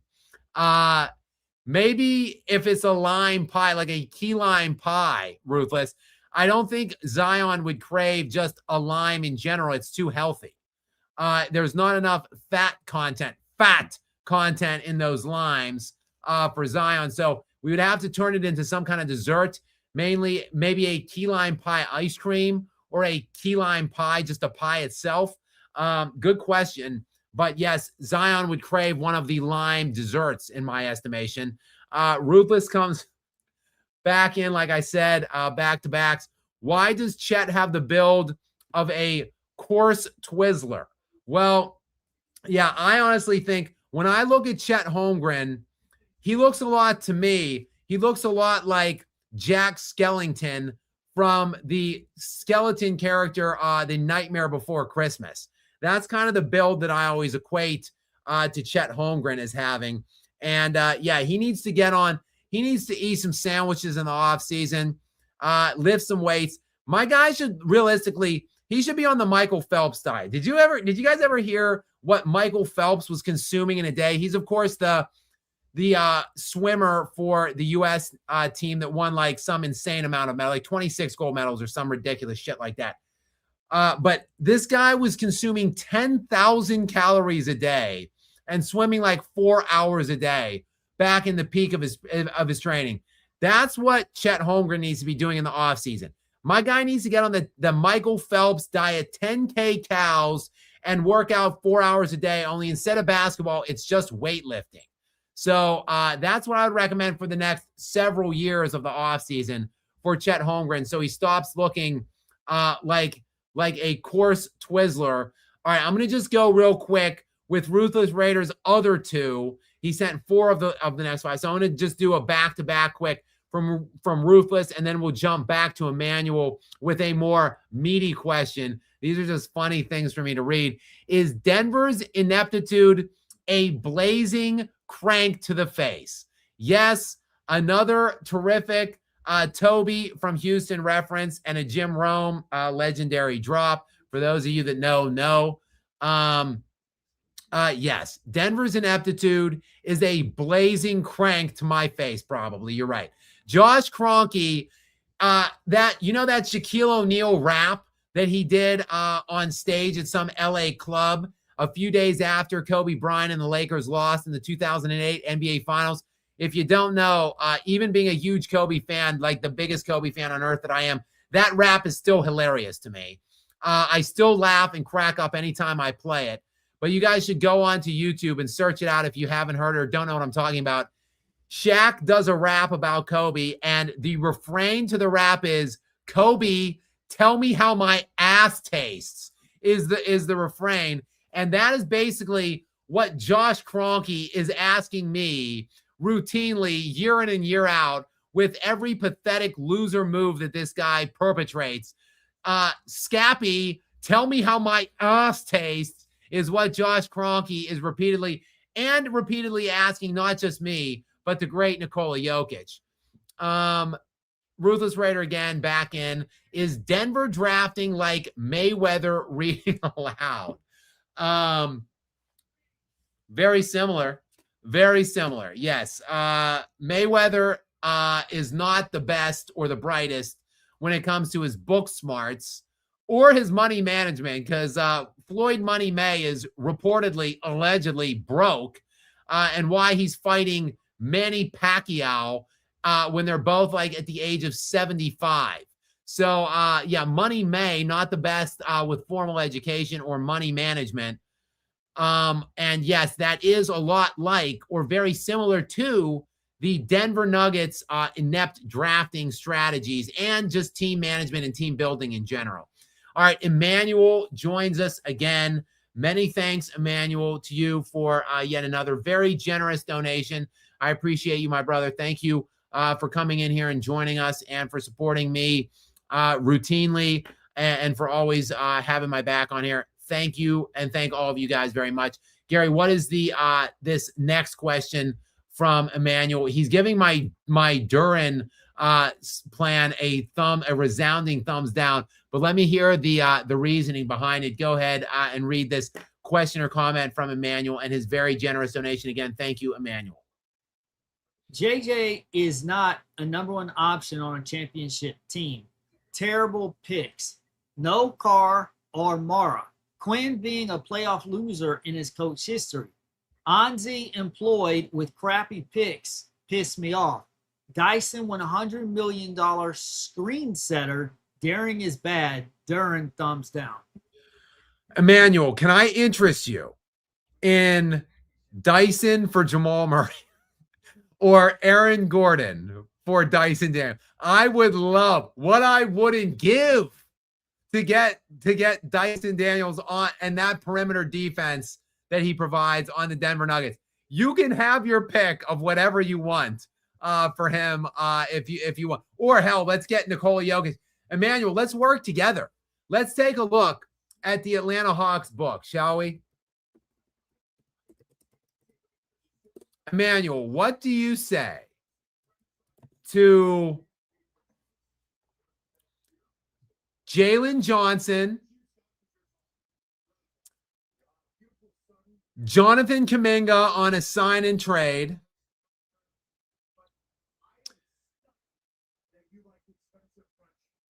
actually, no, Kuminga's contract will be too big. What do you say to Jalen Johnson,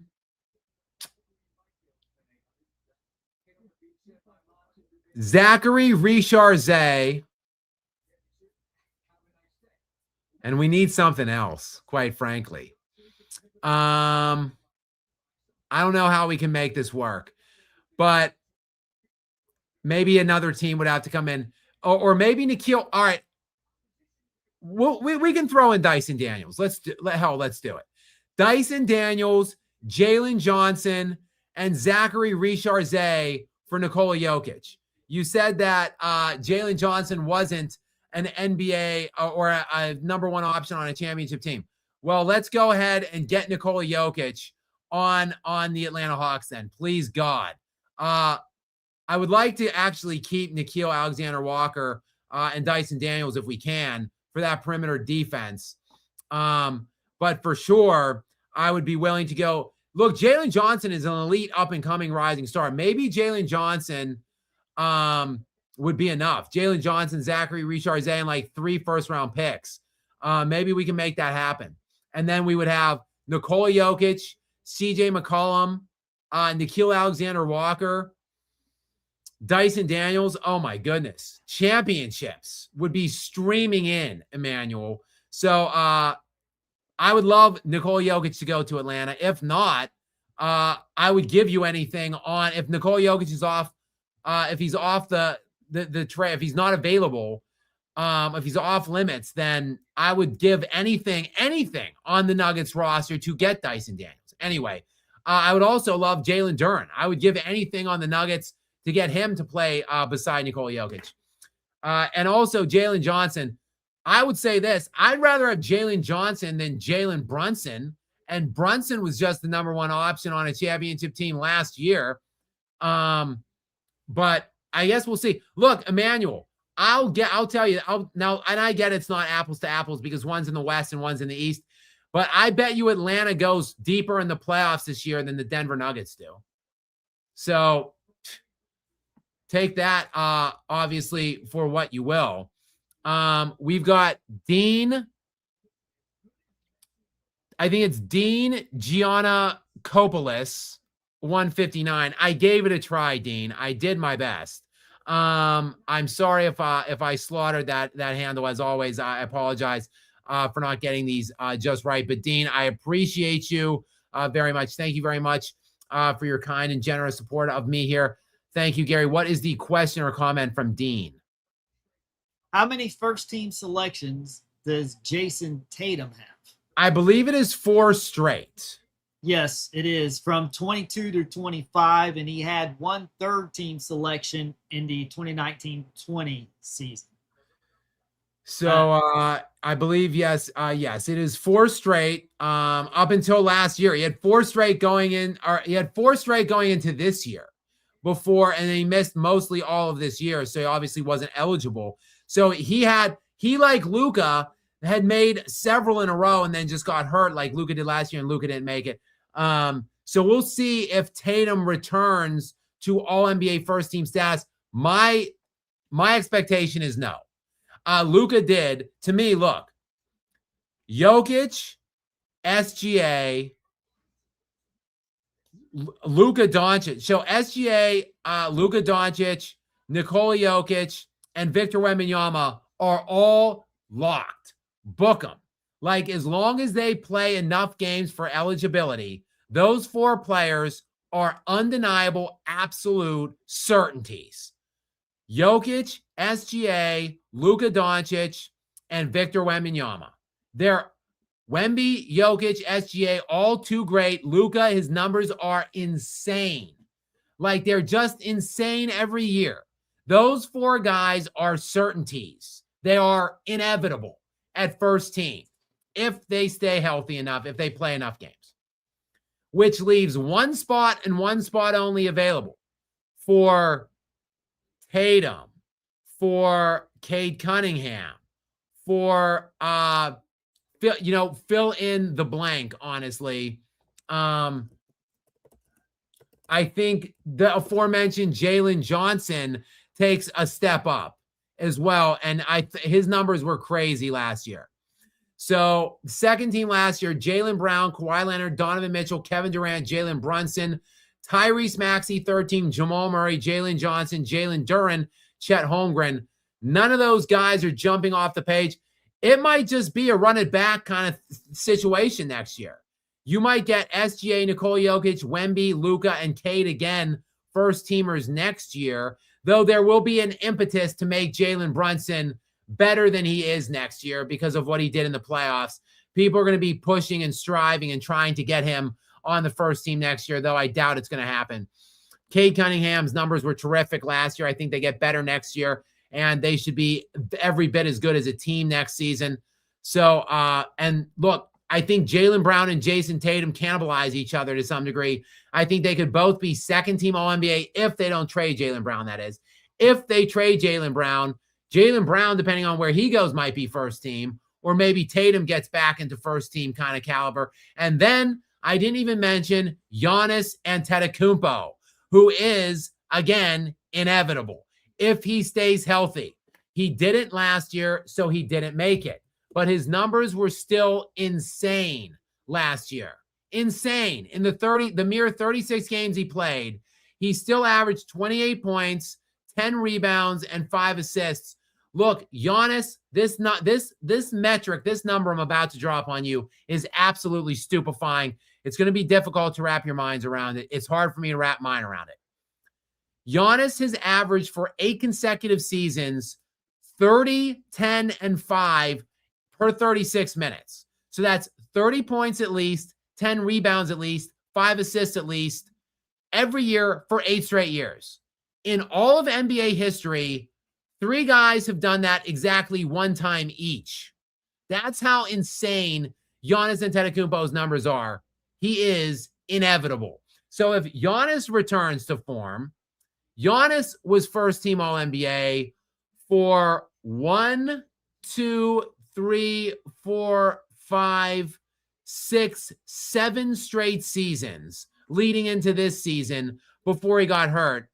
And he did that, by the way, first team All-NBA, playing 72 games. He played 72 games, 63 games, 61, 67, 63, 73, 67. So if Giannis hits 65 next year, you could book him too for an absolute lock at first team. So they're locks if they stay healthy and play 65 games. Jokic, Giannis, Wemby, SGA, and Luka, book it. Like everybody else is playing for second teams next year because those guys are undeniable locks if they play 65. AJ comes back in and is following up again on this this Giants could have, would have, should have 08 run. Go ahead, Gary, and read AJ's retort here or rebuttal. Skap, look up what the 08 Giants were doing to teams before Plax shot himself. They destroyed Pittsburgh, Arizona, Philadelphia, Baltimore with Plax in that regular season. I don't know if they destroyed Pittsburgh as they won 21-14 in that game. I'm looking at the schedule here. They were 12-4. Who did he say wins over Arizona was Arizona was 37-29. Okay, Baltimore was 30-10. That was a pretty decisive win. Philadelphia 36-31 on one of them, and then they lost to Philadelphia 14-20. So I don't know if they were just annihilating everyone. They did have some beatdowns, but they also had a lot of close contests as well. Like they did beat down Dallas 35-14, but then they lost to Dallas 8-20. But that's common among division rivals. Yeah, and then look, I did look something up, AJ O'Henry. I looked up Eli Manning's playoff game log in his career. 8-4 in the playoffs. So he played only 12 playoff games in his entire career, which is crazy for how long this guy played. He played 16 seasons. His overall record as a starting quarterback is 117-117. He threw 244 interceptions to 366 touchdowns, and he wasn't a world beater in the playoffs. His defense were world beaters in the playoffs when they beat the Patriots twice. But only 8-4 in his playoff lifetime, 8 playoff wins, and he had 18 touchdowns and 9 picks. Remember when I talked about Patrick Mahomes earlier, who has 46 touchdowns and 10 picks in his playoff lifetime right now? 18-9 for Eli. Look, Eli, everyone wants to talk about him like he's some kind of elite playoff riser because they beat the Patriots in those 2 Super Bowls. But it wasn't Eli. It was the Giants defense that was doing those things. And I don't think that they didn't deserve back-to-back championships. AJ, no matter what you say is going to convince me otherwise. Or what you say will convince me otherwise. We've got Aaron Brandon Show is in next. What's up, Aaron Brandon Show? Welcome into you. Thank you very much for being here. I appreciate you, my friend. Gary, what is the question or comment from Aaron? Just want to show you love, Skap. Never change. Aaron, thank you so much for your very kind and generous support of me. I appreciate you so much, as I do appreciate all of you guys here being with us here tonight. It was a quiet night. Not that many people. We had a couple hundred, like 350-ish people in for most of the night. We still have about 200 in right now. So not a crazy turnout tonight, but still a great night of engagement and interaction from you guys. I can't thank you guys enough for your continued support, always being here for me in the videos, in the comment sections of my videos that I put out on a daily basis, and in these live streams. It was the NBA draft, which isn't a crazy topic or thing that I really generally talk about. Not sure exactly when I will be on live next. Still working out some things for the overall channel direction and ideas. And it's probably going to be dictated by certain events and things that happen. I'm probably going to be on, if not the rest of this month in June, I will be on live sometime throughout early July talking about all the free agent movement and stuff going on there. So guys, of course, as always, make sure those notifications are on. And that's the best way to stay up to date with things and live streams, because I always put them up pretty much last second. and announce them like 5, 10, 20 minutes before I'm going to go on. So that's the best way to make sure that you can hop on these. And I appreciate you guys, as I said, being on here. Gary, many thanks as always for you joining us and doing what you do here tonight. Pretty long night, 4 hours and 23 minutes. The draft itself went about 3 and a hook, but it is not that late. It's only 12:25 a.m. I didn't come on till 12:20 a.m. last night. So, we were on for a while, but not a late night, luckily. Guys, that is all, though, for us here tonight in the Skap Live After Dark area. Thank you again so much for being here. And again, we'll stay in touch. I will be on whenever the news breaks, whenever something crazy happens. Look for a live stream, and otherwise just my daily videos and stuff while I'm considering exactly what the next iteration of my channel will be. So stay tuned for more news on that always as well. So guys, have a great rest of your night, and presumably a great rest of your month. And I will check in with you guys, same YouTube time, same YouTube channel, sometime in July to talk about the ever hot NBA off-season hot stove. Until then, though, guys, and Gary, until then, you have a great rest of your month as well.